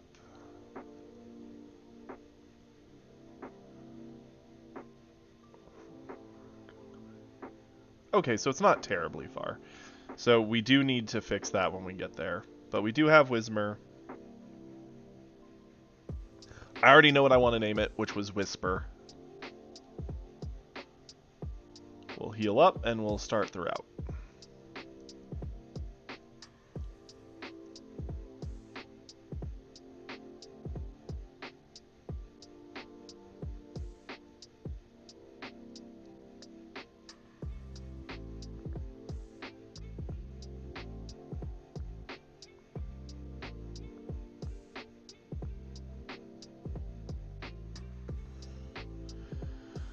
Oh, and we gotta check out Whisper's stats.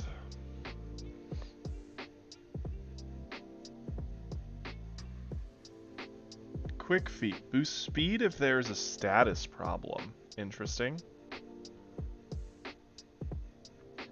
Some questionable moves, to say the least.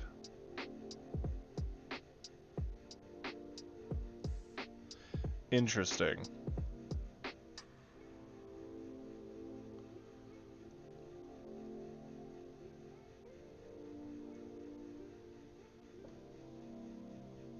What actual Pokemon does he have? We'll find out.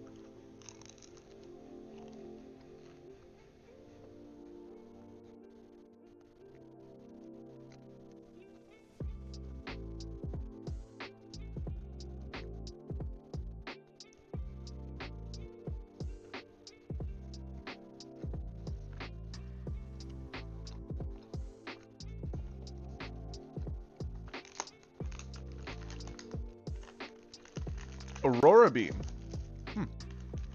That's not going to do much.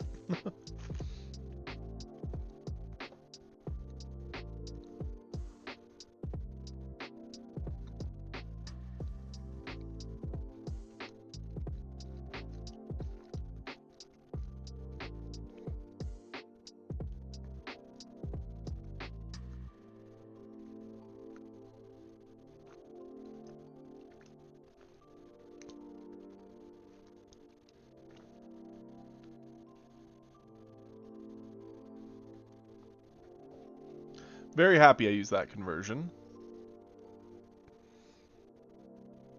Wow.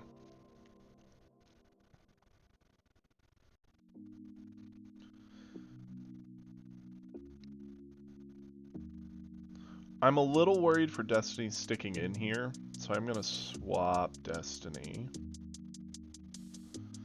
Let's give Vox a shot.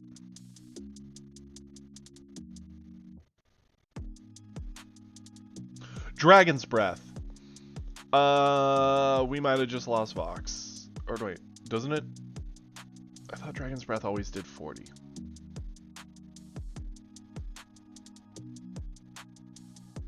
Am I crazy? I might be crazy.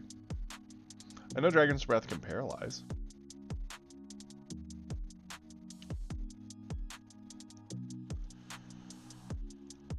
Thunderfang. Wasn't it Dragon's Breath? I know Dragon's Breath can paralyze, but what am I thinking of then?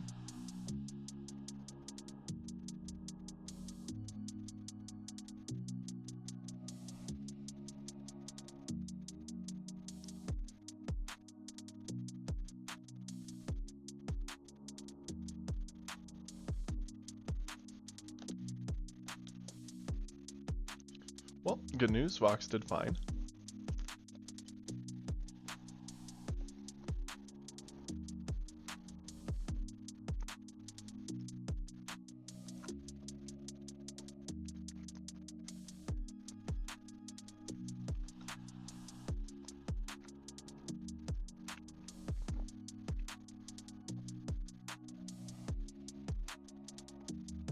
Ooh, leftovers. That's great.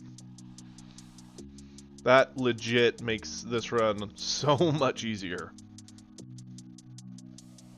We're gonna take the Quick Claw. We're gonna give leftovers. That is an insane item to have.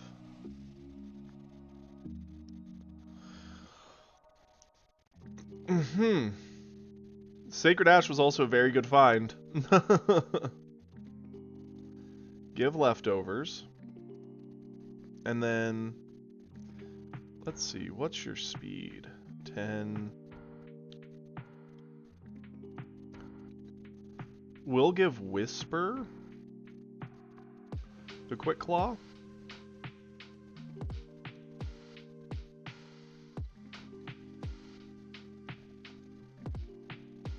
Destiny did their part, so we're going to swap them out for Scuttle. Let's let Scuttle get in some work here.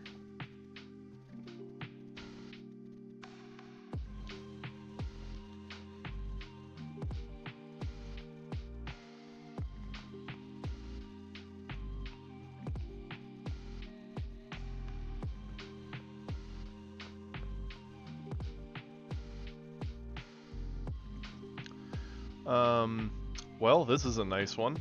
Air Cutter.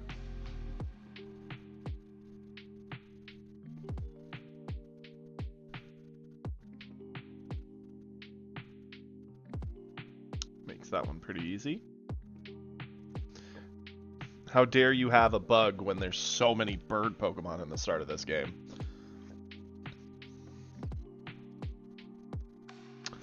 Easy one shot. Continuing on.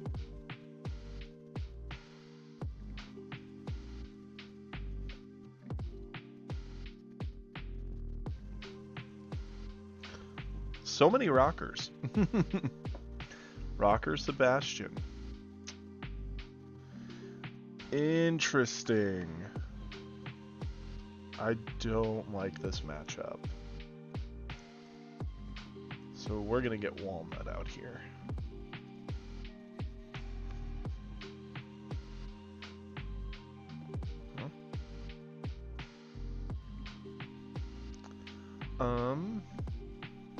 Needle Arm.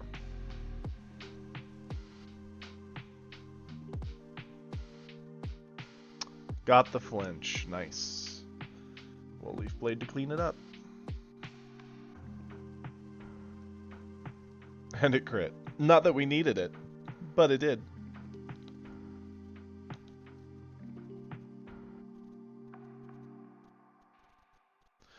Awesome.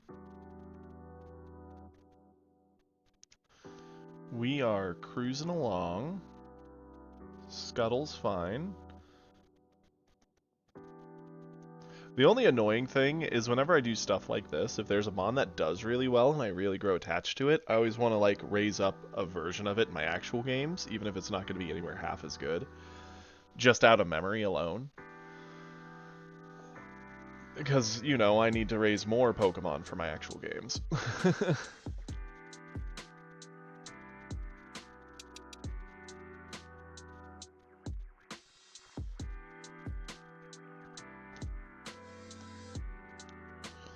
Okay.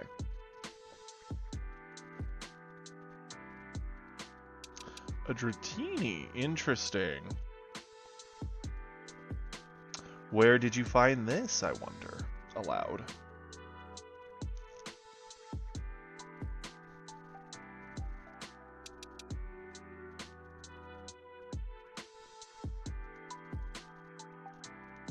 Scuttle is a monster, apparently.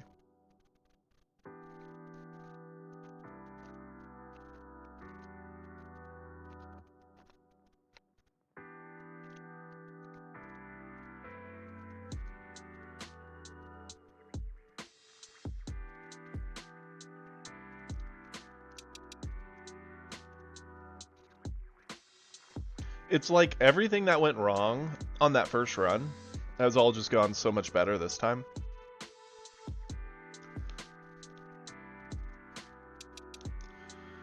Who are we gonna let's do some work? Let's let Blue up front.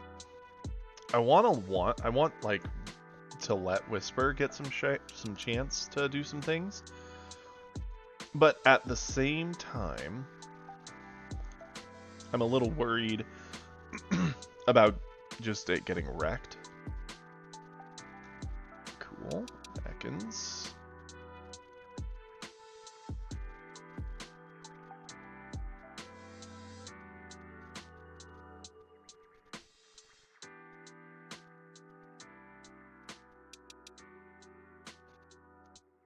I mean, it does have more special than physical, so we'll give it a shot. The air cutter.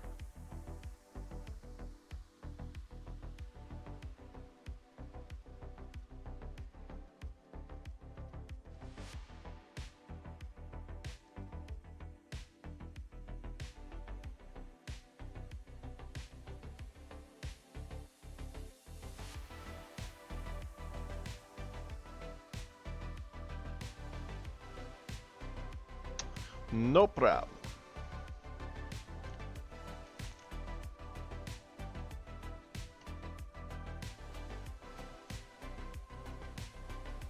Ice Fang.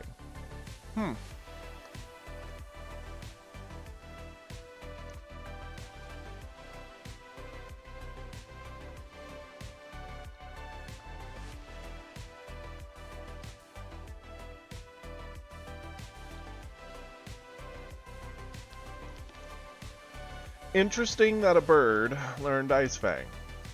I mean, that's what happens when you randomize these, but makes the game a little unpredictable and fun.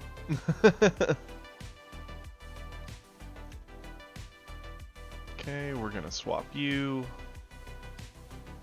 Yeah, basically.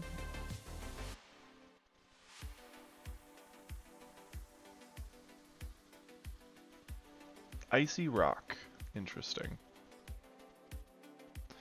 I mean, we did just get Ice Fang. Just saying. A red shard.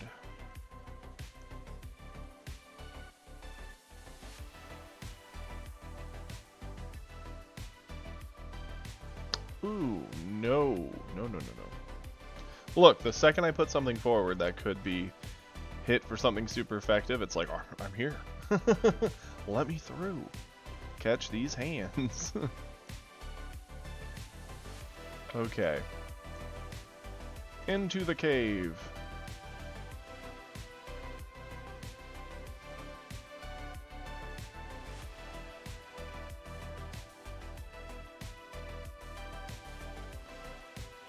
Thank you for Rock Smash, good sir. Now, we could smash a rock to get an encounter, or we could just run.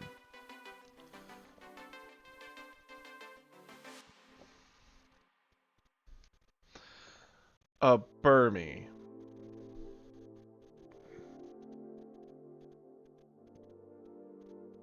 Okay. Sure.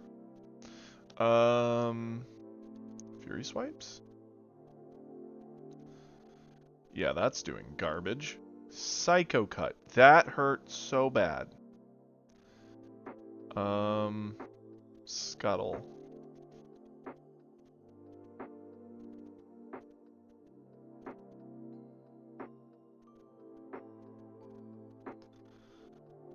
I don't want to kill it. Aerial Ace is weak enough. I don't think it will. I think it'll just hurt it pretty good. Or it'll absolutely blow it out of the water. Well, that's our first missed encounter. Sorry, Burmy. Honestly, I'll sleep perfectly fine. I'll be okay. Although we need to get you out of here.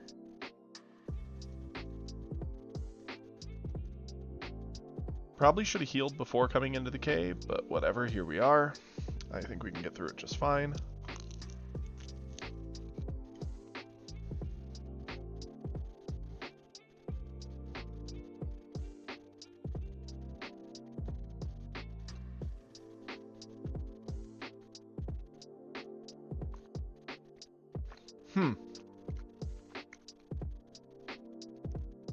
This is a bad matchup.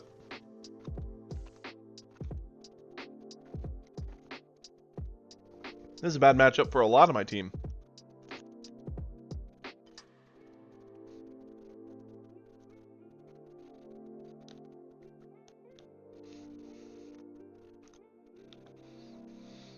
Oh no.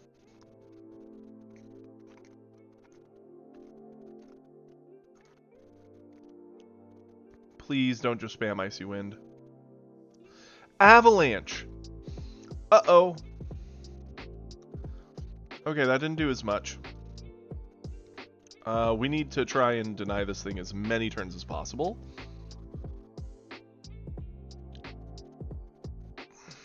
Please, Scuttle, save us. You're like legit our only hope. Who knew a Swinub would be such a hard counter to almost everything we have? And the only things that would do good against it are already hurt. So...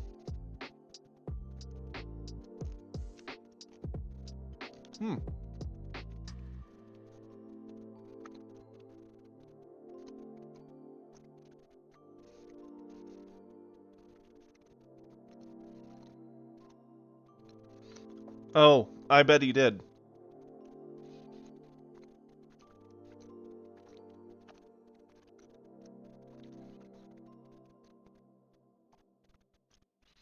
Now we can kind of heal cheese our way through this, I think.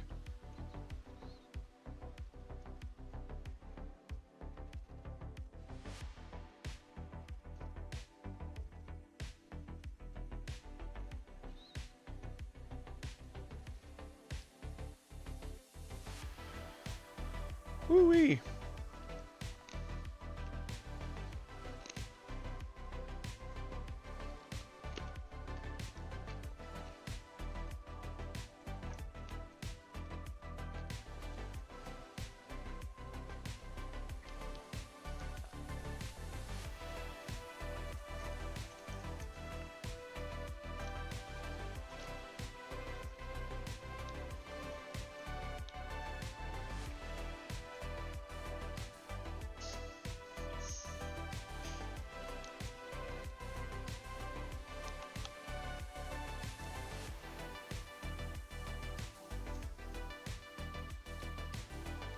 Technically have more HP than we did. Feels like a bit of a waste of that second roost, but whatever. Keeps us up and fighting, right?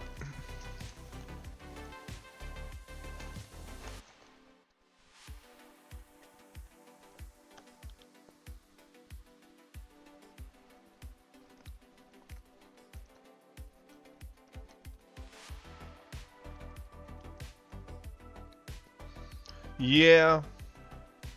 This might be a case where we need to use our heals. The point of what I'm trying to do is not backtrack on routes.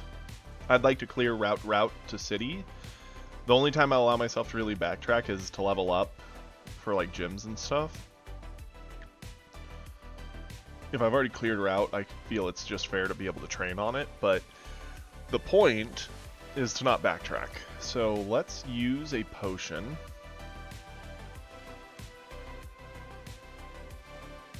We're going to get Scuttle back in on this, because Scuttle's been doing a lot of good work. We're going to Antidote, Blue. Sacred Ash is something we're going to need to save. I don't know if it'll heal stuff that wasn't KO'd, but based off what it says, it also fully restores their HP. Because if it just revives stuff, that's pointless, because it's a Nuzlocke. If it's down, it's down. But, part of me wants to potion and bring our Bidoof back, since it has leftovers and it's kind of tanky, and it'd be very good at stalling and surviving. But that's a lot to spend already.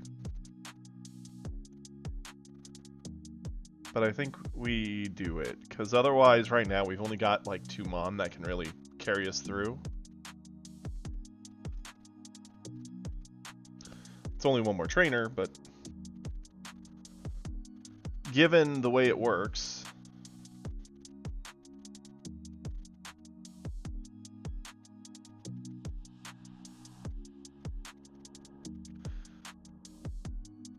Thunderfang.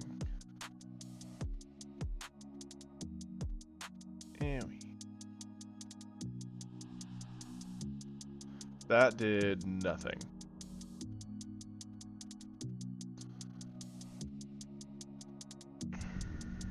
Let's go to Destiny.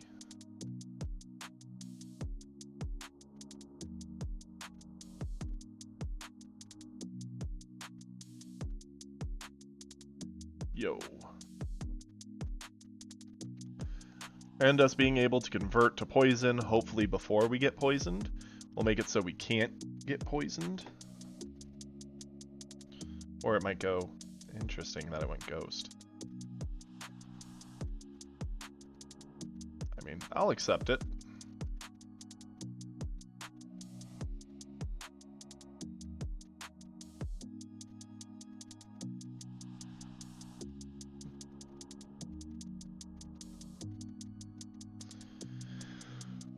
Yeah, our conversion Bidoof is pretty strong.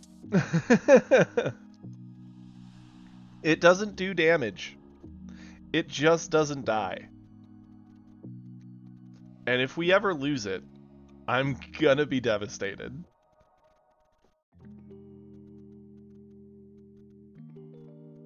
Our conversion thick fat leftovers Bidoof.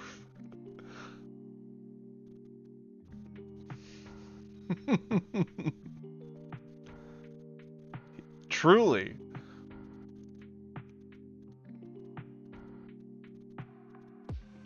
It's not the hero we wanted, but it's the hero we needed.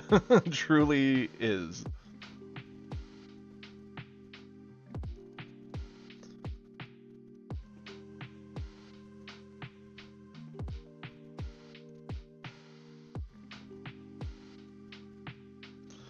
This fight is taking 10 years, so I'm going to use the speed up, because it doesn't look like the Nidoran can do anything to hurt us at this point.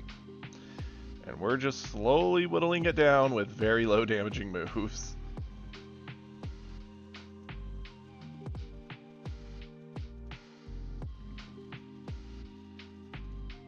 Awesome.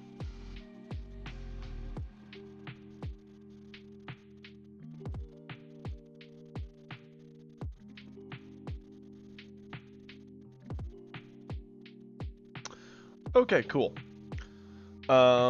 I think we're going to... What's a Hoothoot doing in here? Interesting. Still very hurt.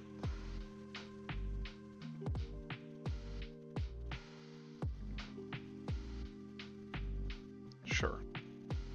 Do a Bit of switch training, knock out the Hoot Hoot. How dare you?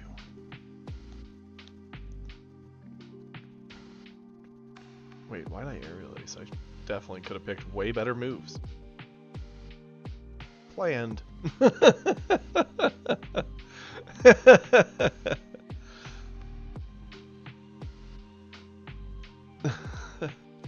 It's okay. All this luck is going to come tumbling down in a bad way. It always happens. It always does.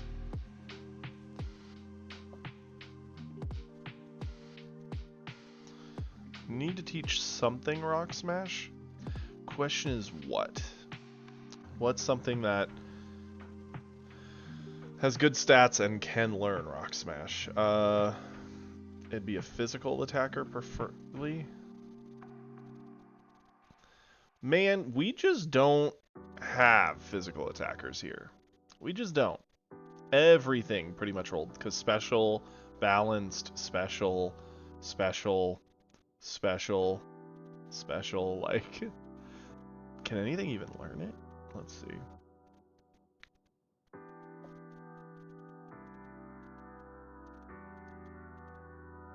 Pretty sure Bidoof.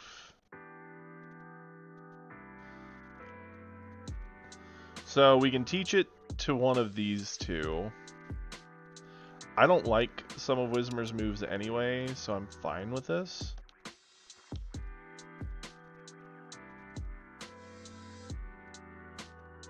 Fury Swipes is so bad.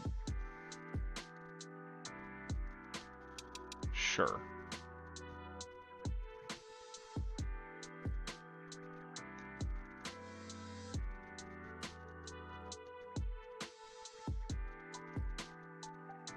Oh, I have to obtain the badge first. Right. That's fair. Okay. Oh, I would have loved to get a Shellos. I didn't used to like Gastrodon, but it's grown on me a lot, so I totally would have been down with getting a Gastrodon for this. We'll just let you live. You've earned your life this day.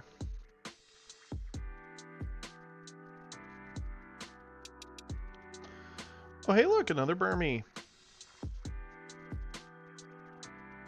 Remember when I had an encounter that was a Burmy? That was interesting. Here's what I think of that.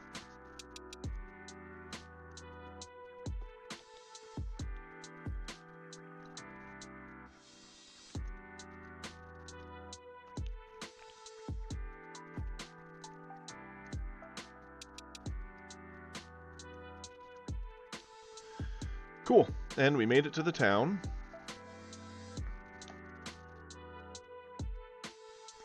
Speed this up. Boom.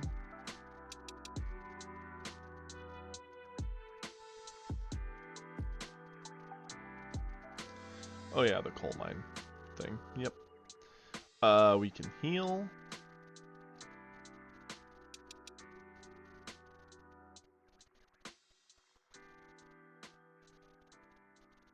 Yeah, that's where it is. Okay, so we get one more encounter in the mine coming up, which is interesting. We can heal. It'd be nice to train up some of our Mon. I'm thinking of limiting myself to the number of Pokemon that the gym leader has when taking them on. So, for example, this first one has 3, and their levels are 12, 12, and 14.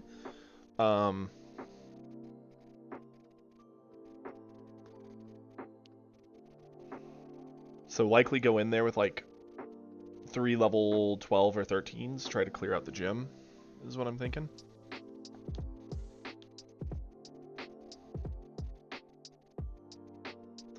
Obviously, I could have something be 14, but I'd hate to have to rely on it and break my own rules. So, let's go ahead. We don't know what type of Pokemon the gym leader is going to have, because randomized. So we're going to need to bring a very balanced team.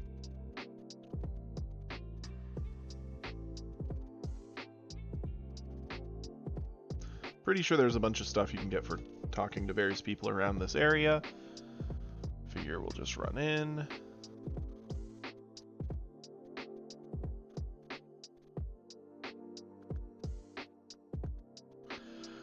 There's our encounter, a Hoppip.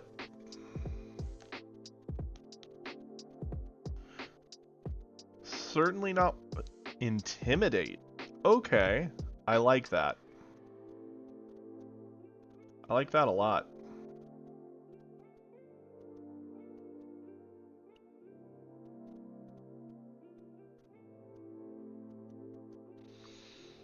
And sleep powder. Interesting. Well, we're asleep anyway. Let's just try a Pokeball. Kind of figured it wouldn't work. Spore.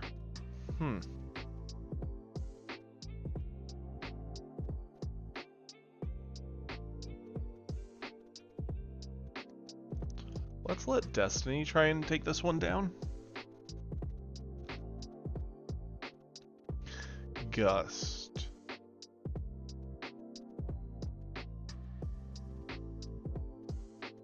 Fair. I like the moveset.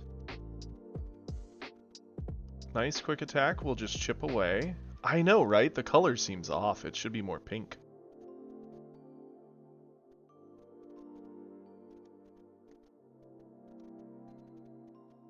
Pop out our conversion. By rolling rock type, we're going to be very hard for this thing to hurt.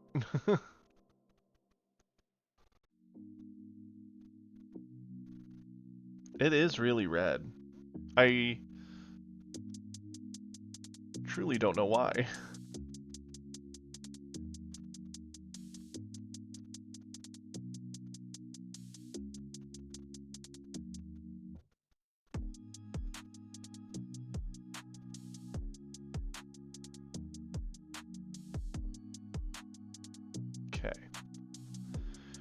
I am going to definitely catch this. I'm a little tempted to actually use the Hoppip, even though I've never been a big fan of Hoppip.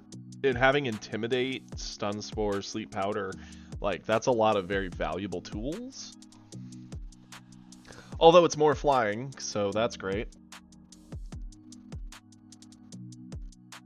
I kind of hope it's... Okay, so it's...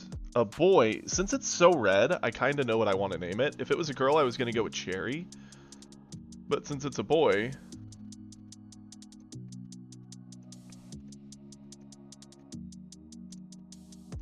Tomato.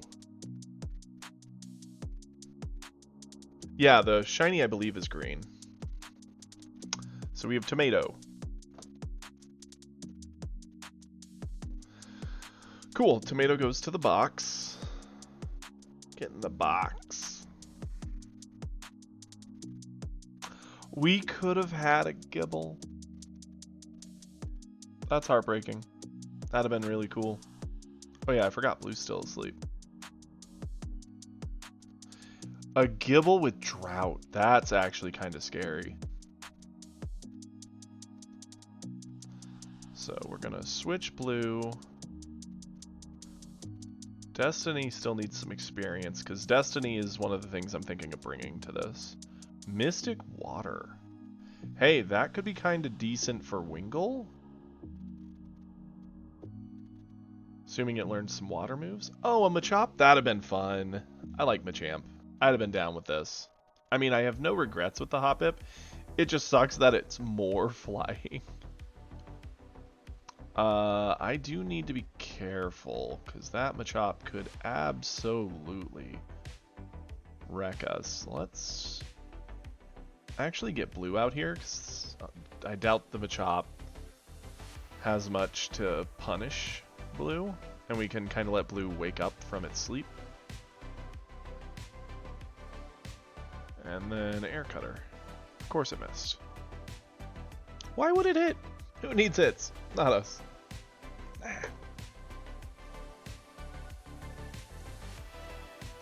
Air Cutter.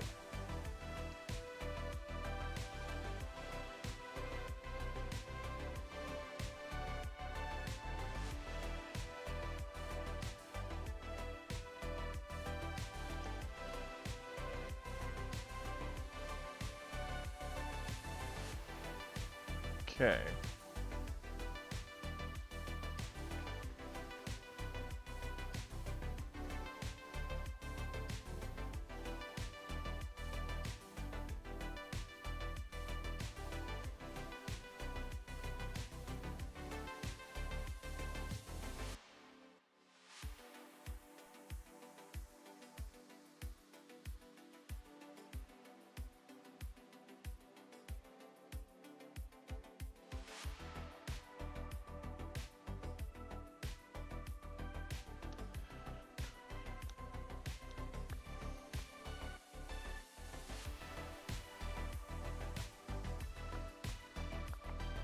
Oh, a shield on. That's pretty cool. Don't see many of those.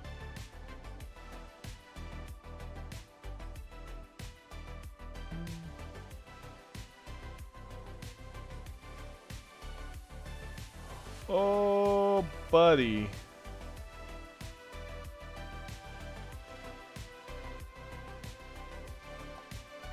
Yeah. Especially with that rock throw. I don't know how Ghost is supposed to help us. It's probably because it used Gion. And it knows rollout. Uh-oh.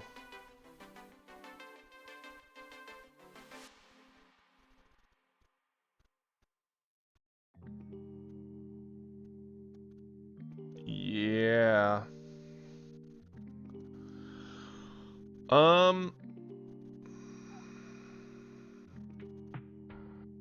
Yeah, we can't let Destiny fight that. No shot. We can't let the rock throw just roll more and more. Needle arm, because it one should hopefully do decent damage. Two, get a flinch to stop the rock throw or roll out spam, and then the flamethrower.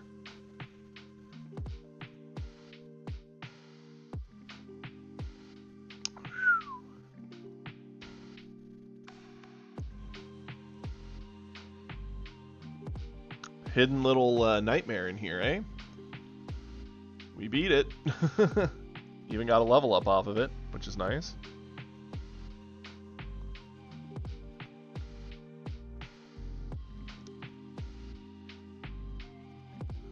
I'm a little worried to put Vox out, but I think it could probably handle a fight.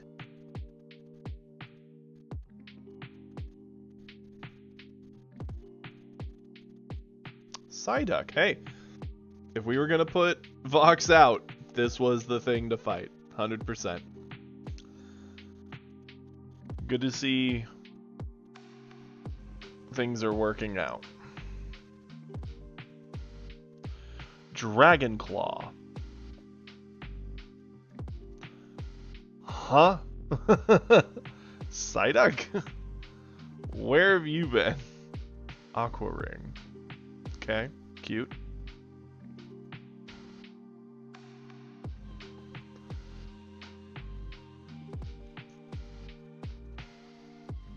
I'm kind of happy that it got all the speed it gets, because it's going to be a very reliable, like, first turn attacker. But at the same time, it sucks at not having all the attack stat you'd expect it to have, because it's not going to hit anywhere near as hard as one would hope. Another Psyduck. Be prepared for another Dragon Claw.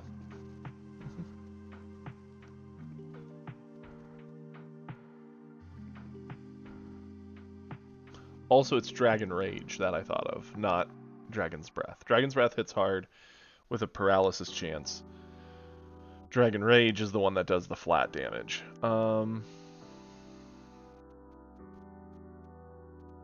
Team's getting a little hurt. Things are getting a little spicy.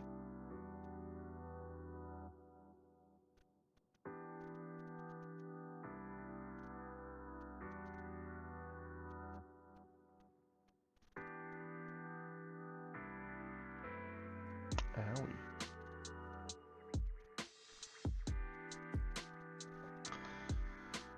I don't think the crit mattered, but it might have. And if it did, then yay. I obviously don't want to lose our run. And a fair amount of our Mon are a little beat up. Definitely getting to the point where we need to train a bit more. Okay, so these are actual trainers we can fight. Gotta be a little cautious, because our team is already a little used up because of some of the movesets these things have had. If we push ourselves too much, we're risking a wipe in here. Brine.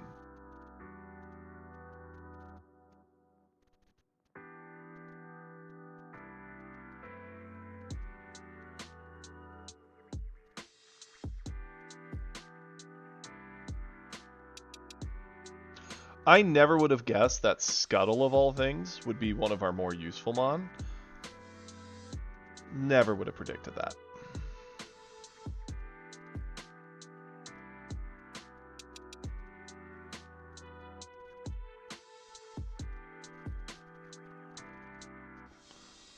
Skorupi?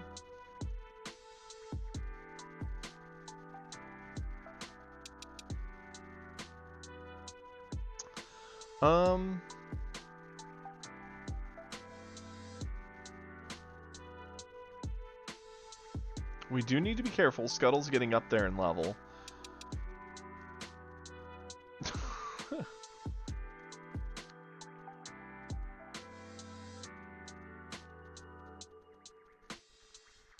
Octozuka?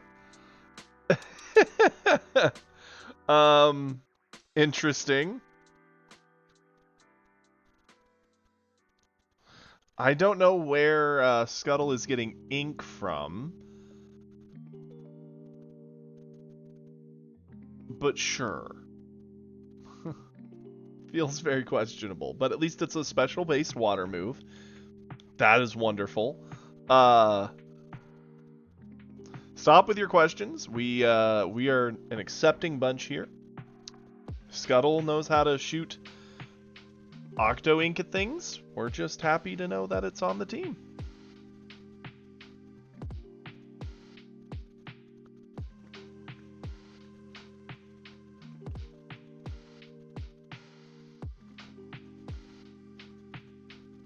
Power Inklet.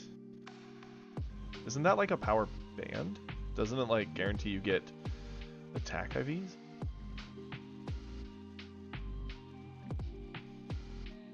Yeah, okay, so it gives it speed IVs as it levels. That's kind of funny. This would be a good time to put that on something, I guess. Soldu, wondrous item for Latios or Latias, so pointless. Mystic Water, buffing water moves. Red Shard, pointless. Extends Hail. So I'm gonna give this to Scuttle, since Scuttle now knows a water move. Who do we want to make fast? I actually think we're gonna give that to Walnut for a little bit, just to promote more speed. Now, let's get Scuttle out. Let's put Blue in the lead.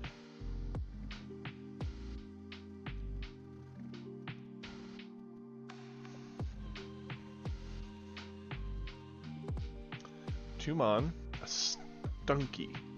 Okay, I'm fine with that. Nice little baby. Let's Air Cutter. Poison Fang. I don't like that. I really don't want to be poisoned. Ice Fang.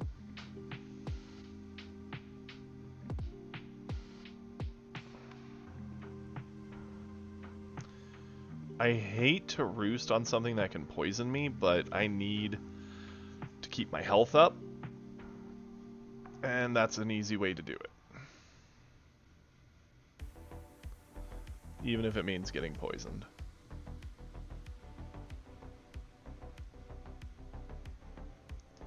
Let's Ice Fang, more accurate. Less risk of a miss, since all we need to do is touch it with either move and it goes down.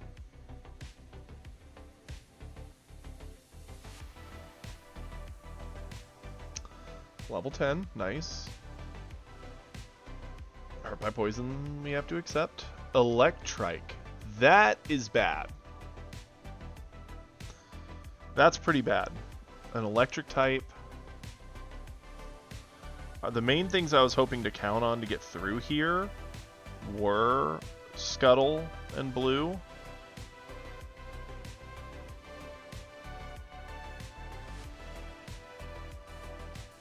I can't go to Destiny. They're just too low. Vox is too low.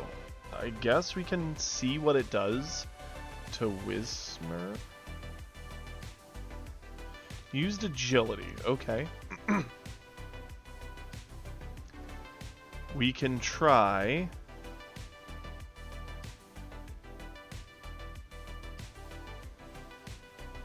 Frustration. Did some damage.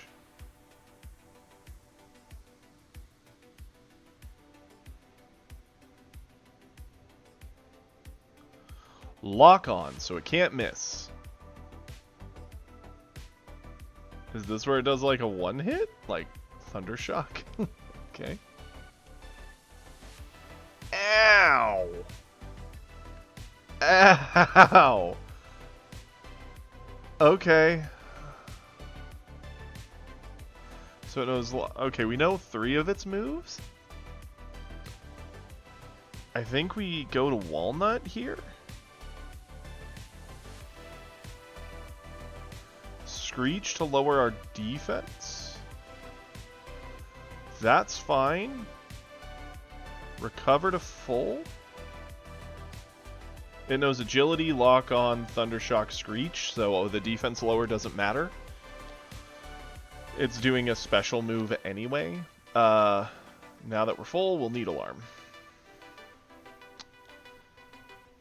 Okay, this worked out well.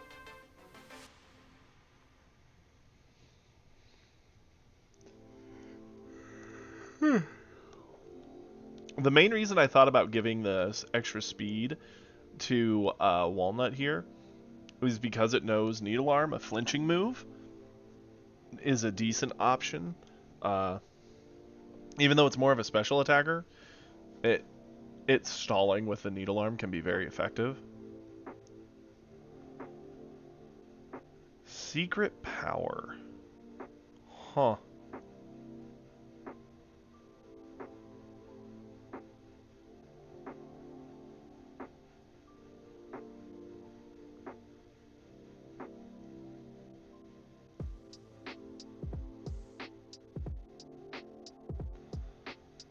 Sure.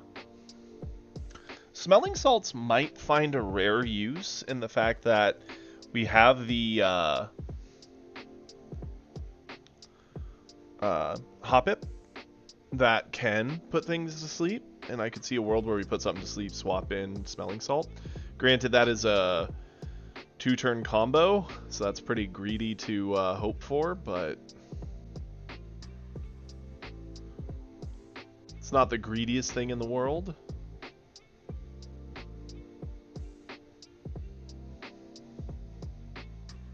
A Ditto! How adorable. I am gonna run away, because if it copies me and flamethrowers me, that's bad. That is a quick way to lose one of our members. A Flaffy. Interesting that that's in here.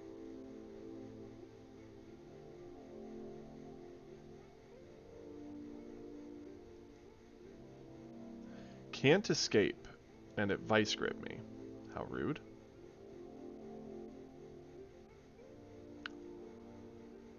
Okay, fine. You want to fight so bad? You got it. You're poisoned now. Gonna recover. I always like Charge Beam. It's a shame it's not very good. I like the idea of a move that hits softer at the start, but then hits harder. I mean, obviously we have things like Rollout, Fury Cutter, all those things that do similar things. But it was neat to see an electric version of it that didn't just always increase in damage forever, but like, just first time use is kind of weak, second time use is technically kind of strong, but ultimately the move is kind of dookie.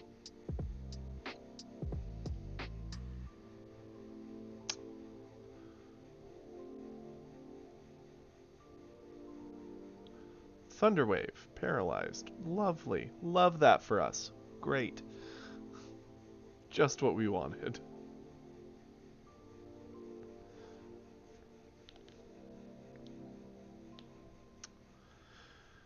We didn't even want to fight that thing. It just wouldn't leave us alone.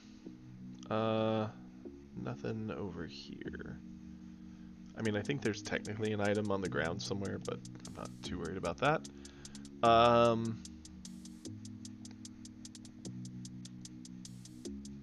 Question is, do we want to take on the final trainer here? Because they're the only experience we have not taken advantage of.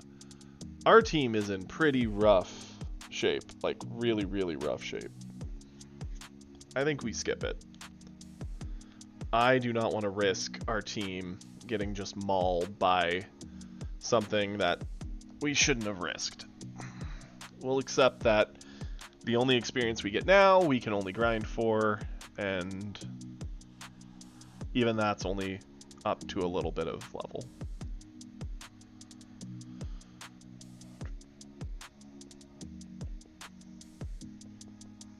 Yeah, and I don't want to lose this run because it's looking really good right now. What's our item? Another Mystic Water. Wow! What? Calcium's kind of neat. Some free stats. How interesting.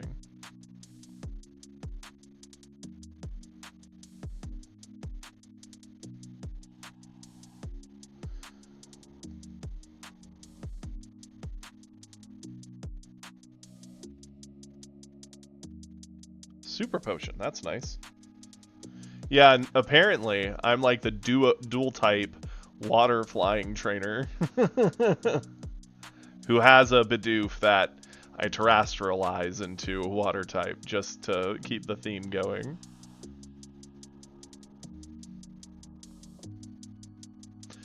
Okay. I mean, to be fair, our Bidoof has conversion, so it fits the theme.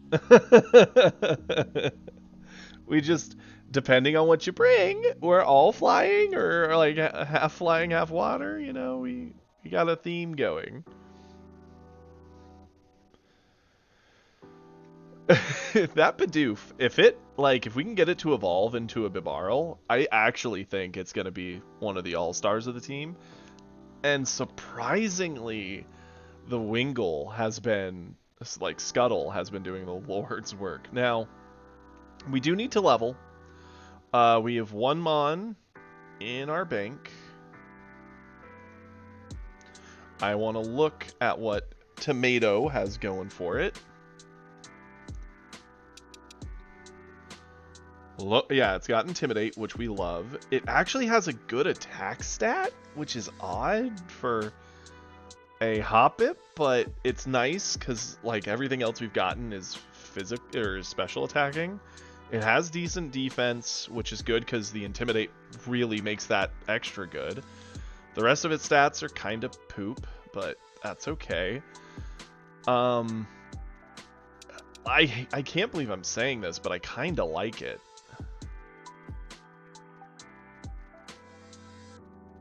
The question is, so I think we're going to get our entire team up to like 12, since we're now at the point we can challenge the gym. The only question is, with the gym, we can take in 3 Mon. What 3 would we use against the gym?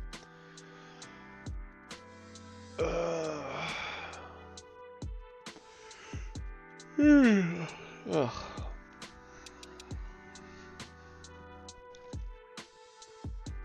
See, I've seen a few different rule sets that are always interesting. There's the players who, when you enter the gym, you cannot leave, so you cannot just go heal.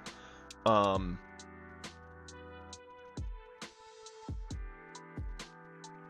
it's kind of mute with the randomizer. there's those players who say you can't leave. So in a lot of those cases, they take in a full team of 6, and they fight all the trainers in there, and then fight the gym leader. And the challenge is keeping your team up through all that. There's the other types of players who like to match the amount of Pokemon the gym leader's using. I think what we will do is we're going to enter the gym with a team of 6 to help clear through all the trainers. But then when we challenge the gym leader without healing in between, we can only challenge it with 3 of the Mon that we brought in on the initial clear. So that way there's a chance we might have to keep some damage. We're level locking ourselves. I think that's a pretty balanced way to kind of have our cake and eat it too. And then depending on how the fights go, that will determine what Mon we don't use. Now, that being said, I think we're going to have to leave one of our flyers behind, because we have 3 of them. Hoppip, Starly, and Wingull, aka Scuttle, Blue, and Tomato. That's true. Well, right now you're one of 2 people in here, so what up, buddy? The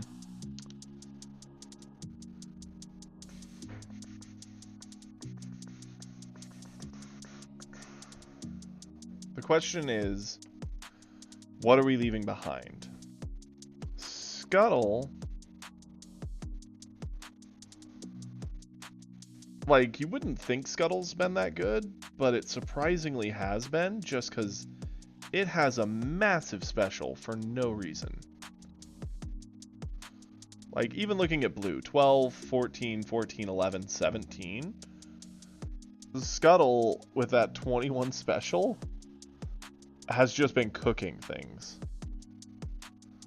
Blue has Roost, which is very helpful at heal stalling in fights.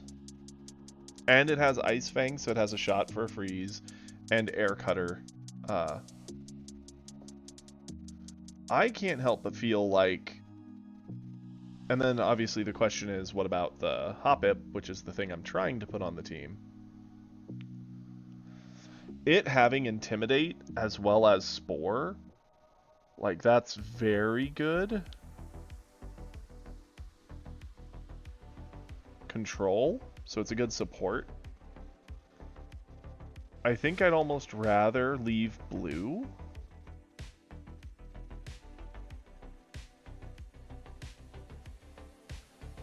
And bring Tomato with us.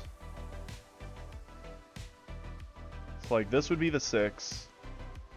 And then after having cleared, we can pick the 3 we want to go in against the leader with. I think that's the play. Now we just need to safely grind to like 10, 12, somewhere in there. If I had the ability to just stuff in rare candies, I would, but I don't.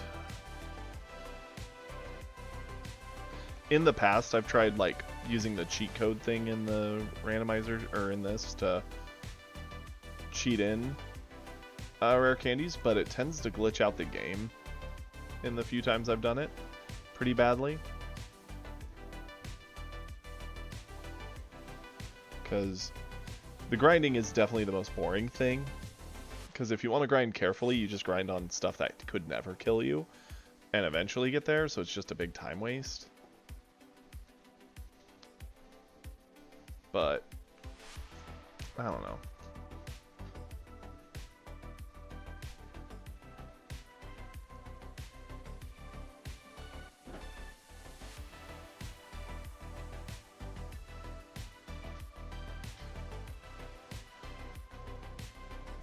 Hey, we got a free Great Ball.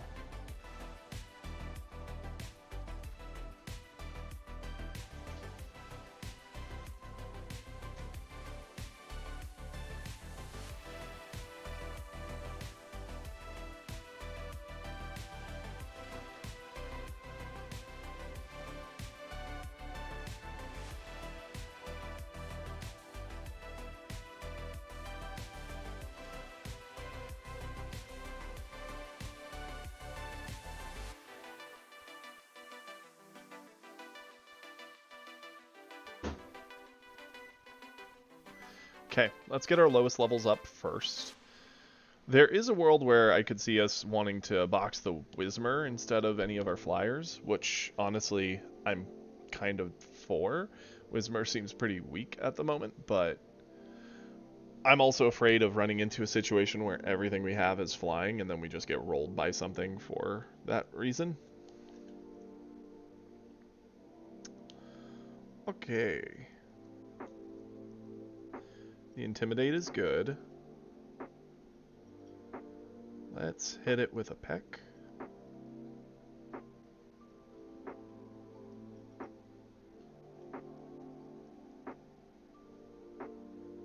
That did surprisingly good damage.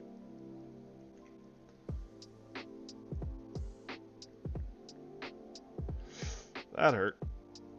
Oh, great. Omni buff. Love it.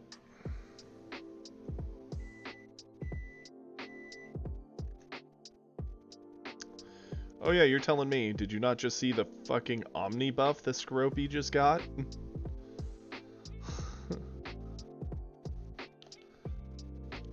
Oh, I better not get another Omni buff. I swear I will lose my shit. Good. Thank you, Destiny.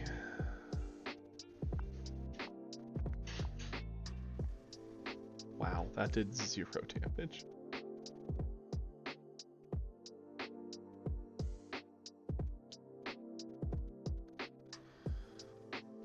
This feels bad because it's a bug, so it's resistant to Razor Leaf. I mean, I guess we just conversion for now.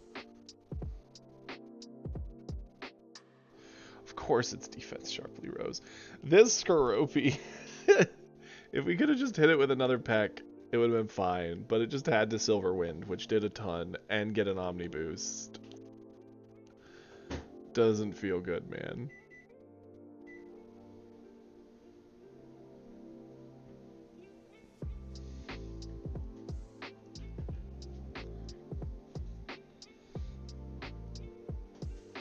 Every time Destiny is around, it's just better to hit the speed up button.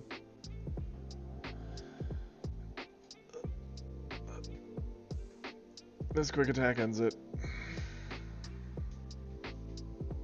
Oh, there was the crit.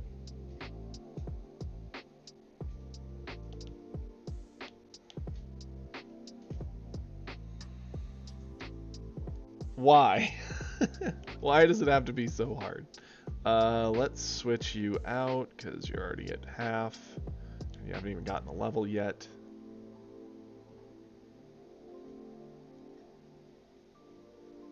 Oh, poisoning's gone. Good. I would like to get the gym done before we call it a day, but that just depends on how long this takes. Oddish was in here? We never saw a single Oddish. Interesting.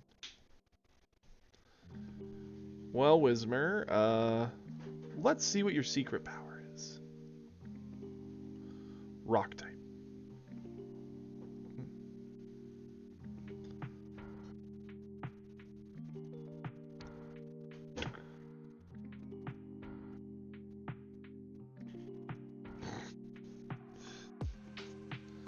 Bodying this Oddish with a secret power. Although I see we got poisoned. Lovely. Well, this was Whismer's one and only attempt at a kill in here. Hey, it got a level up. I'm down with that.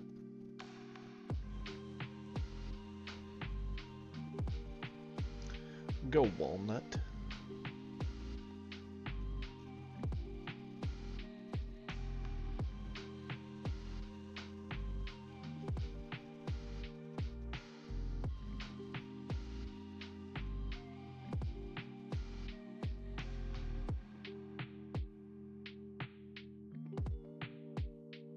Oh, look at it raising its defense. That's cute. Let's see how well that goes against that flamethrower. Hey, Destiny's doing their thing, okay? Don't you question Destiny.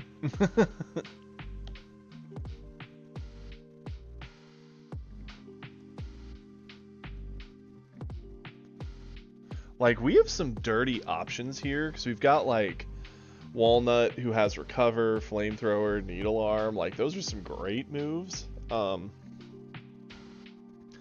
Wingull just is hitting so hard for no reason. Scuttle is just a bringer of death. We have Tomato, who's going to be annoying and supportive.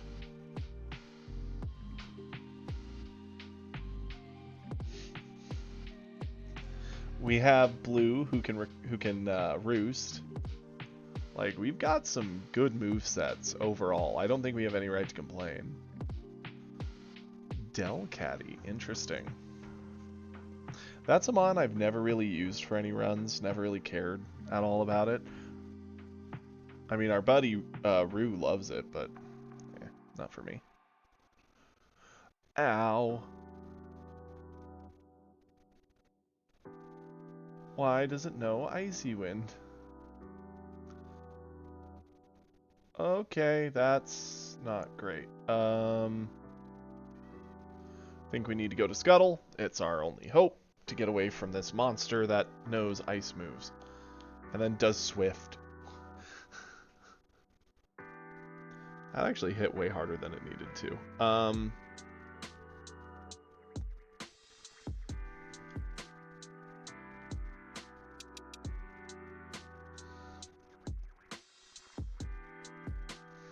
Normally, Destiny would be very good here.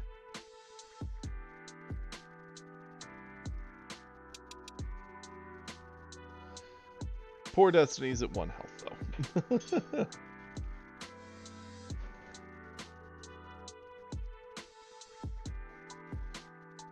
Ooh-wee.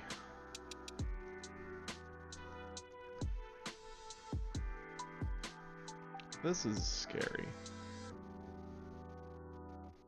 Like, it's scary to the point I know I haven't trained up Vox yet, but if we run into any monsters, it'd be very hard to kill them without risking something, and we're just grinding.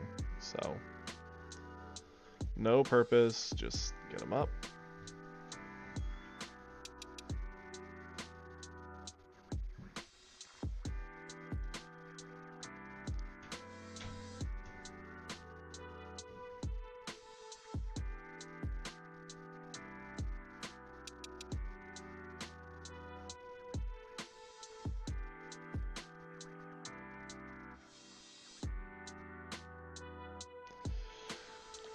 A Pineco. Interesting.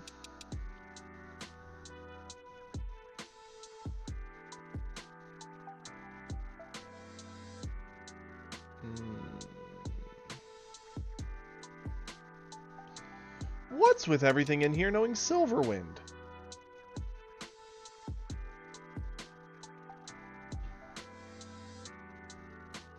It sucks that Vox already knows Thunderfang, but is getting the stats of a special attacker. It's making it pretty tough to have Vox do much right now, because we just don't have special attacks for Vox. Interesting. Oh, of course it would. That does not feel good. Ow. Poisoned. I hate it.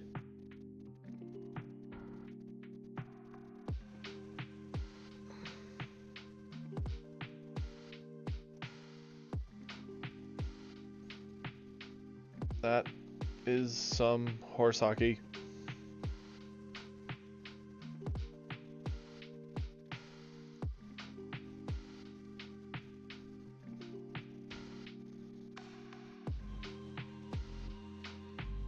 Poison tail.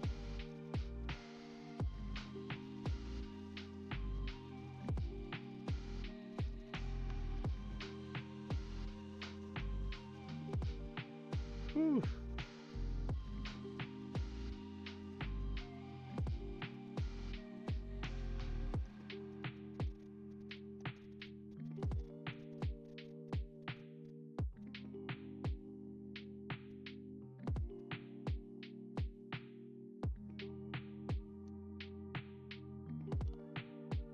What is the encounter rate at in here? It seems weirdly low at times.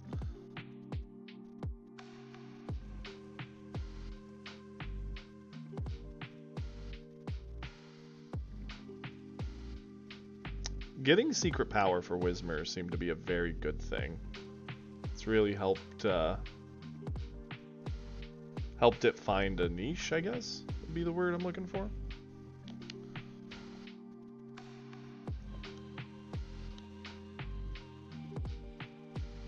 Good news is this is going by faster than worried, than I initially worried about. Helps that we can speed up through most of this, and so long as we don't make any dumb mistakes, we will be able to get them there. Owie, that icy wind hurts though. Legit hate the Delcatties in here. Like, they are the worst. Whoa! Crit. That sucked.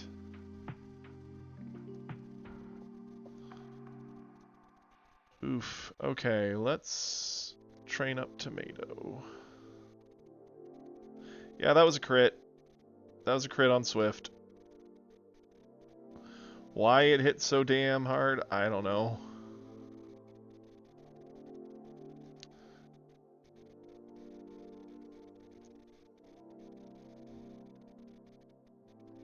Cosmic power. Interesting.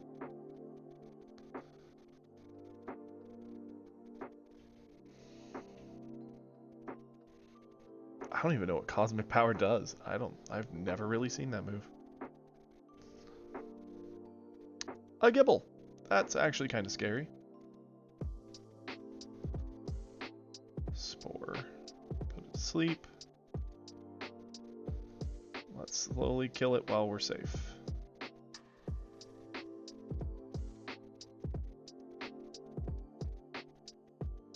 So it wants to learn Grass Knot. I think we can get rid of Tackle for that. Tackle's pretty bad. Grass Knot has some cheeky opportunities to kill things that are heavy.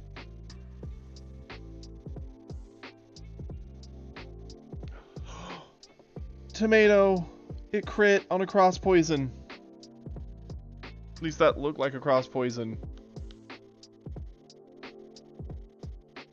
I really like Tomato. That sucks. Well, that's the risk of this.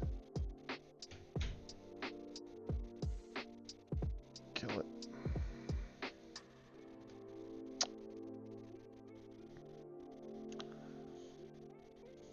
Here with us for not long enough. Gone before he really got to shine. He was so young and so promising. That hurts.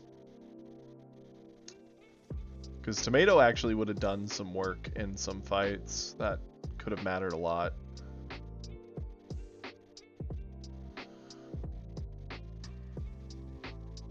Well, Destiny's upset, apparently, because that Poison Tail just absolutely dumped on that thing.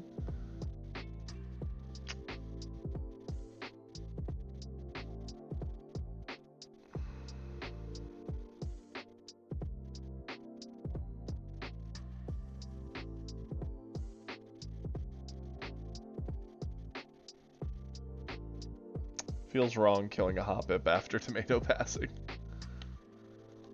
Doesn't feel right. Oh, whoa. That speed up button.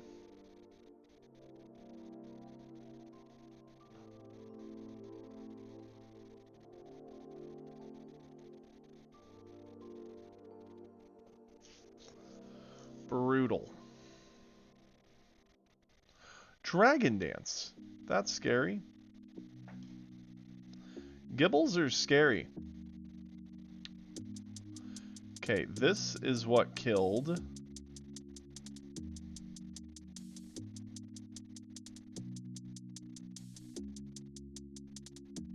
Stupid Scropies.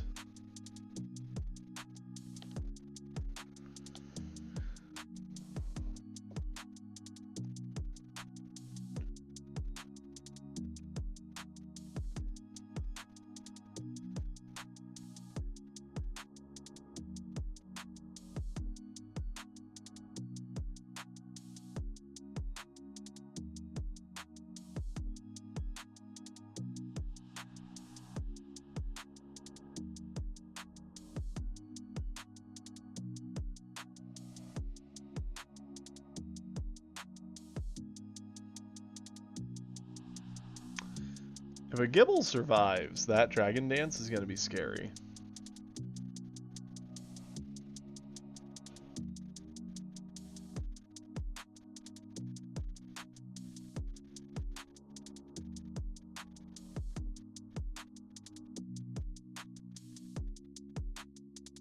Okay, I think that's enough for this one. Well, unfortunately, we now need to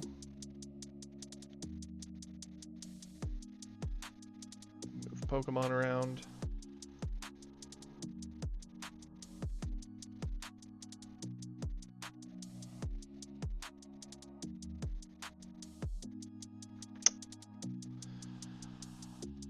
So sorry.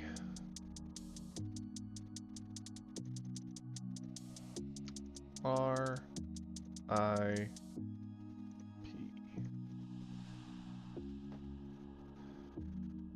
You were with us for far too short of a time frame.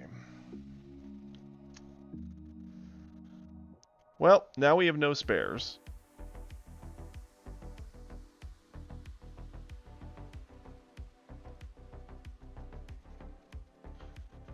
I mean, to be fair, the time it takes them to set up Dragon Dance, I'm kind of wrecking them. But if they were to pop up against one of our weaker Pokemon, when we swap in a better one to finish it, it gets a free Dragon Dance, and then it might actually be able to threaten some damage on one of our better Mon.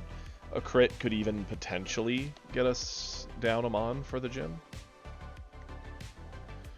So, okay, we've got 2 at 11 already, Blue's at 10. They already all feel very strong and capable. I would like to have a team of... I'd like everything to be 12 when walking in. I don't mind if I don't have a 14, even though the gym leader will. I'm fine with dealing with that as a disadvantage. I would like to at least all be 12.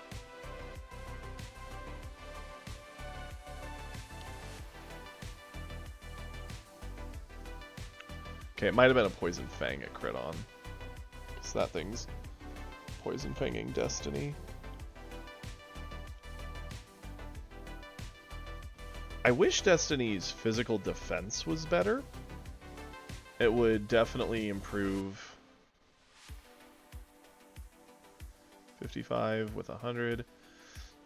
Honestly, giving up on Vice Grip. Yeah, that's not a great move. If Destiny could actually learn some special attacking moves, since they have a better special attack, I think that would be pretty awesome. And it would vastly upgrade Destiny's ability to just be this Omega tank that can fight back. That being said, I'm okay with it being a staller. It can get poisoning with the Poison Tail. And the quick attack is cute just because it gives it the first action.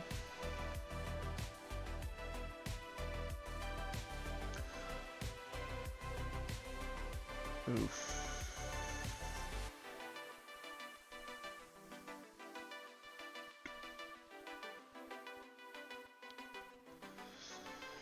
Oh boy, Whismer.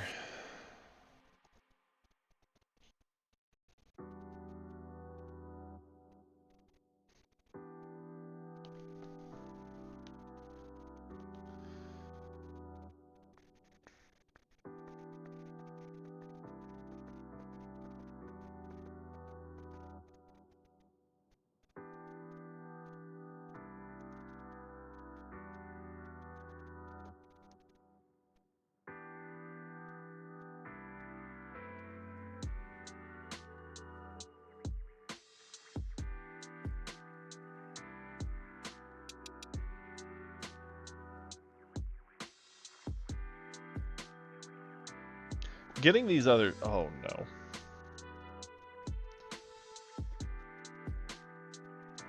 I think you can eat one. Oh.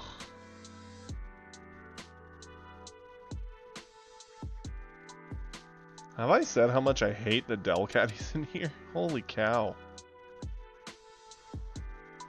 The fact they're an evolved Mon just lets them do so much work. Cross poison.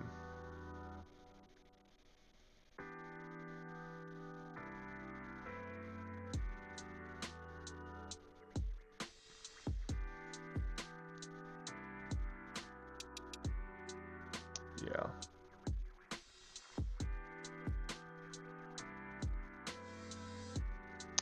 I'm a little worried if we run into another Delcatty, but we do have Blue and Walnut, who are the last two to have to really fight right now.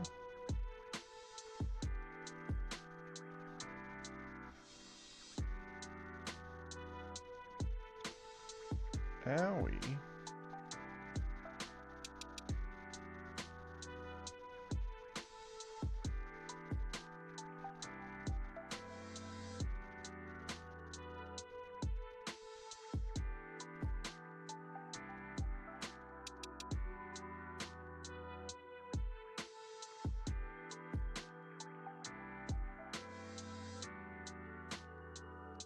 I could probably do another fight or two with Walnut, but I'd rather just get Blue in here, save Walnut as a backup should anything go bad.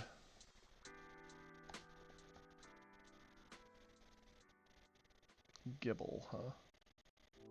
Ice Fang. Makes that one nice and easy.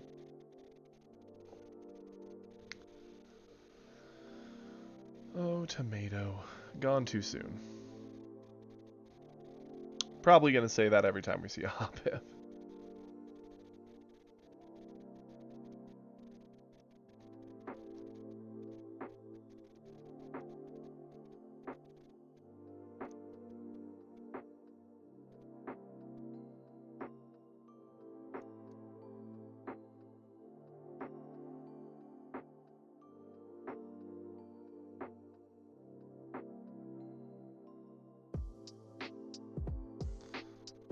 The good news is Blue's Ice Fang does a lot of work in here. A lot of stuff's weak to it, so makes getting a fair amount of kills pretty easy.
It is funny to see them spamming Uproar and just use Conversion to completely shut out that strategy.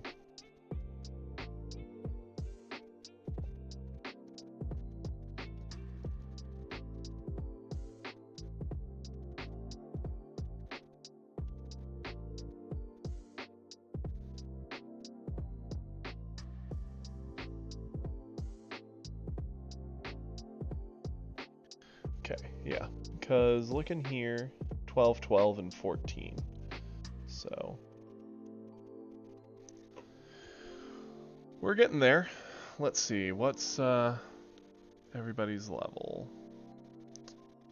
Most of us are pretty close. Like, I'd even almost accept everyone being 11, since we'll probably get some experience in the gym itself and hit 12.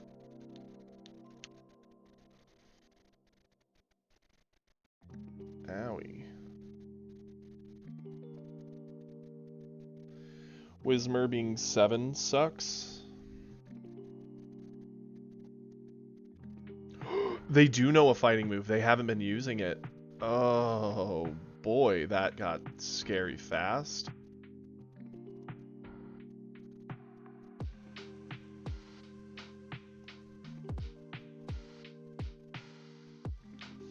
Poor Whismer almost just got bodied. Okay.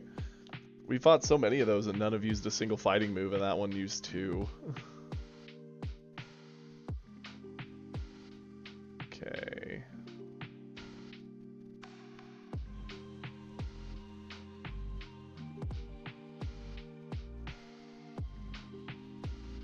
Yep, that's why this grind is annoying.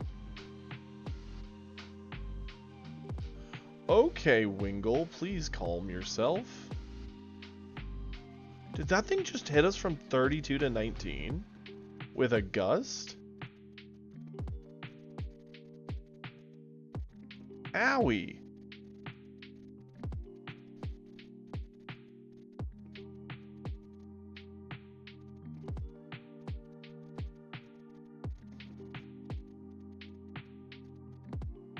Even wild Wingulls are apparently absolute monsters. What in the world?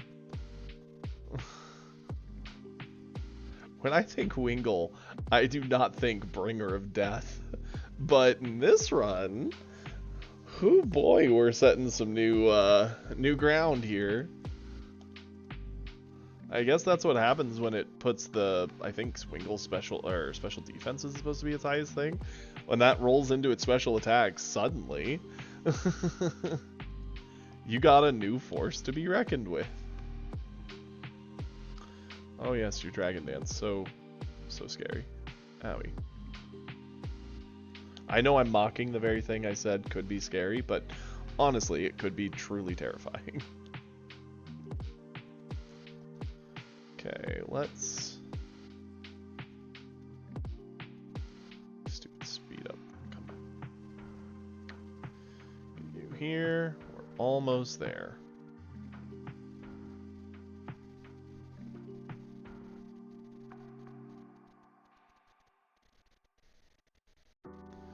Owie.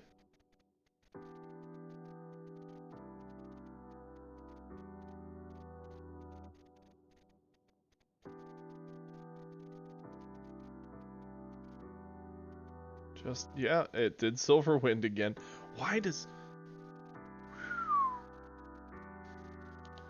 Silverwind hit so darn hard? That's wild. Yeah, that's the fun thing, because I specifically set the game to re-roll the stats, so we'd get some surprises, like you run into a Geodude and you expect it to be just this physical wall, but surprise, surprise, it's actually like decently tough to hurt. But then on the other end of the spectrum, you've got stuff like that Wingull, who's a baby mon that's gonna just wreck your day because the stats just rolled in a different way. And I also wanted it to give, like, oh, what am I doing leaving? We got so many other things to work on than just Destiny. I wanted it to give a chance for some low levels to really shine, so we would see that evolution throughout the game. So, yeah, Wingull here is pretty scary. How scary is Pelipper gonna be later? Or something like a freaking Magmar that we haven't even seen yet. Silverwind. What is with all the Silverwinds? Ugh.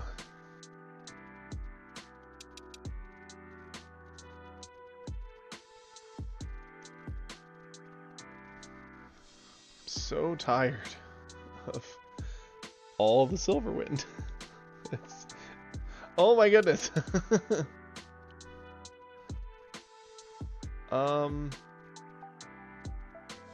Honestly, can we run away? Thank you. I'm so over the Delcatties. Knowing Silverwind.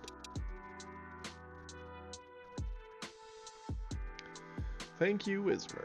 You handled the Nincada well.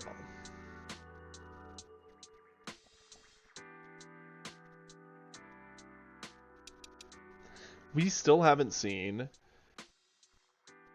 Wingull Del Catacombi. Yeah, those have definitely been the nightmares of this run so far. Like the Combi early, that just checked our entire ego at the door.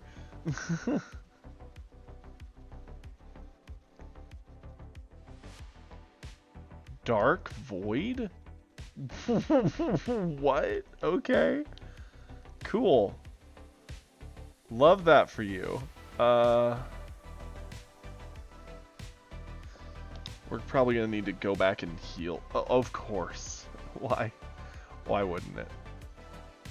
Ow, ow. Thank you.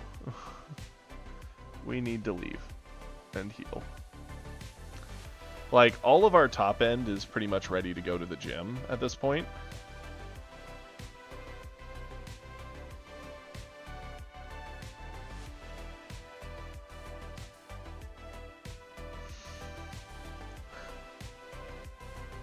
Baby, yeah, Happiny, yeah. Oh no, it checked me. And then that last time he fought me, he never did an aggressive move. All he did was flash. Like...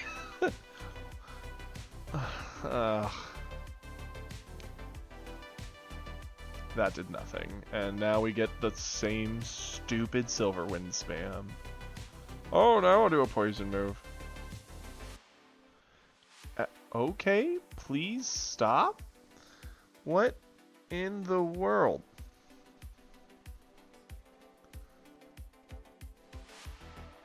Okay.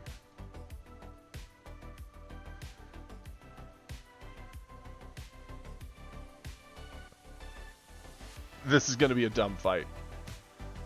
I can already promise you this is going to be a really, really dumb fight because I have no way to really hurt it. It has no way to really hurt me. I heal. This. Oh, the poison mattered here. I think it puts Bidoof on a timetable eventually.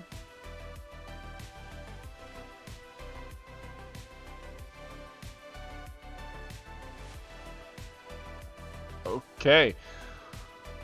Okay. Oh boy. Anyone eating an Icy Wind is in trouble.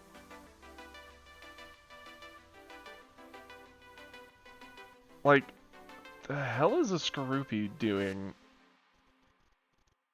that it's this scary? Like, look how little that did. And yet, because of its ability to Silverwind, get stats, the fact that it actually got a poison on him, and it could leech life, doing just enough damage that it could outdo the healing of our poor Destiny. Okay. We're gonna go heal. I'm not happy about it, but we are going to heal.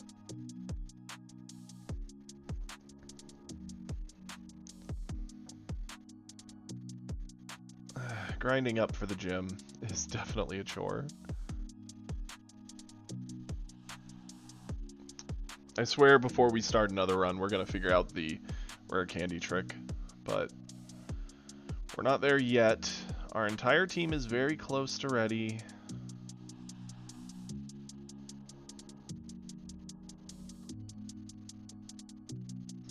We just got 3 more to go.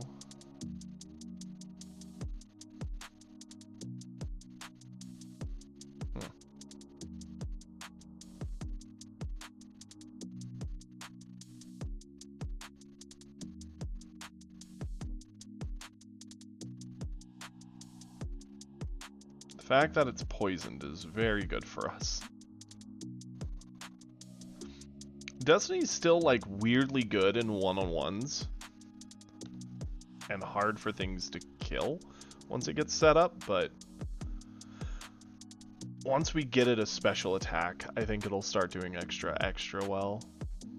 It sucks that every attack it's been given doesn't work well. We gotta be careful about over leveling. I mean, we've got a lot of wiggle room, Still, I'm a little worried about it.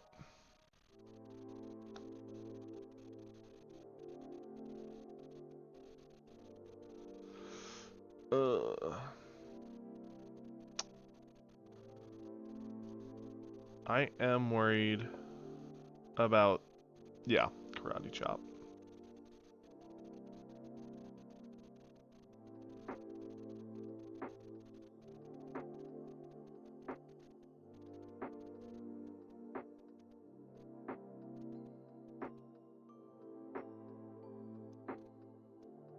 Of course. That makes sense.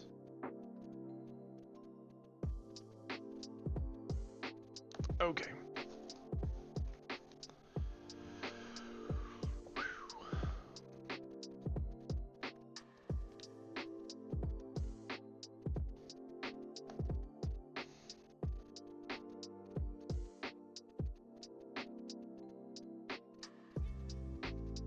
Thank you, Wismer. Also want to check in on the stats of my team once we get this done.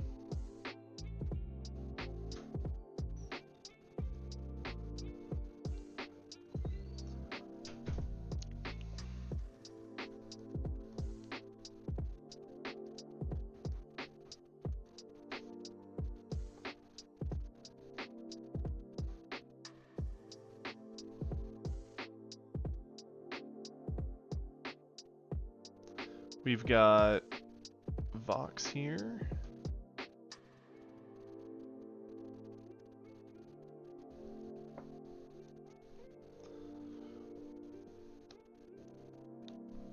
Score rupee.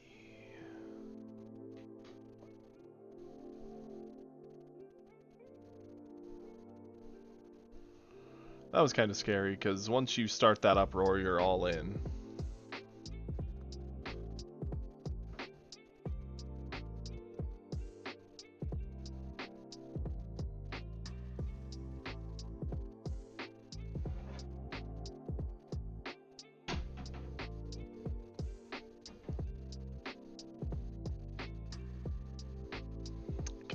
We're gonna go heal. Because the 3 who need to finish are getting close. This should be the last or second to last, I hope. I know I said that before, but things did not work out well. We highly underestimated just how dangerous some of these things in here are. Kata.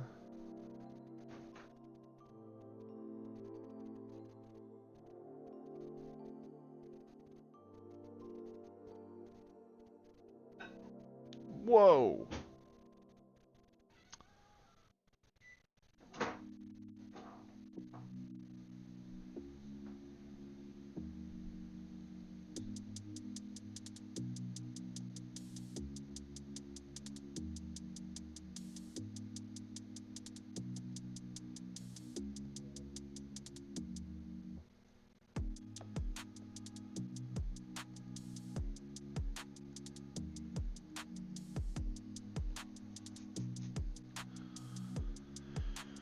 What is with us always running into...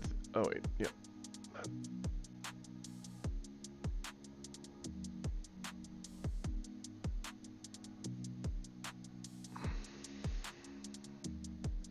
We always run into Machops when we put out Destiny.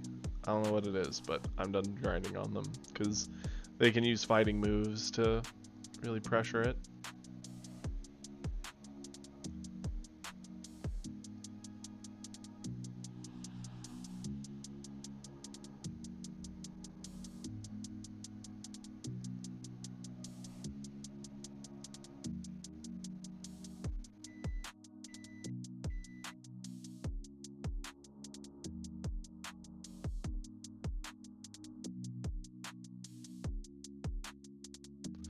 Yay, Destiny grew to 11.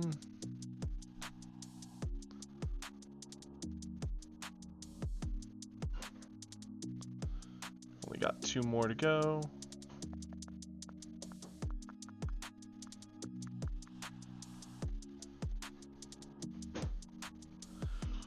Wingull.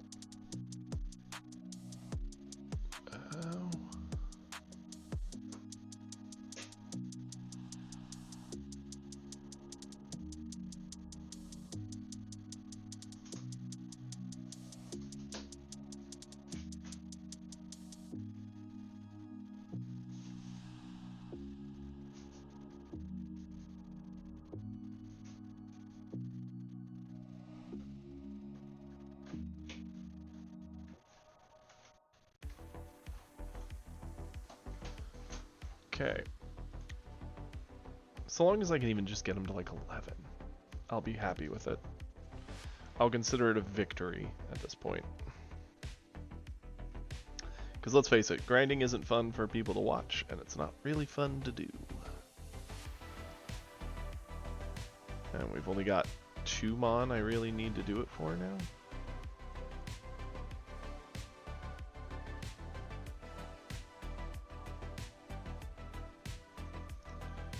Whismer's gotta go up.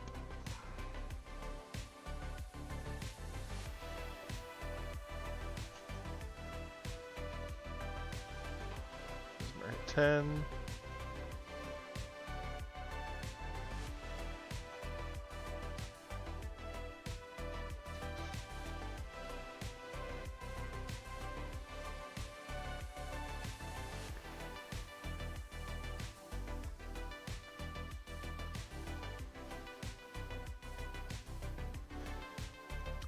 Whismer's secret powers do him work. And it really is impressive just how red Happiny looks. Doesn't feel right, but it is what it is.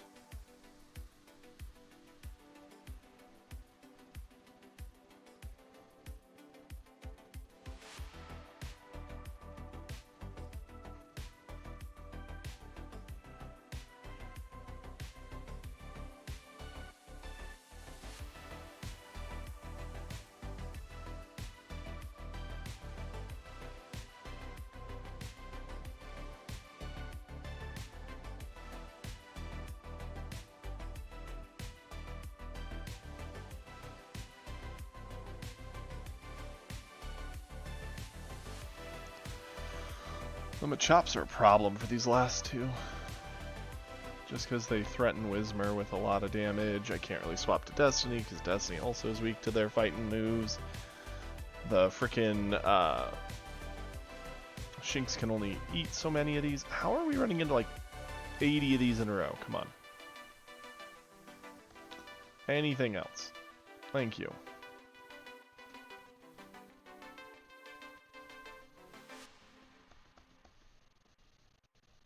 Anything other than the 90th Machop in a row.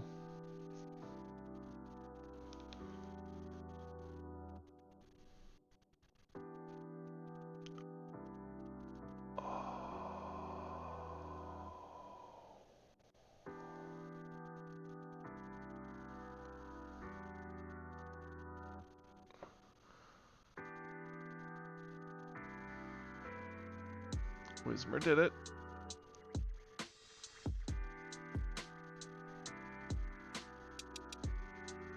Get rid of frustration. Pretty much pointless. Gonna switch you with the last member of the team who needs to get a level. And the actual final heal.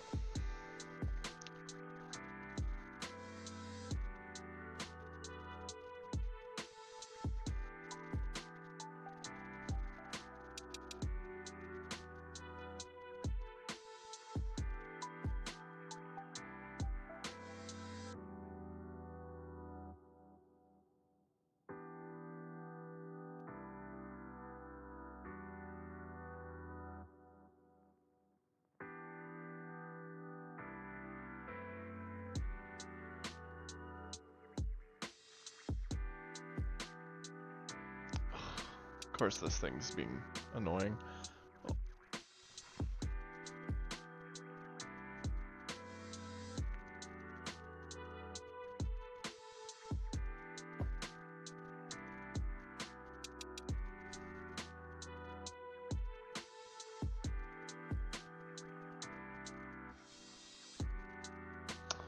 so close. Come on.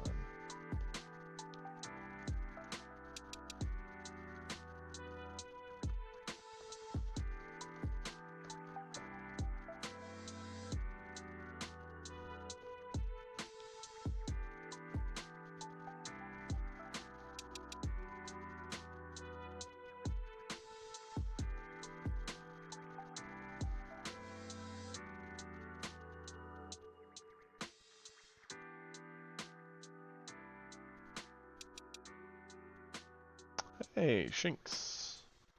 The mirror match.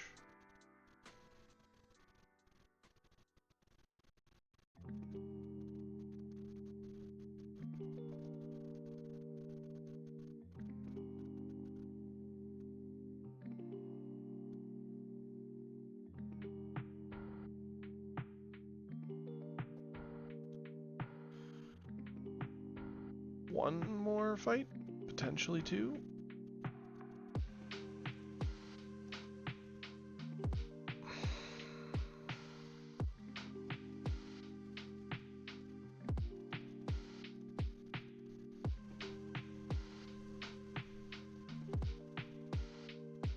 Yo, okay, good enough. We're calling that good. I know we're technically underleveling ourselves, but that's okay. The point is for the run to be hard, right? Not to be boring. So let's go. Who are we gonna lead with? In a perfect world, I'd probably like to use Walnut, Destiny, and Scuttle on the actual gym leader.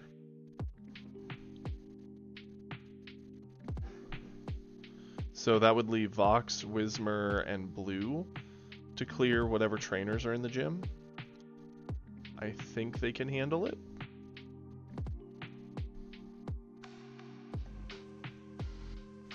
I think that's the plan.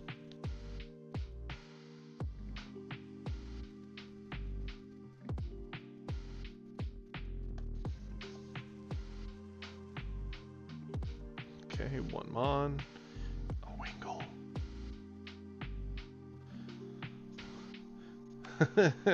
They have a very dangerous Pokemon. I'm very, very glad I led with Vox.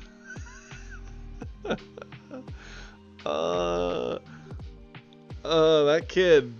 Don't underestimate that kid. Okay, one last trainer.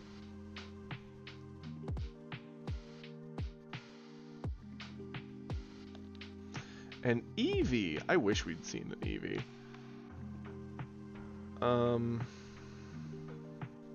What's Thunderfang? Belly Drum.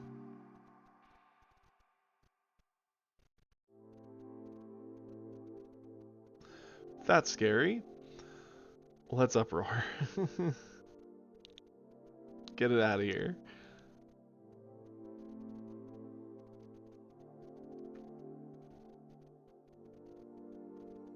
Azumarill. Well, we're causing an uproar, so we're not allowed to do anything else. Mind Reader. Pretty sure it's gonna continue causing an uproar. Dizzy Punch.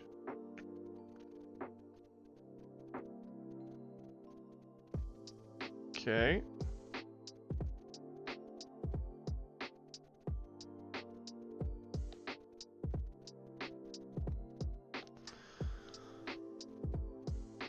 This uproar lasts forever.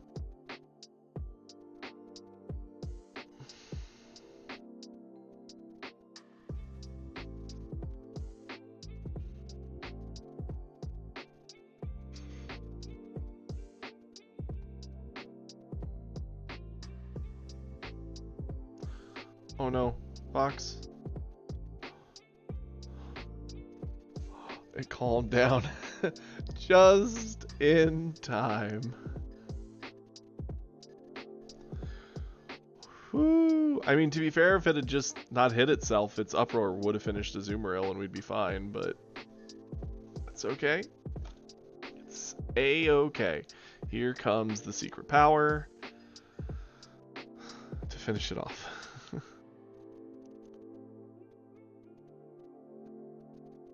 Cool. Awesome. Okay, gym's cleared. We can pick our favorite 3 to do the gym lift. Blah, blah, blah, blah, blah. Words. We're definitely going to lead with the 3 I thought of, because we didn't have to use any of them on any of the lesser trainers.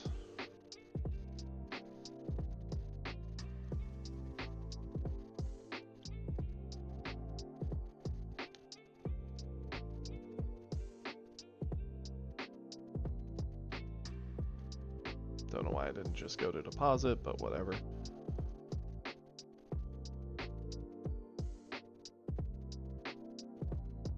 Okay. Okay. We got away without using any of the 3, so they're all at full still, which is wonderful. I'm thinking we're gonna start off with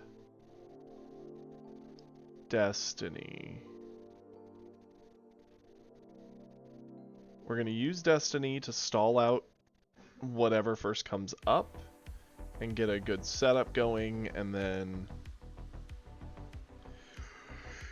if we have to pivot away, we'll pivot away towards Wingull, preferably, to try and sweep. Piplup. Okay, good. Water is a thing.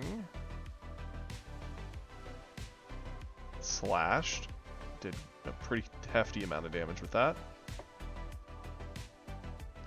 Razor Leaf should do decent. Leftovers. Conversion. Thank goodness for conversion. We're probably going to go, I would assume, Steel or Fighting Rock. That works too. So now, we should be taking a whole lot less. Ooh, the brine.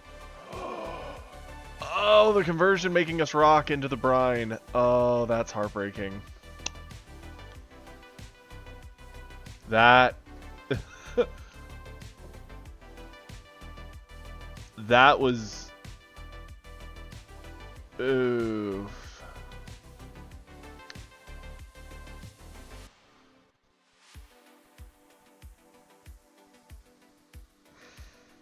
Brutal.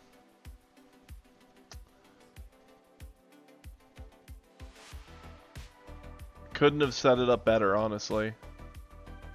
Yep, Destiny is gone. Honestly, this Piplup is a problem.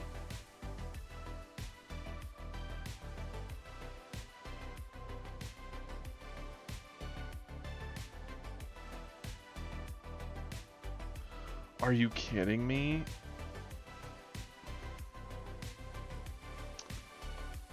We're almost through our entire squad and we haven't even dropped the first Mon.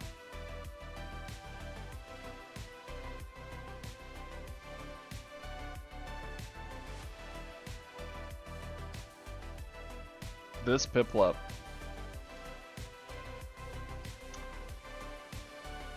Oh, we're in trouble. Coughing. Great. Glad it's a poison type. That's wonderful. Truly wonderful. Walnut, please. Nope.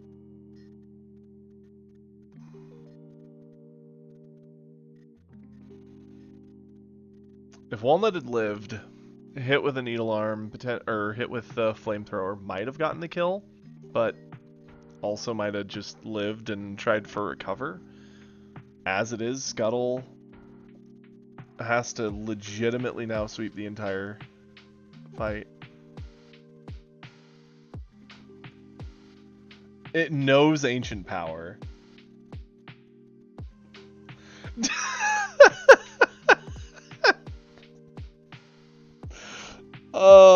I got big brained by the leader. That's crazy. That is crazy. Mm-hmm. Yep.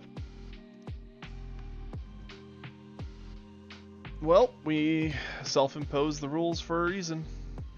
We made the run harder. And got nothing for it. Lost our first gym badge. Brutal.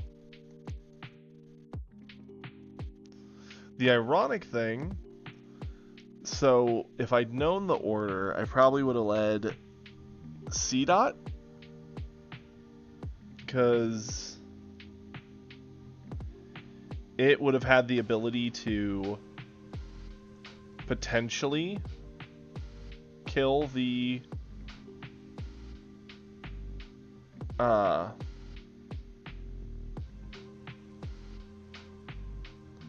Piplup without us having a loss of a Pokemon yet, with just using Recover and Needle Arms. He probably still would have gone to Coughing. That's when we should have gone to the Bidoof. Probably ate a poison move, transformed into poison, attempted to stall out the Coughing, and then maybe have seen the third thing. But the way it worked out, like, it could not have worked out better for them. That Slash, baiting us into transforming into Rock, which then made their Brine absolutely wreck us. So Bidoof just dropped like a sack of potatoes, and then should have probably just gone into C-Dot at that point, trying to use the grass to wreck the water. But I thought in the mirror match that Wingull, since it had been doing so much work and doing so much damage, might just be able to roll everything. But that Piplup was actually pretty thick, because like, so here's what Bidoof had. It was thick fat, resistant to fire and ice, and we could give it another resistance or two with conversion, which was kind of cool.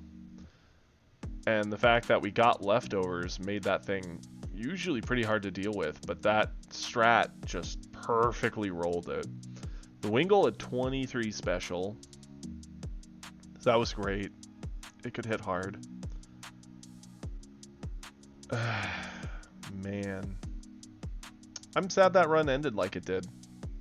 I think that run actually could have been really fun and done some nutty things. Even knowing their squad, I don't think if I even tried to run it back with these three, it would work. But I'm curious enough just to see it, because I'm considering the run done, right? You black out, you're done. But let's just see what if, knowing two of them on, and knowing the order makes any difference. So we would definitely lead Shinx into the thing. I just want to see it because the run's done. Because the other thought is I could have just ran the whole team of 6 into here and not limited myself to just 3 for the gym leader. But I think matching the gym leader's amount of Mon makes the fights a bit more intense. So here we go. Thunderfang. Very good. Got a flinch, so the Piplup's basically free this time. Didn't even get to do a single move. That's very insulting. Coughing comes out. Sludge, I think we can eat 1. A crit. Okay, never mind. We can't eat 1. Can't happen. I think we go blue here, because the Coughing's their ace. Air Cutter? It does have that ancient power, yep. I really thought we'd outspeed. How fast is the Coughing? Like, there was no world I didn't think we'd outspeed. We could swap, but I think the Ancient Power is just going to drop our other Mon if we do that. Our next best bet... Yeah, that coughing. And it crit. Yeah, I don't know if we had an option over the coughing.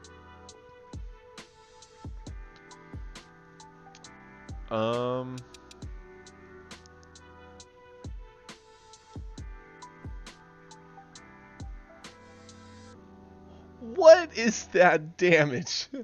28 damage and it poisoned me. Oh boy, there's the paralysis.